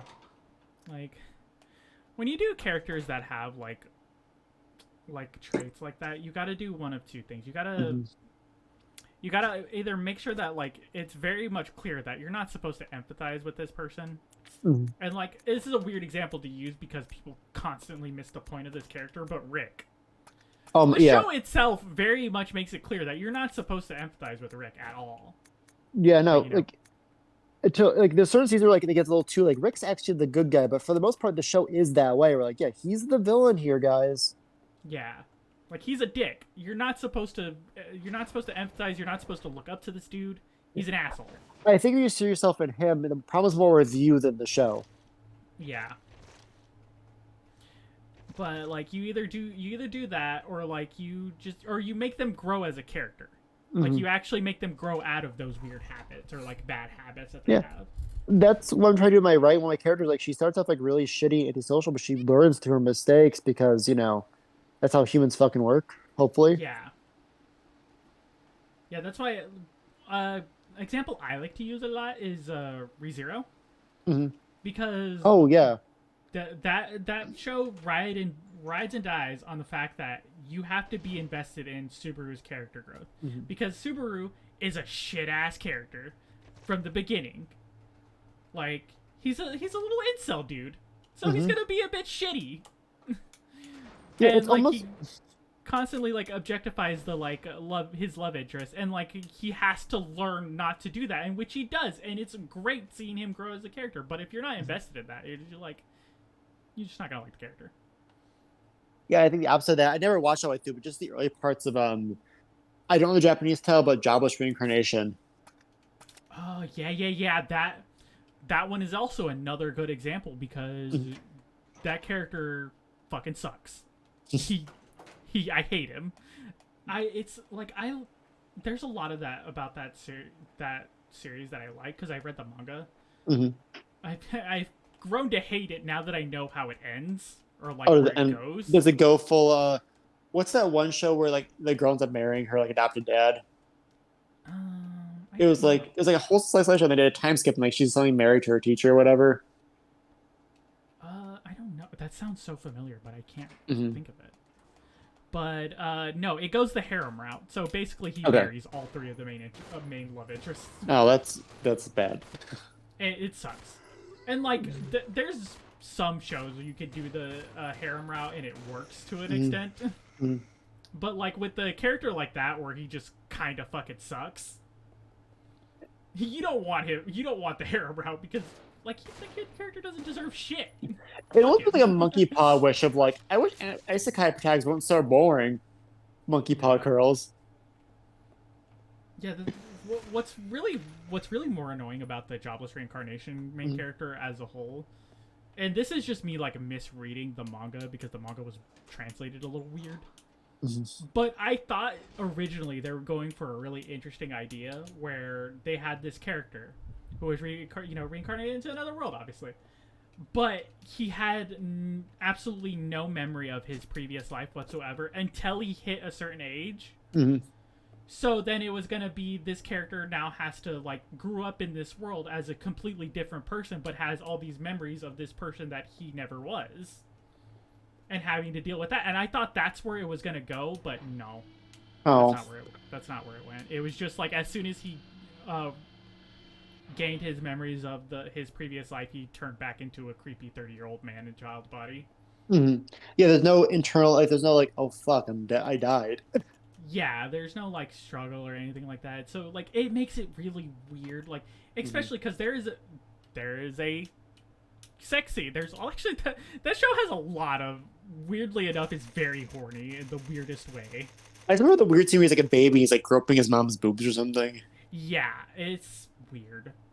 So like there's that shit. Then there's a scene where he has, which technically, if you want to be one of those fucking people, is that he has sex with a girl his age as he is a new person, but he is still like a 30-something-year-old man inside of a child's body, so he's having sex with a child. That's not, yeah. It's not like law was not written for because that can't. You know, we didn't prepare for the reincarnation clause. That's Yeah. gross still though. Implication. It's very gross, and like it's as fucking, because the one thing that anime has that I can't take away from it whatsoever, it's a very gorgeously animated show. Like it is movie quality animation for a TV show. It's insane how well that show is animated. It also does one thing that I actually really like. So what it doesn't have an opening animation sequence. What it does is that while it's playing the anime opening song, it's doing like establishing shots of where that episode's going to take place. And that's cool. actually like just visually like really cool. But yeah, I have a hard time recommending that show because of the main character, because the main character fucking sucks. And it's creepy. Let's split up. Yeah, we gotta do this fucking puzzle again. I should have not saved it and waited until the puzzle was done.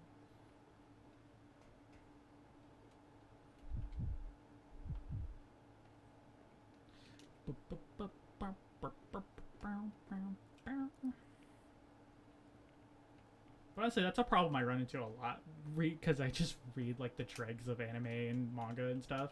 It's like I'll find stuff with like some pretty cool concepts and like that, but like there's always like one thing that holds it back from me wanting to recommend it to people. I know because like you feel like I know certain movies where like I can't recommend this because it reflects on me to recommend the thing. Yeah. That's why I really appreciate the fact that Gabe is somewhat into the similar stuff that I'm into, because at least I have somebody to talk to about some of them. I'm sorry to keep bringing this up, but did Gabe tap out of the dog one? I don't know, actually. Okay. I know I'm very much still like reading it because it's just how wacky it is, but I don't know if he tapped out of it yet. I don't think he's as caught up to it as I am. How did I do this? Oh, wait, yeah. I didn't want to fuck it up again and then be stuck here for another half hour. That one's a wild one, too.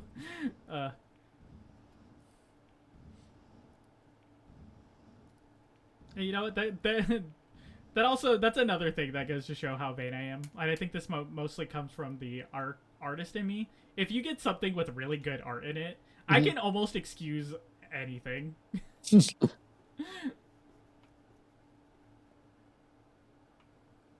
Like, there's so many hentai artists that do very questionable stuff, but I'm like, God, your art's so fucking good, and I can't stop looking at it.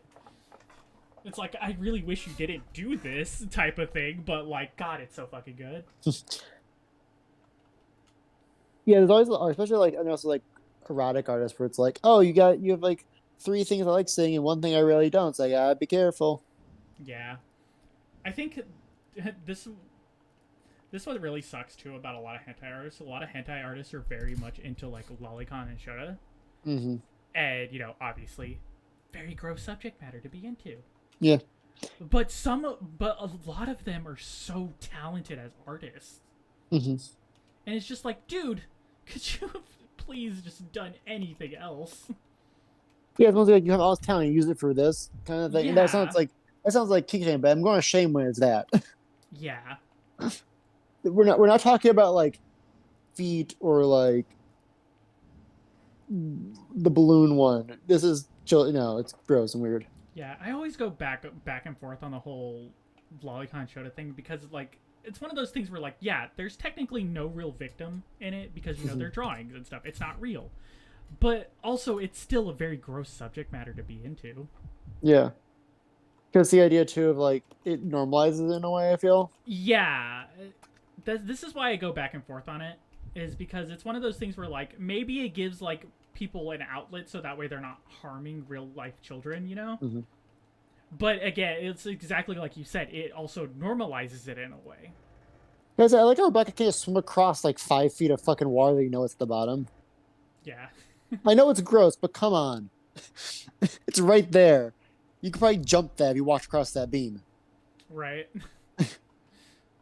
Honestly, one of us could just give us a piggyback ride and just Yeah, this game kind of falls apart in this puzzle. Like, you could just piggyback Rebecca's 92-pound ass up there. whoops. That was the wrong direction. It just explodes and kills Rebecca. Game over. That's the end of the game. It shows the whole mansion exploding.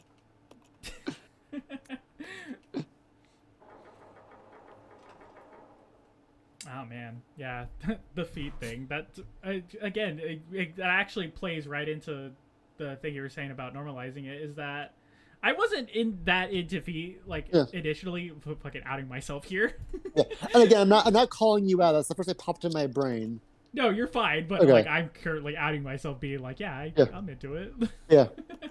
But like, is that like freaking finding artists who just did that art like really, really good? Mm.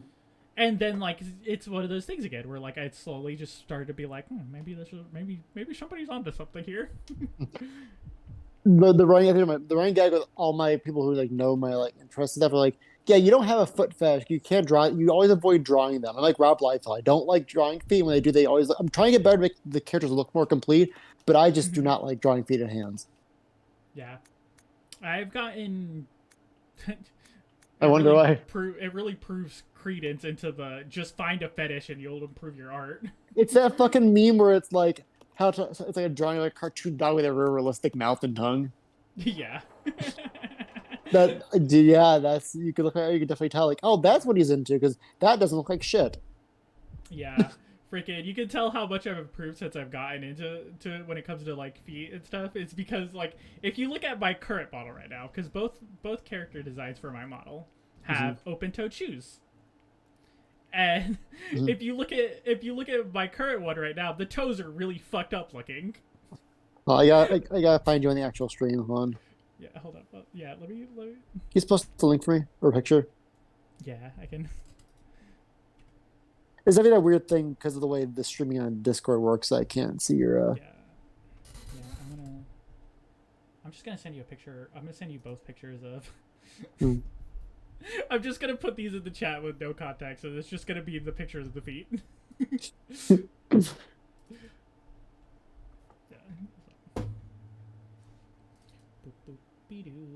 I gotta like zoom. Yeah, I fucking hate this. Like, I think I hate this Utron ramp, Sona. It fucking sucks. He's wearing like a fucking Coco hoodie.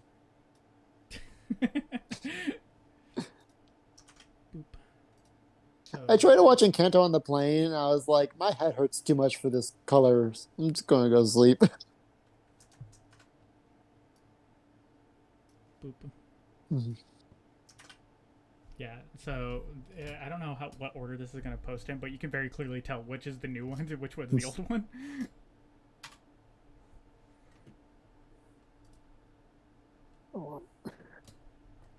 I'm assuming the one with the black tabby is the old one. Yeah. Yeah, like Yeah, you can very clearly tell. you got some long ass toes, girl. Yep. I don't know how long toes are supposed to be from the front angle, but okay, I thought you had 6 toes on your other feet. I'm like, wait a minute. No, just especially the way you draw the nails. These look like actual nails, and the other ones are like you're like little jelly beans and like gingerbread. Yeah, it's Yeah. the old ones are like very fucked up looking. How tall are you? Are you on a platform? How tall are your fucking heels in those? I'm unsure. On the red one. Because they just go Yeah, off the shot. So you're like platform, you're like in platform, I don't know I what the got wooden sandals are. those fucking Tengu Geta is what I got going on. Oh yeah, they are Tengu shoes, you're right. I don't know why I chose to go with that, but like that's what I did. Yeah, it's very interesting because the rest of them are so like lunar and spacey, and Tengu to me are so mountainous and like earthy creatures. Yeah, it's it's because like the theming around the new model is bunny suit. So Oh, that's fun. You do like casino bunny, right? yeah. Yeah.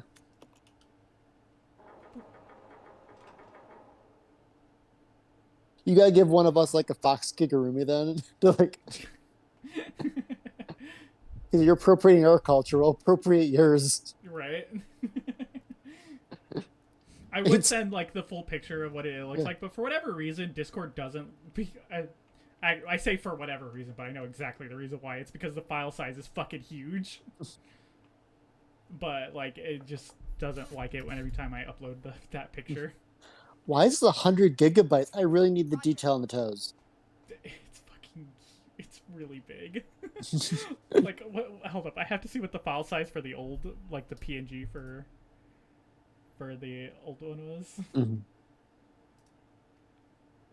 I'm just gonna go off the PNG because the actual file size where like the layers and stuff are is stupid high. Mm-hmm. I think it's almost a gig.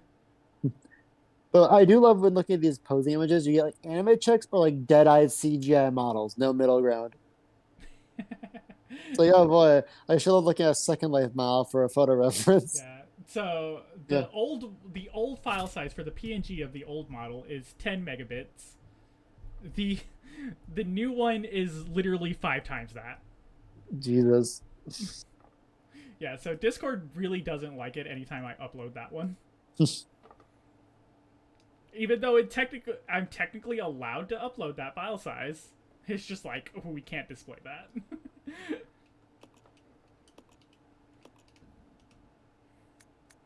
Which I'm actually really surprised with how large that file size is. I'm actually surprised that when I sent it to Kay that it wasn't going to be a problem. That's fair. Yeah, yeah. I'm afraid to mail this back and forth to them. Yeah.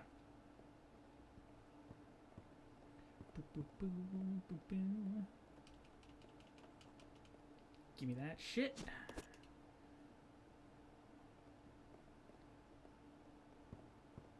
Okay, I gotta go save it again because I really don't want to have to do this fucking puzzle again.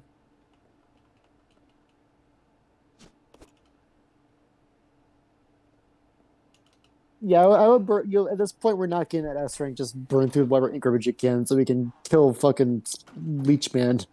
Go to bed. It's... Not rushing you, but the Leech that puzzle looked miserable to go through. Yeah, it's just annoying. It's just the having to like stop what you're doing, then go back to it. Mm-hmm. Oh, those are some good looking stairs right there. Floating in So- the abyss. Yeah. Like a goddamn Bubsy 3D level. Should we suffer through that one night for you? Oh my god, yeah. That would definitely be a one-off. Yeah. Well, you don't want to play through all of Bubsy. How long is it? How long is Bubsy 3D? You don't want to play a platformer with tank controls?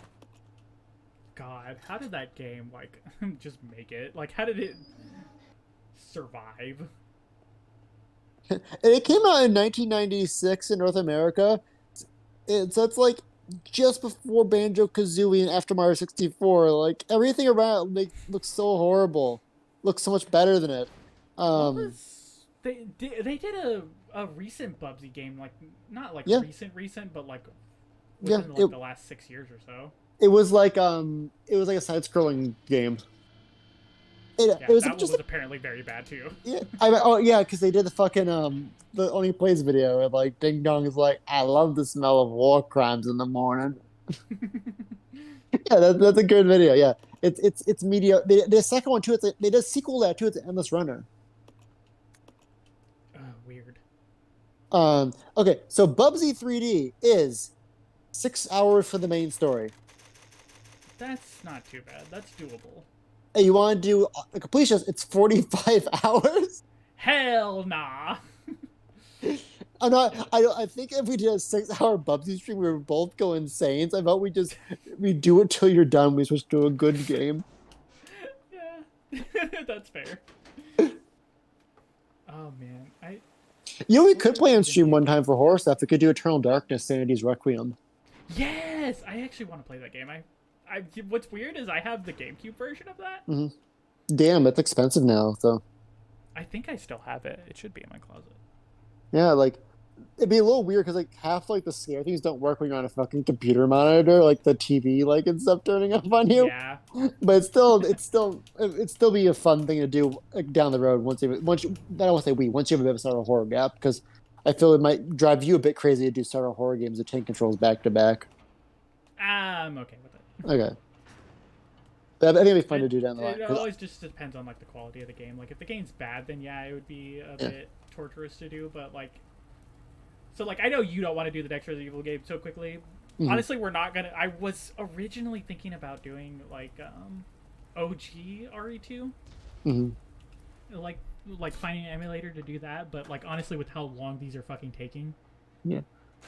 But you can always emulate the we're director's just gonna cut do of the one, so you can hear that sweet clown music on stream. Yeah. All right, so the national anthem. Sorry, what were you saying? I was just saying that like the next time we play Resident Evil, we're just gonna do the remakes. Okay, cool. That'll still be fun. I never played through the remakes besides the demo, so Yeah. I still gotta beat one. I'm real glad I wrote down the billiard puzzle like a year and a half ago when we last played it. Yeah. Me and Dad don't remember that shit. Yeah, it's definitely. I always remember like the solution for it. I just never remember the actual answer. Oh yeah, I forgot you played through that recently in one go. Relatively speaking. No, I think I did it in one go. I think I did it in one stream. Yeah, I mean, like it took relative 8 hours. recently being relevant, not the one go. Yeah. Yeah. What other? I still have Bubsy on the box as the Gold X Award, which is a made-up award they made up for the game bugs. No, I don't want to use the lift. Can I please take this battery? Oh god, this is so fucking bright. Fandom really needs a night mode. Yeah. I am so spoiled by night mode. I cannot look at anything that's in light mode now. It literally hurts my fucking brain to look at. No, I don't want to use the lift. I want to take the battery. I need the battery. Unless you're supposed to find a separate battery. Oh god, please tell me you're not supposed to find a separate battery and I didn't just waste my time walking around here. Okay, I don't know if this is wrong, but this feels like the Bubsy fandom wiki. There's a Bubsy wiki. This feels like fucking Copium, where it's like Legacy. As an early 3D platform game, Bubsy 3D is one of the 3 games released in 1996 that people say established a template of the genre.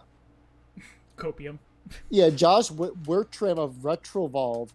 Although Bubsy 3D was a critical failure, its development led to the creation of the action espionage game Siphon Filter, which would go on to become a successful game franchise. Bubsy's development gained eidetic further experience with the hardware of the PlayStation and better knowledge of the limitations of developing a 3D video game, prompting them to approach Sony with a project for Bubsy 4, which is simply a calling card to show up a new technical skills. In terms of pitch developing a new game for them, Sony accepted the pitch, but requested the team develop a game that wasn't an animal mascot platformer, as they were already heavily marketing Crash Bandicoot at the time, leading to the development of Siphon Filter, a series that is also dead. Copium. Hard coping. Oh god. Oh god, there's a quote section. An extensive list of commentary that was recorded and uttered by Bubsy all throughout the game. We should play... Let's do better platformers first to like pop your stream cherry for this, but we could do Gex sometime too. Gex? Oh god, I've never played a Gex game in my life, and I'm curious as to what those are like.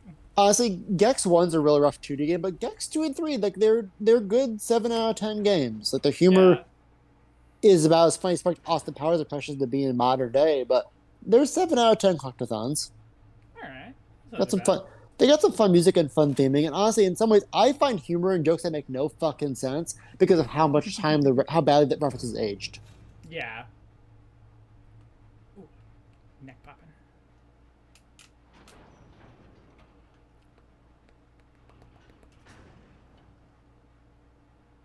God, I can hear the fucking "Come one, come all, don't be shy, step right up and win valuable prizes. Shoot the woolly with the atom." That's a Bubsy quote on the Bubsy wiki.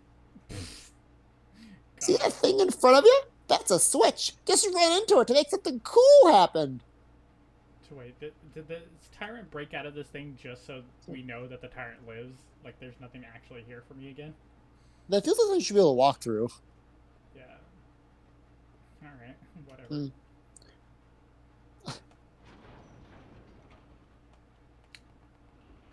I gotta remember how to get back to fucking Rebecca. Mm-hmm. Forgot what. God, the European version of Bubsy doesn't support memory cards, but it has a save load option. What? It says the North American version supports memory cards, but the European doesn't. The graphics for the save load menu are still present, however. The touchscreen is also a bit brighter and smaller. Did they expect you to play that game in one go? No, because the US version that came out earlier has the save function. What the fuck? That's so dumb. That's so dumb. What the fuck's wrong with it? I wish Nintendo would do a just fuck it pack for Smash where it's like Bubsy, Gex. Characters like no one wants in Smash, but the irony pack is like Bubsy, Gex, and like Waluigi. They make people buy the pack, and Waluigi's only going to buy the full pack of characters. I am very, very, very, very surprised that fucking Sora is the final character we're getting in Smash. I And am this too. is most likely going to be like the last Smash game we get for a very long time. Yeah, listen, I'm not a huge fan of Sora as it is. I'm happy with people who got Sora. I just felt the ultimate high and low when like Mario reaches for the little Sora Keyblade. I'm like, is that a fucking bonfire? They're just playing Kingdom Hearts. I'm like, oh no, no, it's not a bonfire. It's Sora. I thought it was gonna be like, So I thought it was many like, characters that would have been really great additions. yeah. I think like Mario reaches for it, looks up and sees like a Taurus come out of the shadows, Yeah. or fucking the Soul of Cinder. Oh my god. Oh, that would have been hilarious. But and then the end, after the smashing, he shows up the fire fades. But Sora's a huge hype release, and I understand why he's in the game. But it's just a wild fucking after me going, we're not getting Sora, guys. Disney doesn't like sharing their toys. Sora's a Disney Yeah. character, and we got Sora. I just Well, honestly, it sounds like the next Kingdom Hearts game might not have much Disney stuff in it. yeah, it sounds like it's a headache to work with them nowadays for this licensed stuff. Yeah. Yeah, 'cause I will say with Sora too, like one problem with playing Smash Bros is like new additions, like they're all humanoid shapes, which yeah. they're great. I love that we have fucking like Terry and stuff. I wish we got a little bit more fun silhouettes. Yeah. To be honest with you, like, I held on to it to the very last minute of it, but like, I really was really hoping that they were gonna put either Dante or Virgil into fucking Smash. Did your heart break too when that costume was added? Yeah. Yeah. As soon as I saw the Dante costume, I was like, oh, it's just never happening, is it? Y'all going to get V and you're going to like it. God. I know it's technically Virgil, blah, blah, but you know what I'm trying to say. I would have loved V2. V would Yeah, have been V- great as well. Yeah, V would have been cool. You get blackface Trisha and you're going to like it. Oh my god. Why is Grandpa blackface? Fucking Trish in blackface is so funny. It's a costume Marvel vs. Capcom 3. They're like, we can't do Magneto in his House of the M outfit because it's famous to us. We can keep in brown-faced Trisha. Yeah. It's certainly a choice that they made. Yep. It's one of those things because it's a Japanese company. Mhm. It's like I think that what they were trying to go for was the Gyaro look, but like Yeah. it's very much they just put Trish in blackface, and it's Yeah. The Gyara look requires more than just like that. You need to give it like the crazy hair and like outfits and stuff. Yeah. The only reason why I suspect that they were trying to go for Gyaru and that it just didn't come across that way is because of the like light colored hair they gave her in that outfit. Mhm. Don't Gyara normally have light colored hair too? It's normally like blonde hair is usually Okay. like the go-to Gyaru hair. Gotcha. I mean, it's kind of like the fucking Jinx thing, where Jinx is supposed to be kind of like Yarrow too, but it did not translate well. Yeah, that one's a very, very prime example of like you've got to be very careful when you're doing that type of stuff. Yeah, because he's also basically like a mountain witch. I think it's called like Yame Biko or something like that, where like she's all like that color because of the sun. Like, it's still bad. It still looks bad without context, but it's supposed to be like a yokai. Yeah. But yeah, Thank God help. Jinx the Pokemon, I just don't have any strong feeling towards anymore. Now they changed the weird parts. Yeah. It's just a Pokemon. Yeah, I know a lot of Gen 1, like, it's just the person. I captured a person, they're fighting for me now. You're right. Like Mr. Mime, that's not a Pokemon, that's just a man. Oh, I gotta make a fucking battery? What the hell? You never, oh my god. Rebecca has to learn so much shit on the job for this. Right. Um, you know, Fucking gross ass leeches. I don't think we're gonna be. I forgot about this fucking water area. Like, completely. yeah, do you have to fight that thing in the lake still too, I assume? I don't know, actually. There's still like a whole area of this I didn't explore, which we're probably gonna have to go back to.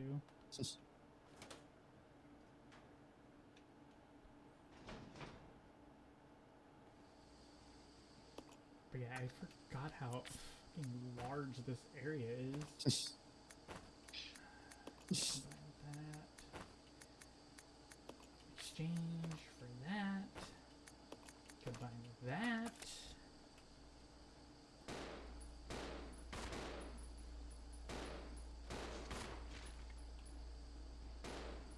Can't fucking why are there so many nude zombies?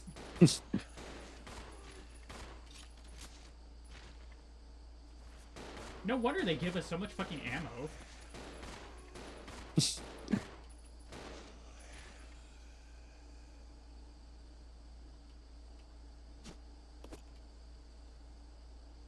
It's just like, we're gonna just toss zombies at you for fucking ever.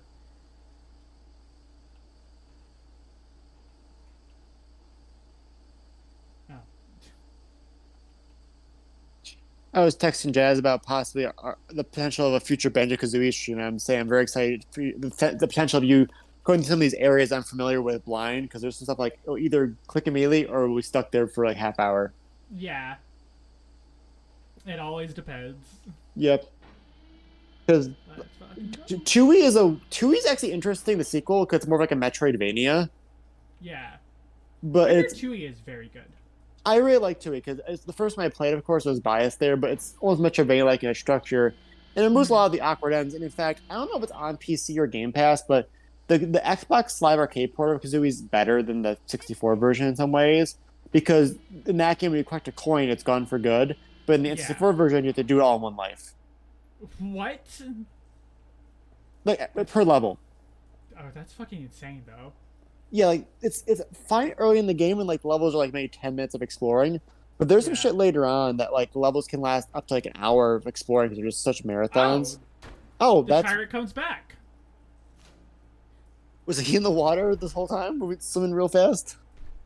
I was wondering why I fucking okay. So the tyrant doesn't go to a different game; he just comes back. He goes to a different disc on the GameCube version. Yeah, I actually think that's not untrue. Yeah, I think this I was think you treated. do like switch your discs by this point. Yeah.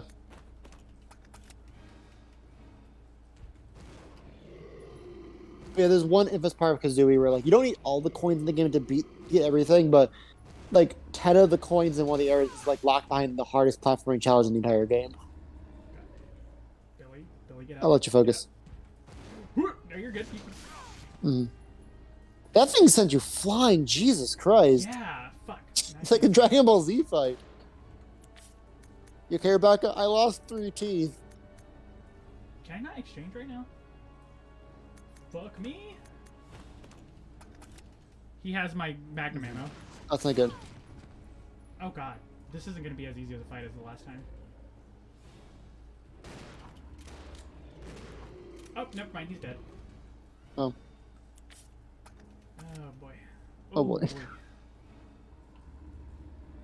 Oh, Okay. Nah, he's good. He's fucking dead. Oh, I need a save point, and hopefully that's the last time we fight him. I will say, at least in Convention the notes, which are the coins, are in reasonable locations. Ukulele treats the coins like, you know, in most games, coins are kind of used as like paths, right, to show you where to go and stuff. Mm-hmm. Ukulele hides them. Like, there's 300 like of them hidden in each level, and it just takes forever to fucking find them. Oh my god, that's the fucking worst.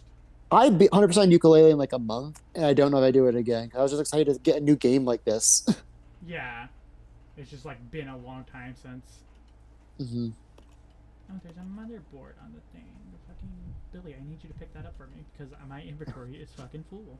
Any port in a storm for certain genres. Sometimes it be that way. hmm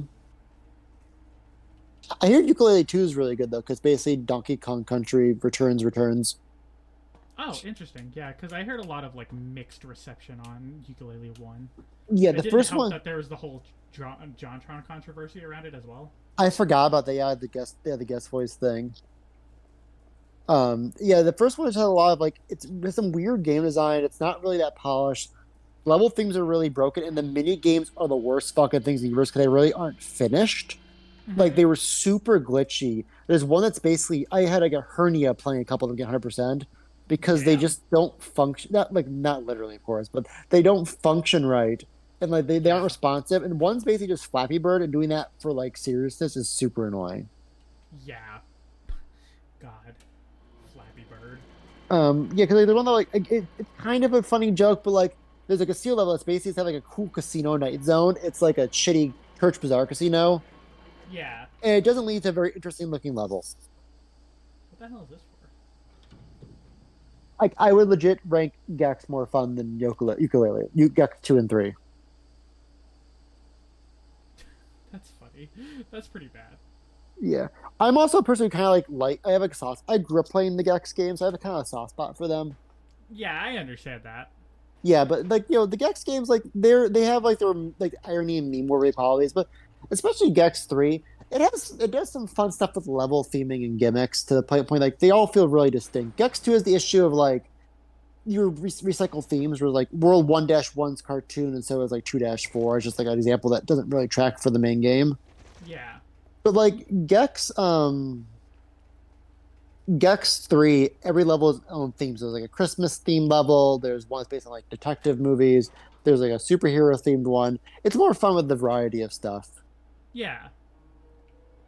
And again, some of the jokes don't make it's not like it's aged poorly. There's probably some that I'm like, that if I know them now, but a lot of it's just like, what the fuck are they referencing again? Yeah. Sometimes like old references from like old games, it's very easy to miss. Like, oh god, I talked about this one time before. I tried to watch old Robin Williams stand up, Mm-hmm. but what I didn't realize is like the type of like referential humor that he's constantly using in like the movies he plays. Mm-hmm. I didn't know that was a standard of his, like that was just his gimmick in general. Mm-hmm. So like watching his like old stand up and stuff, it's very hard because he's making a bunch of reference to things that I never lived through and don't know about. Yeah. So it's hard. It's like not to say that Robert Williams is not funny because obviously he's very funny. This But is kind it's of just like, the type of stand up that doesn't age well for like a younger audience. this is the kind of like, I mean, there's obviously other issues with this show for me, but like South Park becoming a topical show means half that show is like now just absolute nonsense to most children who didn't grow up during those time periods or controversies. Yeah. Same goes with Family Guy. Family Guy is pretty bad about that too. Yeah. In general, anytime a show, especially with Family Guy is even worse because those kind of shows take a year to make. So by the time they do the parody, it's been a year out. Yeah. At least I South think- Park makes it with like horrible crunch. Okay, Rebecca. Why the fuck are you using the shotgun? Give me that. Shit. Yeah, I need to kill these guys fast because Billy's like on life support over here. Mm-hmm. Did I go the right way? I'm trying to like go back to where I left a health thing for. Okay, I'm going the right way. Cool. What the fuck is up here? I probably shouldn't be exploring new areas while Billy's like dying, but YOLO. Yeah, this Yeah. game's longer than I thought it was. it really is. Like I said, I don't remember this like part of the game, so I thought after we got on the cable car, it was gonna go straight to the lab, which is the last section of the game. Mm-hmm. Oh, thank you. Oh, fucking, here we go. Never mind, exploring new areas was the tits. Oh, another thing with Gex 3 is that for some fucking reason, Gex 3 has like a sexy lady sidekick, and she's played by a live action person on the Gex's wristwatch. What? So like every time you level for some Gex, it's normally Gex making like sexual puns at this like boob lady. That's a bit weird. And it's like, and they fuck it. Gex fucks actually quite a bit in these games, which is a little weird. In Gex 2, he ends up like having sex with the girl from Pandemonium. And in Gex 3, he ends up trying to fuck this lady. Do we have a thing?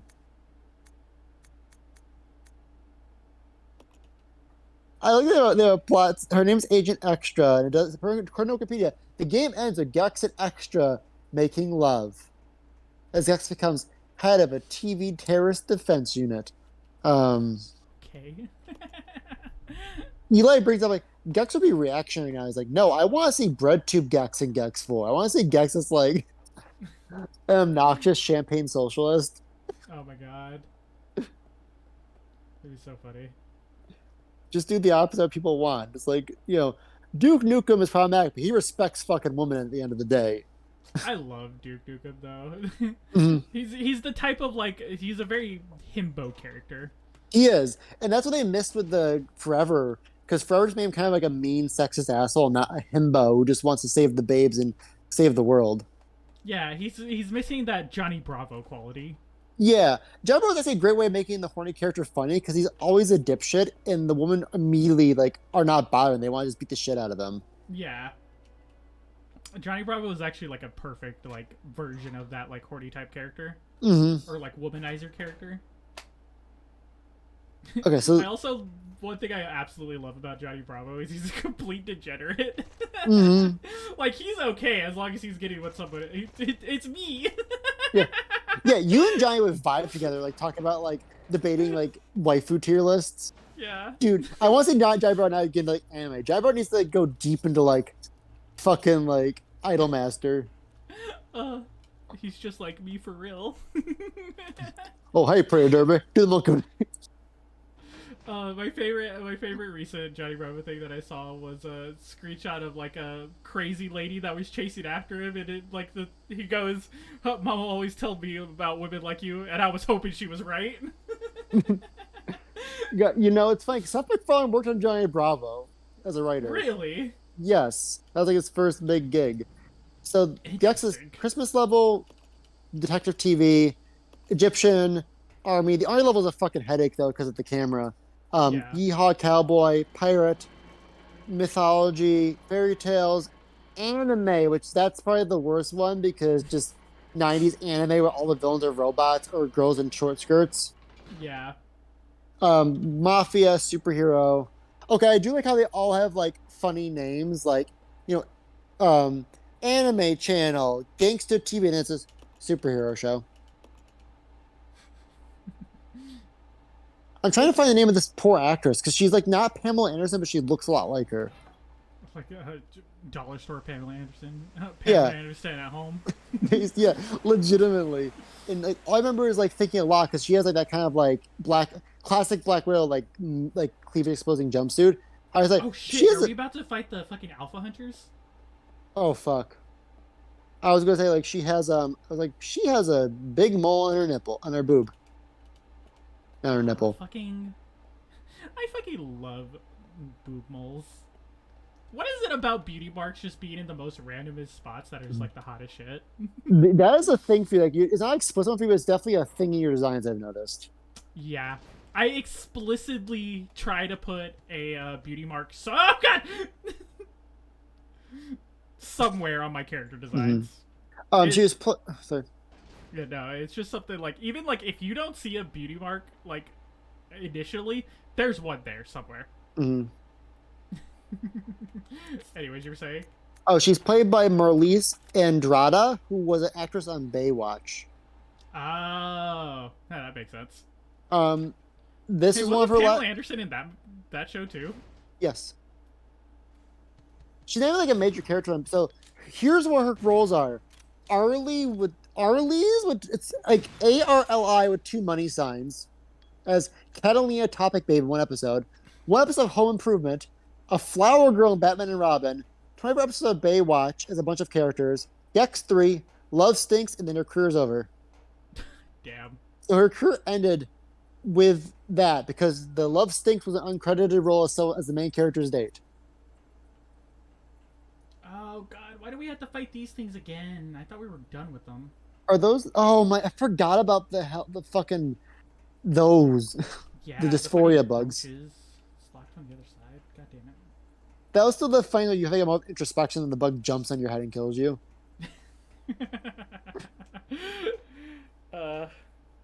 Sometimes it be that way. It's me, the metaphor. God, Yeah, just I will realized say- I left the fucking grenade launcher all the way back in the mansion. Oh my god. Back in the day, like not a couple years ago, 2K Games was like, we're gonna do a new Duke Nukem game. It's gonna be called Duke Gets Cancelled. I'm like, I went out loud, please don't do that. Like a really like it's just, I'm tired voice. Yeah, Please don't do that. God.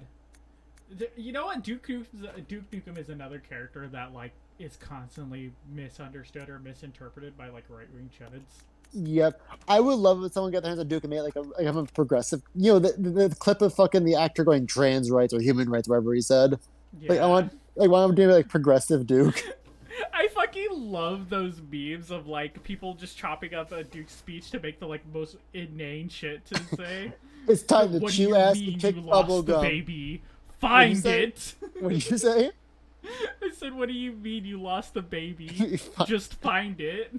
Oh, I thought the fucking song was like time to microwave the baby. Yeah, there's that one too. I love Yeah. this. I'm here to chew ass and kick bubble gum, and I'm all out of ass. Duke Nukem could be a very fun character in the right hands. He Like, is. I actually wouldn't mind seeing like a good interpretation of Duke Nukem now. I want to give Duke Nukem the Doom 2016 treatment, just back to basics.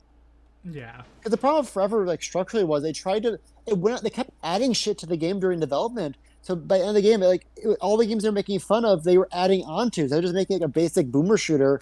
It was like a fucking like Halo crouch and cover shield regeneration game, which doesn't fit the Duke Nukem game flow.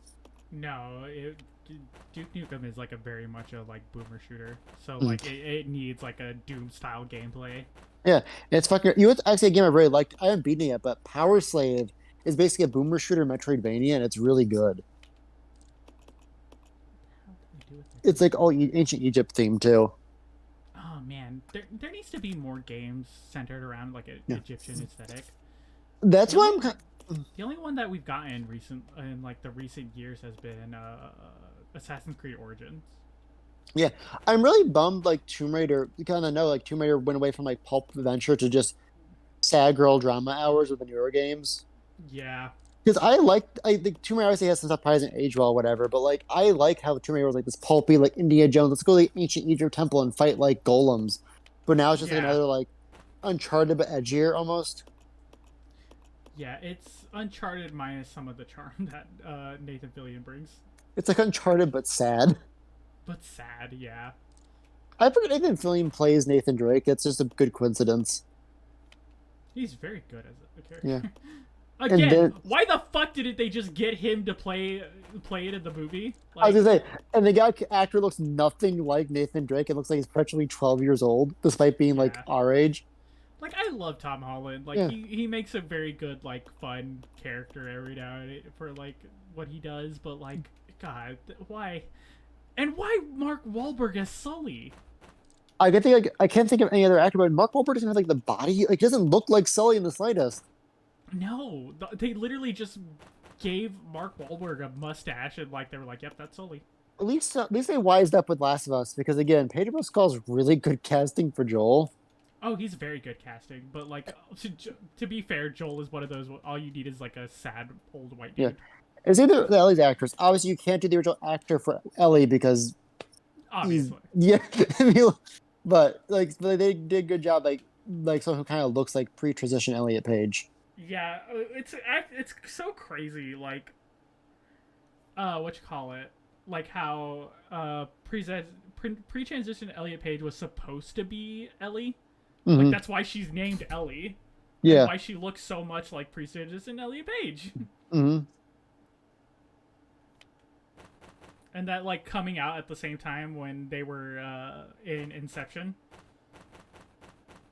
Did they come out as trans during Inception? Really? Yeah.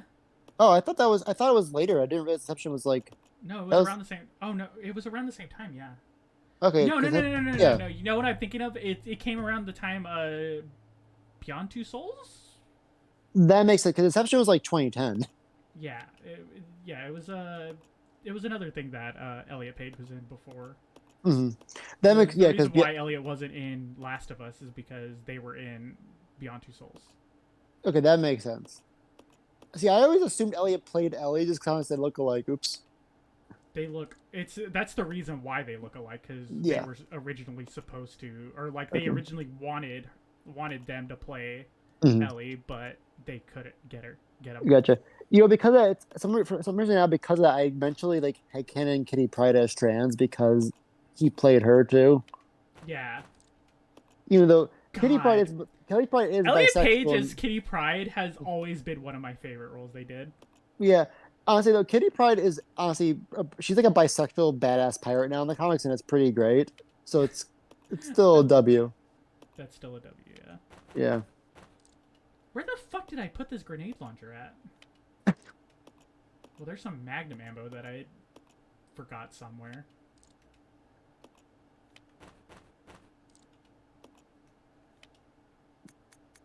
God damn it. I have no idea where I put this at. Oh, it's in the fucking church. Oh my! Really? Oh, you jumped up to the bat fight. Yeah. Ah, damn it. Where's Billy at? Billy! Get your ass up here. Because I need you to carry the... If we're getting all these, like, a grenade ammo stuff, we're gonna want to have that around. Especially because they're acid rounds. Acid rounds do fucking wonders against hunters. Mhm. And I'm pretty sure we're about to go against the... They're Gamma Hunters, aren't they? I think. I forget what the naming convention of the hunters are. But we're about to go against the Frog Hunters. Mhm. Oh, so there's some dumb TMNT controversy this week too with the toy line because the new Super 7 wave is clearly not based on the toys anymore, but apparently they're basing off the Shredder's Revenge video game. Oh! Yeah, because the rat, like, why is the Rat King not the toy? Because the Rat King design is based on the Shredder's Revenge design, Yeah. which is cool. Shredder's Revenge is really good too. It's really fun. It looks like a fun little beat 'em up. I remember having a lot of fun with like all those TMNT beat 'em up games that came out for a while. Hey, if you ever want to replay them, I have them all on my PS4 now in the collection. Oh, they're so much fun. I would be so down to do that. Hell yeah. I know like the janky fighting, but I want to play. This week I might play through Turtles in Time of Jazz because it's like a 40-minute game. Yeah. And they have both versions. They have the arcade and the SNES version. Didn't I can't remember if I remember this correctly or not, but didn't TMNT have an arena fighter? Or like a like a 2-point. Yeah, there was Mutant Melee. The Mutant Melee is the Arena Fighter. That was on the GameCube. And then there was a Smash Bros. Clone on the Wii. I don't have fucking the bullets to deal with these guys. Mm-hmm. Where the fuck did I leave Rebecca? Wait. Rebecca's the one with the shotgun, so... Come on, Becky. It's time to blow some fucking heads off.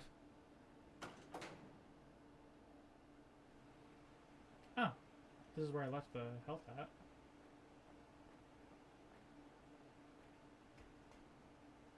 God, okay, so the flaws of this game are starting to show itself with this system. The fact that there's just no item boxes.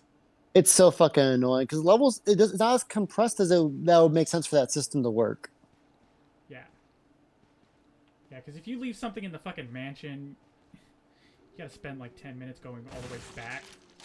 Mm-hmm.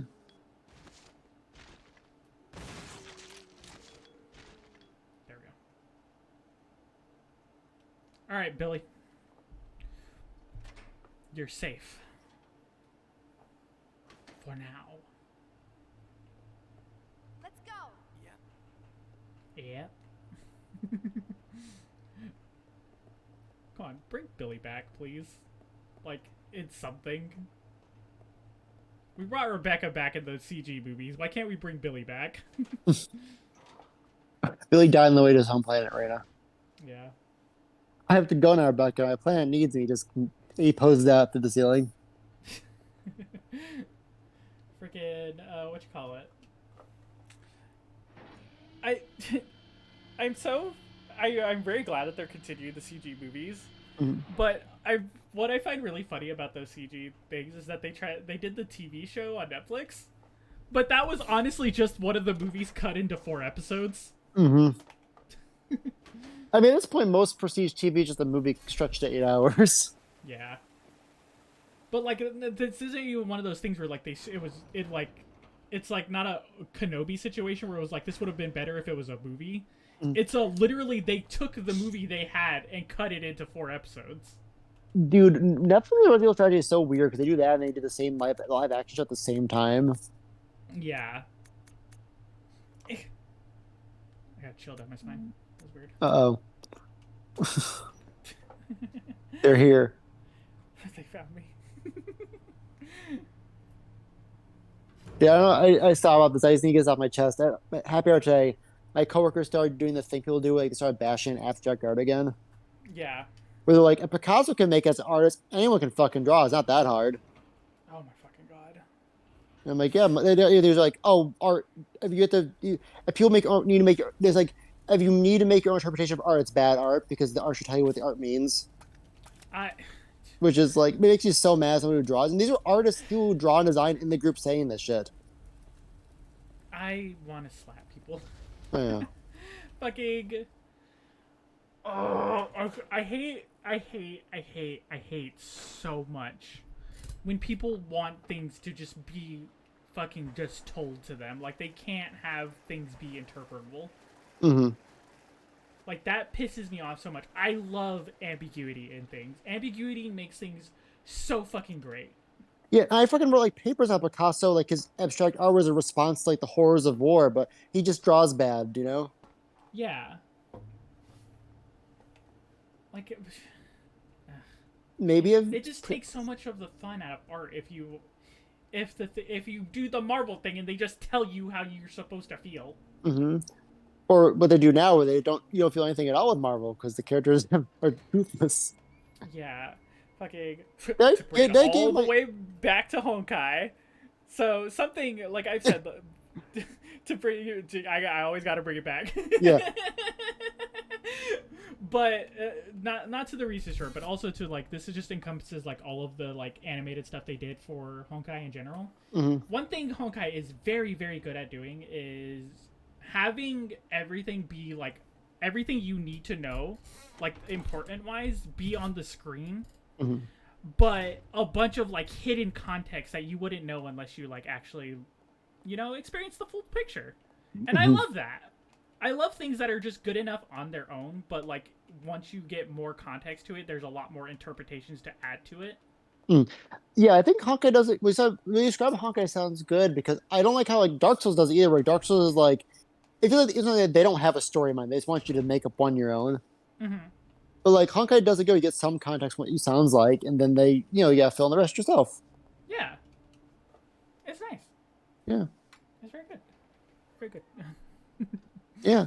Maybe if Picasso drew a big boob anime woman who told you the morals about capitalism or something, so like people would be okay. Oh, Why are was there there, hunters here? is this an old area? I was Yeah, looking this at is something an else. old area. I just Oh, came God. back to the church so I could get my fucking... Oh, and I just wasted a fucking magnum shot. Jesus. At least I still had one. Yeah. I did give my Ant-Man rant about like the Ant Girl Cassie Lang character, Yeah. where like she is such a nothing fucking burger. Everything's nothing burger, but she is the worst offender. Where she's just like the movie actively works against giving their characters anything that could be considered edgy or challenging or different. Ugh. Or it's their movie, it's like Ant-Man, your daughter's gonna be like, oh shit, Ant-Man's daughter is going to be a criminal now too. She's probably did crimes, so you have to like kind of help her out here, not follow her path. She's like, I went to jail because I was protesting against unhomed people being beaten by police by shrinking their cop car, Dad. I'm doing good.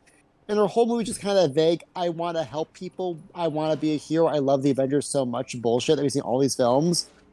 Yeah. And it's just like any of these characters can have some degree of flaw. Any of these characters have some degree of like edge or she's a rebellious teenager girl. And rebellion is like my rebellion is I'm too good a person. It's just so fucking boring and like marshmallow fluff fondant nice core bullshit that I hate in these movies. Yeah, I think... One thing I think that's really, like, tainted discourse in general over the last, like, decade or so is the fact that, like, people have... Oh, the game was just taking forever to load. Like that froze for a second. Like, oh shit. I was like, did the game just crash? But one thing that, like, was really tainted the Discord is the fact that, like, characters are no longer allowed to have, like, some type of flaw, otherwise they're just considered a bad person. Mm-hmm. Like, just in general. Like, they have to be perfect in every way. And that just... That's so fucking boring. No, exactly. Like she did the thing. It's like I'm not trying to take this from angles. Some people, you do like the whole like, oh, the whole capitalism subsumes leftist philosophy. I'm not trying to do that with Cassie. There's that thing where it's just like she's just this milquetoast. I want to help the disadvantaged people by having them stand up against the bad guy, father. And there's just nothing to her. Yeah. She's just everything in Marvel is just vaguely pleasant, and I kind of fucking hate it. Yeah. It's very boring nowadays. Like, Mm. it's hard to... It's really, really hard to, like, keep up interest for... What? Yeah, and I don't want the ultimates where like Captain America's a raging racist and the Scarlet Witch is fucking your brother. I don't want that either. Let's not go that Yeah. far. There's a balance there. And Magneto got cucked by Wolverine. God. Comics are weird. The ultimates are bad. It's just like let's make the Avengers for the modern day. By modern, I mean everyone's an unredeemable asshole. Yeah, it's... Oh, nope, we're leaving. Lottie coming. He's just rubber hosing in, and I'm just like, nah. Well, I would rather take the long way than have to fucking deal with that right now. Mm-hmm.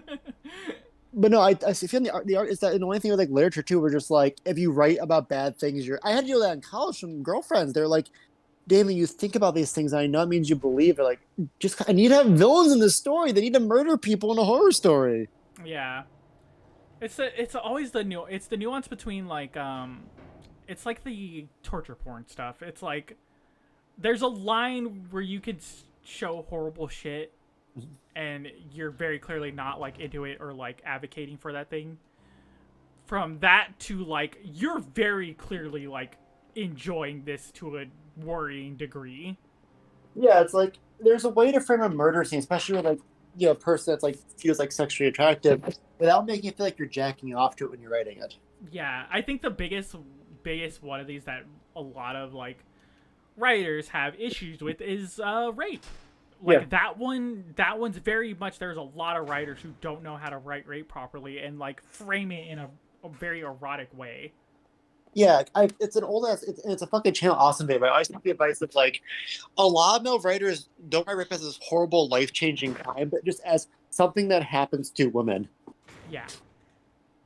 Like it's so like, especially in like the Josh Whedon era of like male feminist writing of like, the rape makes them stronger is such a gross ass fucking trope. Oh my god, that fucking trope. Like, that's one of those tropes too, where like it's if put in the hands of a very good writer can work, Yeah, I mean, the whole but it's a very thin line you're walking. yeah, there's a whole subgenre of like rape prevention in the '70s. Me and Jess saw one a couple weeks ago around Valentine's Day, where it was like really good, but it was framed through like a proper lens and not gross.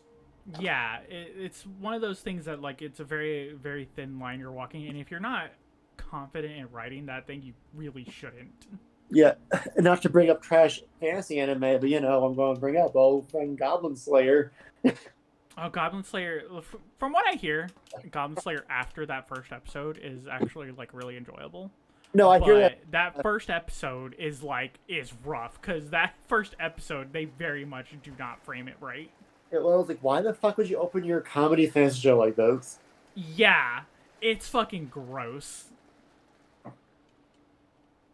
It's not good. Another bad example in anime that does it all the time is fucking Reki Kawahara with Sword Art. Oh god, yeah, you're right. He does it all the fucking time. And it's like, dude, fucking stop using this as a plot point. It's crazy watching Sword go from like I came out from college, freshman year, halfway through like the season. They're like, dude, you gotta watch Sword Art. It's like a soap opera for men. It's so good. And then by the time it just became another like waifu bullshit isekai anime before that became a big trope. It's not good. Like I used to watch it like just because it was fun to watch because it was very trashy. Mm-hmm. But like after a while, you just get tired of it. But and it's like I can't even because like back in the day I used to use the argument like at least it's very well animated and like I've gone back and like this is a problem with early A1 picture productions is that like they like to do the thing where it's just a still frame but they have things moving to make it look to give the illusion of movement. The old school anime way of doing it. Yeah, so Sword Art is full of that. And like, there's very well drawn. It's very pretty. The special effects you're using are very pretty, but nothing's actually moving in an interesting way here. I have a lot of weeb friends that are like in other groups that are very much not a lot, but I know a couple people in my life who very much like Kirito and relate to him, and which is weird. That's just sad. Kirito is to protagonists what Marvel is to Marvel MCU movies are to develop characters. They are white bread. Oh, God. Or let's put in the cultural context. Unseasoned mochi, is that a good way to describe it? I mean, mochi doesn't have a flavor by itself. Yeah. But mochi by itself is actually good. Okay, an unsalted onigiri. They're just white bread. Yeah. White bread is the good way to go about that. Okay. Yeah. Fucking, I want some mochi now. It's a mochi ice cream. Oh, I fucking love mochi ice cream. Is there a thing with like rabbits and mochi too? Yes, actually. There's like a, I think both in Chinese and Japanese mythology. There's like stories of rabbits making mochi on the moon. That's cool. But I the dad, you want to get mochi ice cream? Dad's like, what the fuck's mochi? And I'm like, it's like a donut. I couldn't describe it. Like it's like a rice donut. It's like a sticky rice candy. Mochi is kind of hard to explain. Mm-hmm. It's a thing. I almost want to relate it to taffy in a way. It's like the describe making a peanut butter sandwich to someone who's never been to Earth before. Yeah. Like hard to describe without using the thing. Yeah. It's a sweet that's made out of like rice that's been pounded. Some heavily pounded rice. There's a One Piece character who can make his limbs into mochi. That's the Eli joke for the night.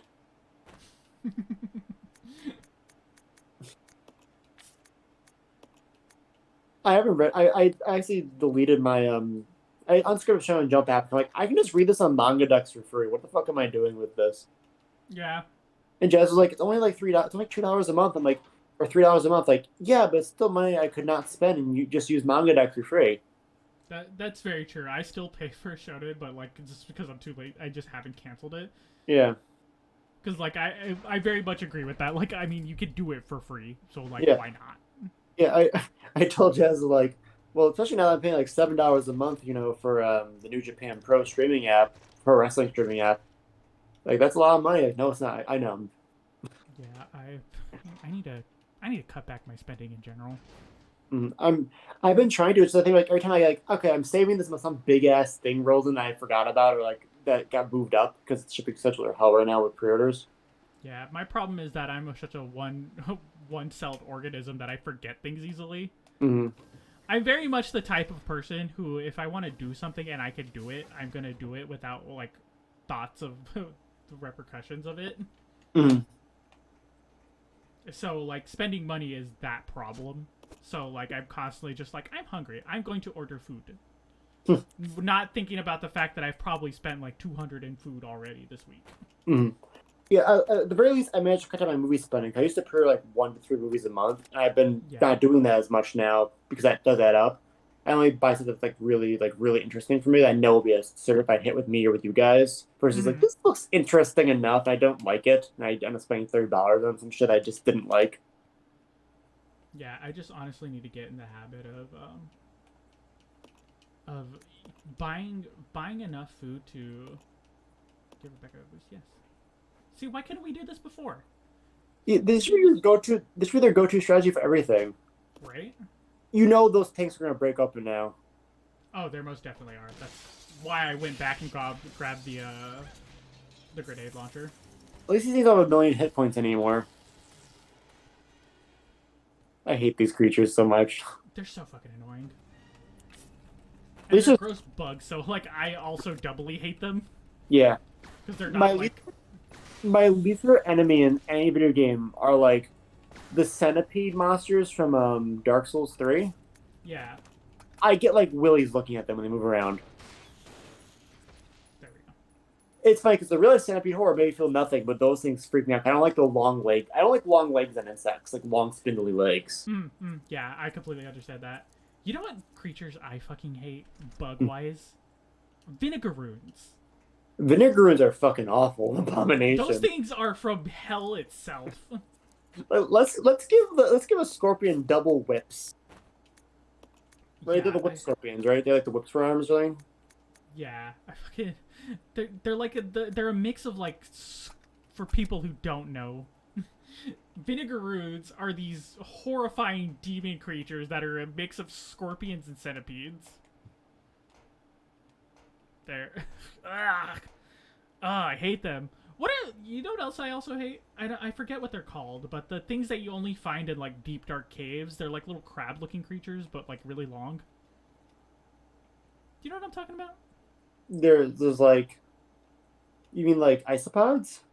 No, not isopods. They're very much in the vein of vinegaroons. They're like spiders of some kind. Well, I'm gonna Google cave crab and see what comes up.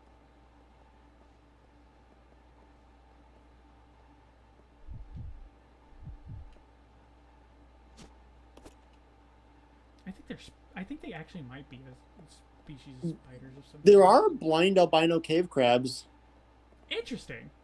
I don't think it's what you think of. They just look kind of like white lobsters without the tails. Yeah, no, that's not it. No, these things are more... You'll know it when you see it because they're fucking horrifying looking. Mm-hmm. I hate typing in spider shit. White cave spider. There's a European case. There's the kawaii wolf spider, which is nope. They have no eyes, so they're just giant eyeless spiders. What? That's okay. Somehow more horrifying. Okay, they're half an inch in length. Okay, no, that's not it. Okay, well, I saw a wolf spider. I thought they were huge. It is a very deceptive naming.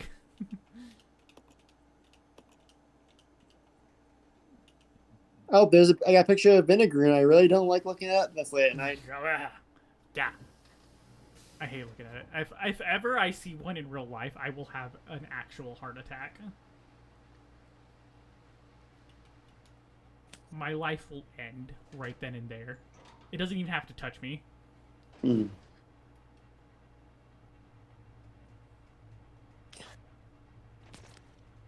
I don't like giant weevils. Yeah. They're big enough to comfortably eat a carrot, like the carrot size of their head. Like they eat like they're rabbit-sized crickets, basically. Yeah, I hate that. That. Ugh, roaches are gross. Like, I know most roaches are, like, harmless, but they're fucking gross. Listen, I one night back I lived in my old place, I woke up to this like noise. I was like AC unit freaking out. It was a flying cockroach in my apartment at 3 in the morning. I was looking like that can't. I was like halfway. That can't fly right. I watch it like spread its wings, like slowly crinkle them out and leap at me. Yeah. When you're half awake, you go full survival instinct. I have a character in my writing / lore called the Cockroach King, and he's like a cockroach centaur. He's like a cockroach. He's like a imagine like a baby with a man's face growing out of a cockroach head. Ugh. He has like little That sounds- vestigial like baby arms and feet too on the front. That sounds unpleasant. I think I pictured someone in this book. Eli hates him. Understandable. What the hell is this for? This isn't. It's just a fun little trick. This is an old ass drawing, but here's a recent.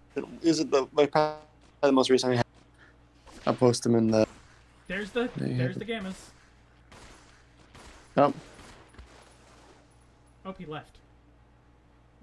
We didn't even get to see him. yeah, you better run. This way. Yeah. Okay.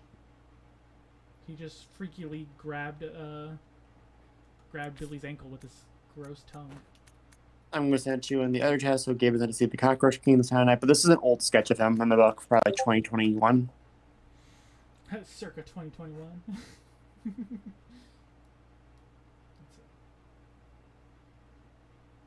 Ugh. Ugh. You know what he I just kind kinda- of reminds me of, that just because like that art style like you got going on right there? Reminds me of The Mask. Oh, he does look like the Mask. You're right. I try to do like a bit of a Courage the Cowardly Dog vibe, but the Mask. He also looks like the Mask from the That comics, Courage especially. the Cowardly Dog is also a very apt comparison. Yeah, I love the way that show looks. That show was freaky. That show scared the shit out of me as a kid. Oh, I should tell you this story for content. As a kid, I hated Banjo-Kazooie. I didn't beat Banjo-Kazooie because Banjo-Kazooie is a game over screen where Banjo's sister is turned into an ugly monster by the witch, and the witch turned like a babe using her beauty. And like as a kid, I don't know what it was. I tried to explain this to Jazz too. Like transformation stuff didn't scare me, but made me feel like deeply uncomfortable. I just didn't like. Yeah. Like when I saw Shrek 1 in theaters, when Fiona turned into ogre, I just felt so uncomfortable. I didn't want to watch the movie anymore. I wasn't scared. I just felt really like not right watching it. That's very interesting. Yeah, I don't want to describe it because like it's not like obviously I know like transformation fetishes are a thing too, and it's not bad. And it's not Yeah. a fear. It just felt such a sense of like uncanniness. I got the same thing with like the transformation in Banjo-Kazooie too. And usually transformation fetishes kind of revolve a little bit around body horror, so Yeah, not just so like I think the fact that like the transformation in Shrek made you uncomfortable is very interesting. yeah, it's just this like supremely uncanny fit. I don't understand why. Like I remember as a kid hiding for the Banjo-Kazooie game over too. That's why I sold the game because it was very hard as a kid, and I kept seeing that damn scene. Wait, how the fuck did you feel around fucking magical girl transformations then? That was fine because they're just changing clothes. Okay, that's understandable actually. And back when I was a kid, it was only like Sailor Moon on TV. There What wasn't about like, Animorphs? I never watched Animals as a kid, but it wasn't on Fox Kids by the time I was watching it, and I never read the books because I went to Catholic school and those were banned because it was viewed as ungodly. Yeah. Wait, how the hell did I get back But like to that's the thing, like, even like the thought of it was fun. 'Cause as a kid, I wanted to be a shapeshifter. I wanted to turn. I like Mystique a lot and stuff. But like, Yeah. like this like a certain kind of transformation, like you become like monstrous by your control, like really freaked me out as a kid in a way I can't quite describe. Huh. Yeah, I would It's weird. love to. So there's some things that you say that I would love to like get you in front of a therapist and have them like psychoanalyze you. there's a lot. What else have I said that requires that? Jesus. I don't know. Yeah. There's just some things I can't put my finger on it right now, but like something like that, like that's one of those things where it's like I need a therapist to like psychoanalyze this because this is very interesting. Yeah, there's Not a lot. in a like you're weird kind of way. It's just like I've never heard that before, so I would love to get like more detail about what's up with that. One of the people I knew in college was like, Damon, she was like a psychology student. She's like, I want to psychoanalyze you. Like, you do not want to do that. Don't do that. You don't want to open that door. You don't want to, your armchair stuff will wilt at what you see behind my door. Yeah, I'm always. But- I don't have like any sort of like, or at least none that I can think of. But I'm always afraid because of like how forgetful I am. Mhm. That if ever I went to like a therapist or something, I would unlock some deep dark memories that I've forgotten. So it turns out the Campbells are both ghosts, and I killed them back in Texas. Yeah. All of the friends you talk about that you know don't actually exist. You found that like the dream butterfly, like you're actually the rabbit girl on the moon. None of this exists right now. Yeah. God, that'd be wild. And you were there, and you were there. And you, creepy eldritch space monster. The vinegar armies are attacking. You must march, my queen. The vinegar room platoons. They've come. No, yeah, like yeah. I've always seen therapy because I feel like where a psychiatrist gets me or psychologist, or I forget the term is, they're gonna have a field day.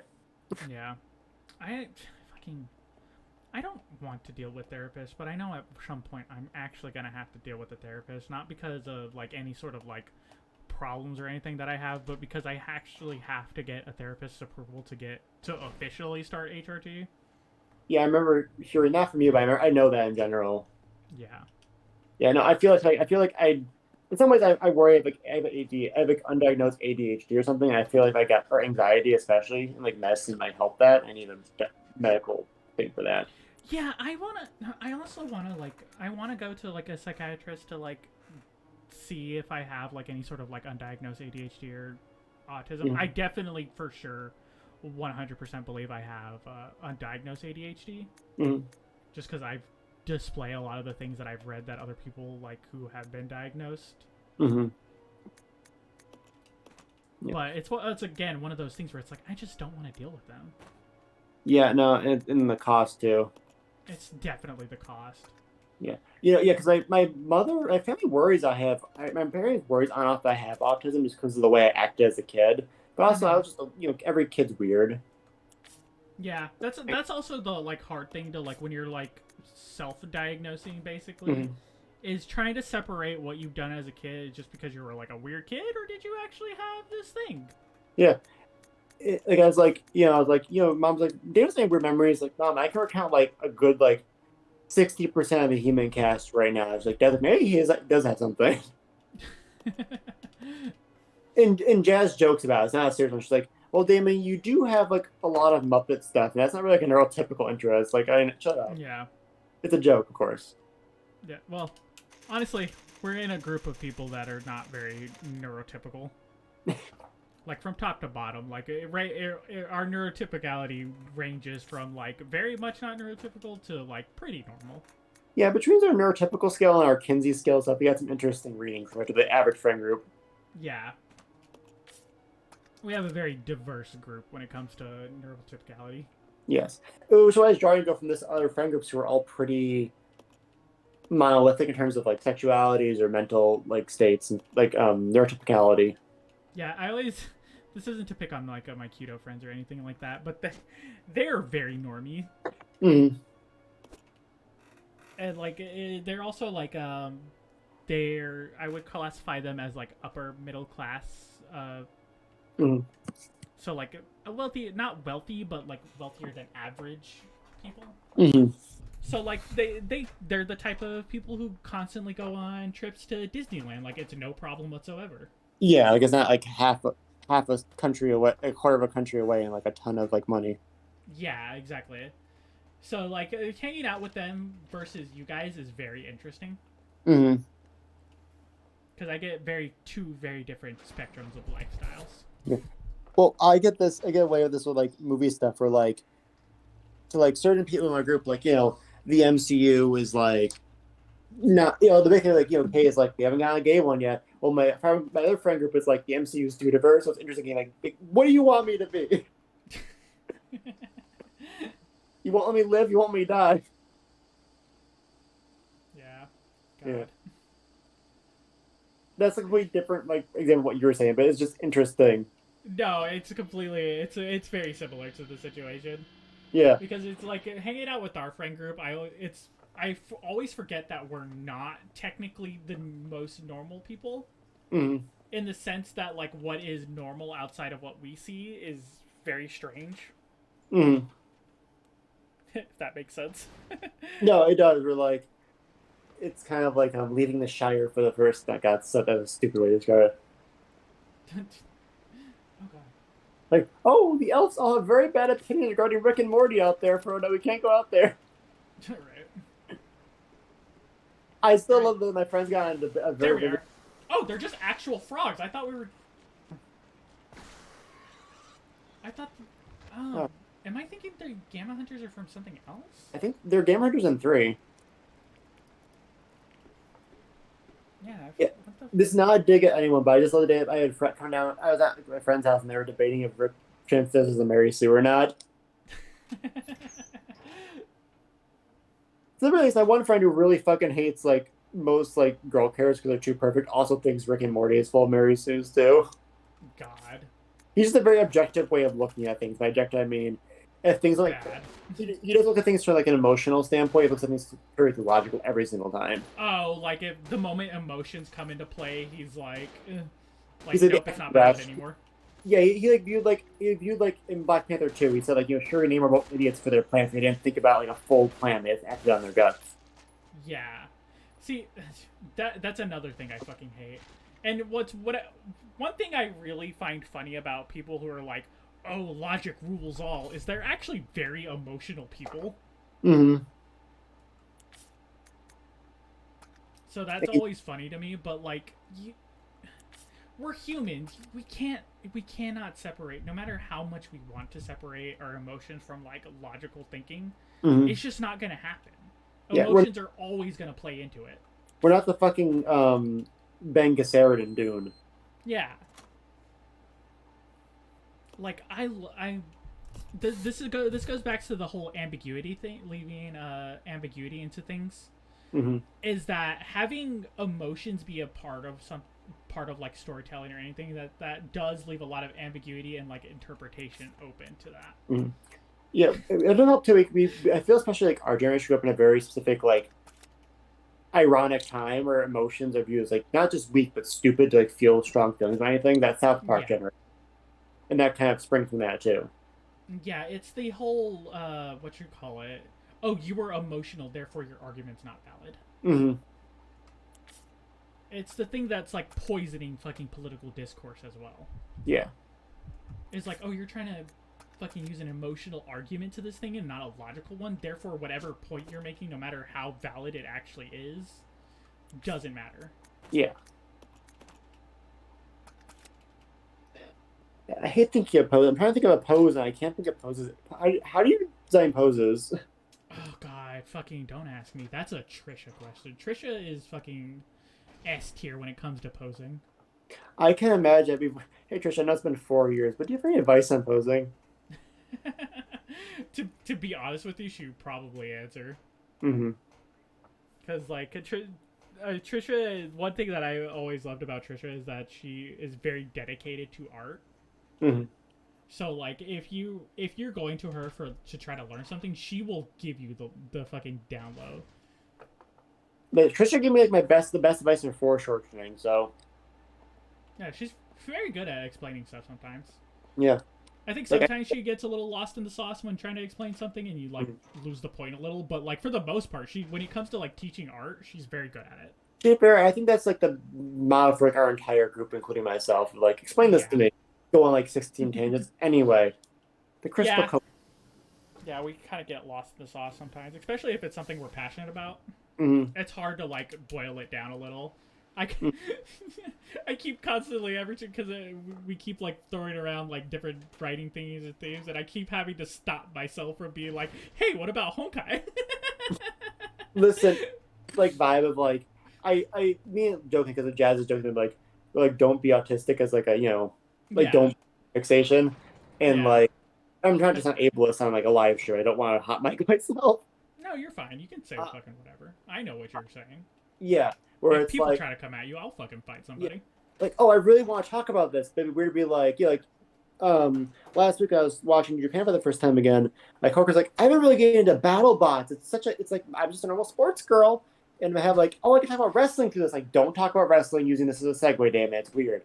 Yeah, it's so hard, especially when like it's something recent that you're like very passionate about. Hmm. What? I definitely went the wrong direction. I'm trying to save again before I go into this incinerator. That's a Toy Story 4, 3, whatever, like Billy and Nora holding hands going to the fire together. Yeah. Oh, here we are. This is a long fucking game from what I remember. I thought we were Yeah. the Umbrella Chronicles really cuts out a lot of this too. Oh my god, yeah. Fucking. No, this is not the right direction. Where the fuck am I? I'm just trying to get to the nearest save point. And it's in that little medical room we keep walking through. I don't remember where that's at. But fucking, it's always so hard to like not try to segue into something when you're like very passionate about that thing, and like it's also very recent. Here it is.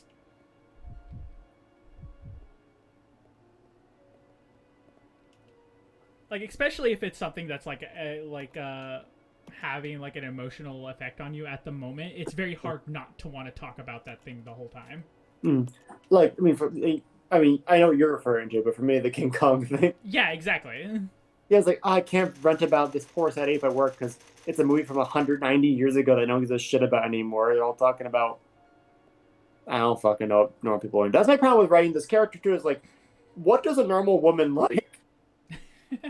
I love Jazz Day, but she also doesn't have a lot of television stuff.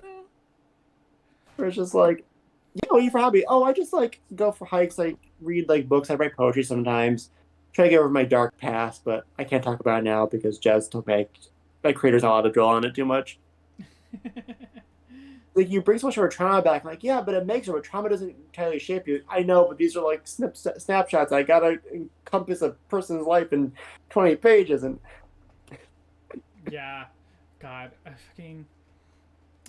This is always a problem I run into with writing. Is I'm a very visual storyteller. mm-hmm. So like, unless I actually fucking this is why I really want to learn animation. Is to put a lot of these thoughts in my head onto something.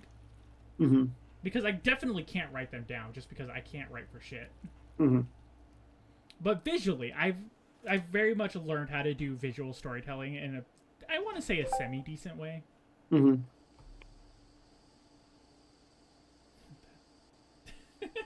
Gabe. Oh, the Gabe thing. Yeah, Gabe's responding to all our shit in the fucking chat right now. Oh, fucking fuck. Fucking fuck. Can I call the elevator back? I can call the elevator back. I can't call the elevator back. Damn it! I gotta find my way back there. Shit. How the hell did I get up here? Actually. Oh my god. Please tell me this isn't gonna be the next half hour. Is trying to figure out how to get back. But we're definitely not gonna be able to finish this like tonight because it's almost like 2 in the fucking morning. Oh my god! I thought it was 12:30. It's 1:30. Jesus Christ! Yeah, like I can keep going as long as you can keep going, but this is one of those things where like I don't think we're gonna finish this today. No, my brain is fizzling out. I got a long day tomorrow, so I don't want to be like falling asleep during Yeah. everything ever all at once with my dad because that movie again it does something kind of fun and funny near the end. It's a lot to take in when I'm awake, even when I'm awake.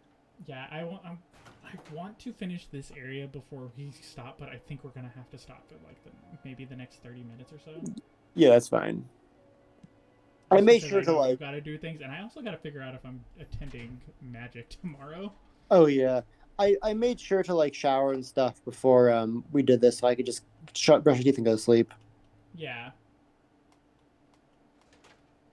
Where the fuck do I go? But I think it's a fair way to do it.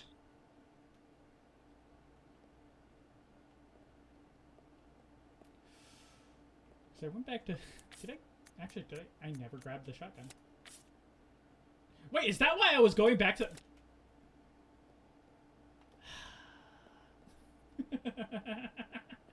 What happened? the whole reason I was going back to that room wasn't to save. It was to grab the shotgun.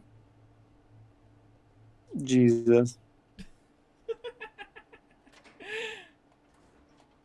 Oh my god. I'm fucking... where is it? I did leave it in this room, did I? There it is. That's the Magnum. Why did I leave these in sight? Yeah.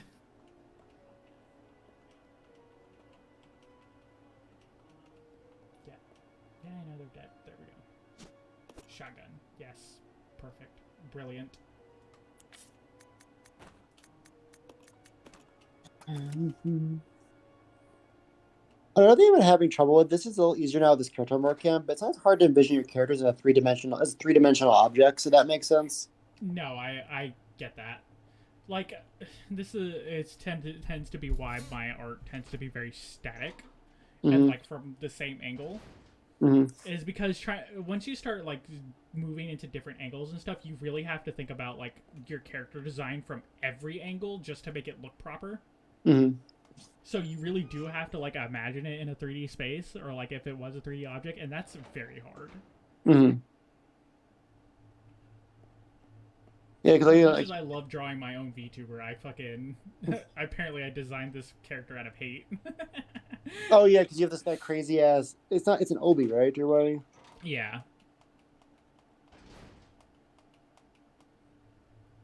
Although, good old version 1.1.0, the one we're using right now, took out a lot of the hardness by hiding the arms entirely.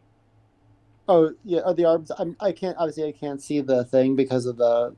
Is it like arms behind your back or just like the sleeves? The sleeves cover the arm. Gotcha. Because I know the old school. Sorry. Yeah. No, go ahead. I know the old middle school way of doing anime where you just have every character have their hands behind their back. Yeah. I remember the young me who started drawing art and making characters. It was all like, always gotta hide one eye because I can't make them look good. Dude, one of the earliest skills you gotta kind of learn is making your eyes fucking look in the right direction at the same time. It's hard, especially on like paper. It's so hard. And like pencils aren't exactly the most precise tools unless you have like some really nice like. Pencils you also have to like constantly sharpen all the time to like get the nice thin lines. Otherwise, you get like those really thick lines that like that basically like spread every time you touch them. That's annoying. That's why I like mechanical pencils to a degree because like you can just like flip the pencil over a little. Oh yeah, those are nice. I don't know, I haven't used mechanical pencils in a while. I think it's more because of I'm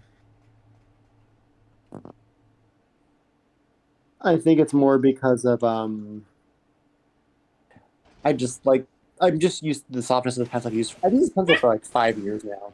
I don't so Get over here, Billy. We're not fighting this frog. We're leaving.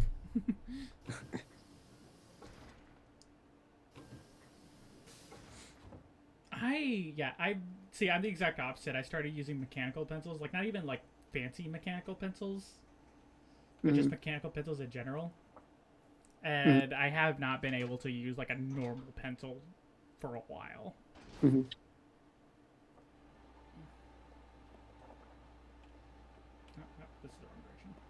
Yeah, I was like, it's kind of working out, especially since she's like a bigger character.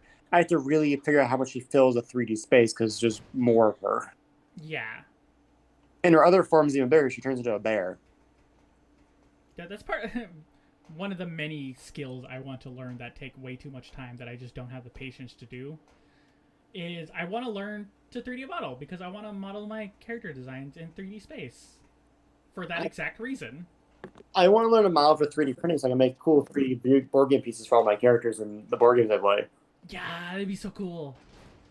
And like, oh, it'd be cool to do, like, especially some of these games I have are so simple for homebrewing. Like, I could just do a miniature and I could play like a head character fight alongside like the Power Rangers. Yeah.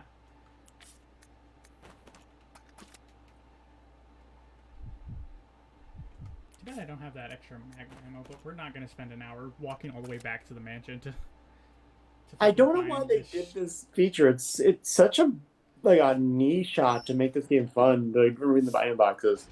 So what would have actually just made this work in general is if they just kept the item boxes but kept the system where you're allowed to leave stuff around. Mm-hmm. So that way, like, you had the option of using both. Mm-hmm. But like the fact that you just have to leave stuff around without. Oh hey, there's the fucking magnum ammo. God damn it. Fuck. I'm not walking all the way back to get the magnum. If we die, I'll pick up the magnum again, but like that'll be for next time. Hey Billy, where'd your sweet sunglasses go? Welcome, young ones. So Oh, it's the start of the end. join the party. You are the guests of honor. After all, it's your wake. Who are you? Wait, are we at the end? Dr. Marcus? No, you can't be. What's going on? I like how this is the weirdest thing Rebecca's seen tonight. Not the giant frogs, not not the God, giant his voice scorpion. is so much different.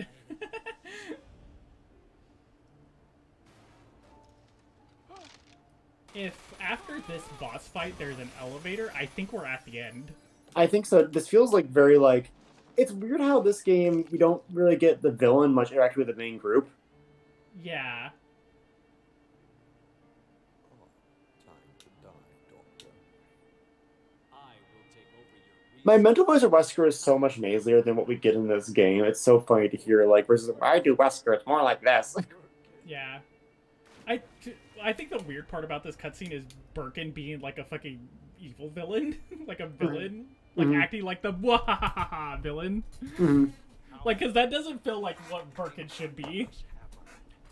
No. Yeah. Yeah. Key virus inside of my queen. Years to procreate my new life. You know what this reminds me of?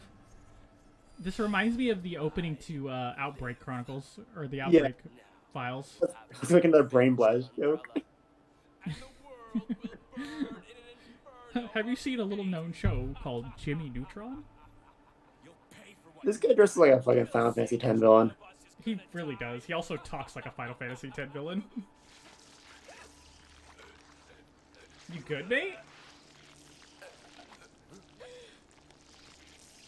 Ugh. This feels like the final boss. I think we might actually be at the end. It's the final form's clear, but this one's just the leech monster is so like goopy and ill-defined. They're not that fun to look at. Yeah. Are you hurt? Oh, shit.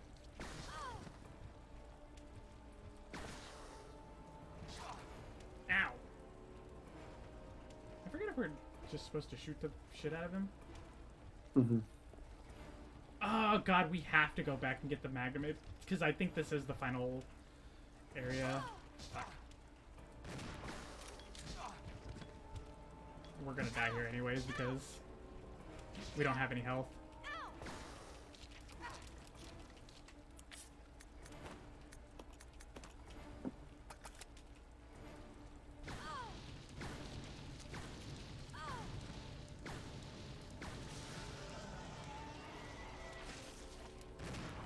Oh god! Yeah, we need the magnum. That's why they give us like so much fucking ammo for it. Yeah, and fucking Becky. Fucking Becky! Oh my god. Yeah. No. We're gonna edit there, because this last boss fight is gonna fucking be a slog. Oh, we're so fucking close too. I know, We're like so close. this was like right before the end. Yeah. So I gotta make sure I bring the shotgun. I gotta leave the fucking ink ribbon because I don't think there's a save point between that boss fight and the last boss fight. Or I'm if there assuming is, they give you ink ribbon. I'm assuming it's the Resident Evil standard of like character of like escape the exploding building? No, actually, I don't think so. Oh, there's no time limit on this one. I don't. No. So what it is I think if I'm remembering correctly, the final boss, like his boss form, Mhm. has a timer, and you have to beat him in that time. Mm-hmm. And if you beat him in that time, you just like automatically escape afterwards. Oh, that's good. I thought it was like how you have to kind of do that stuff with the tyrant. Yeah, I don't think that's in this one. I don't think so, but then again, I don't remember the last half of this game. I just forgot all about the water facility, so Oh, you don't. yeah, fucking Christ. God, that was 6 hours of things. Like, if we want to be generous and take off the first hour because we had to figure out where the fuck we were going. Yeah, the first hour was mostly where do we go? What happened? Who are you? Yeah. It's not my beautiful house. It's not my beautiful leech wife.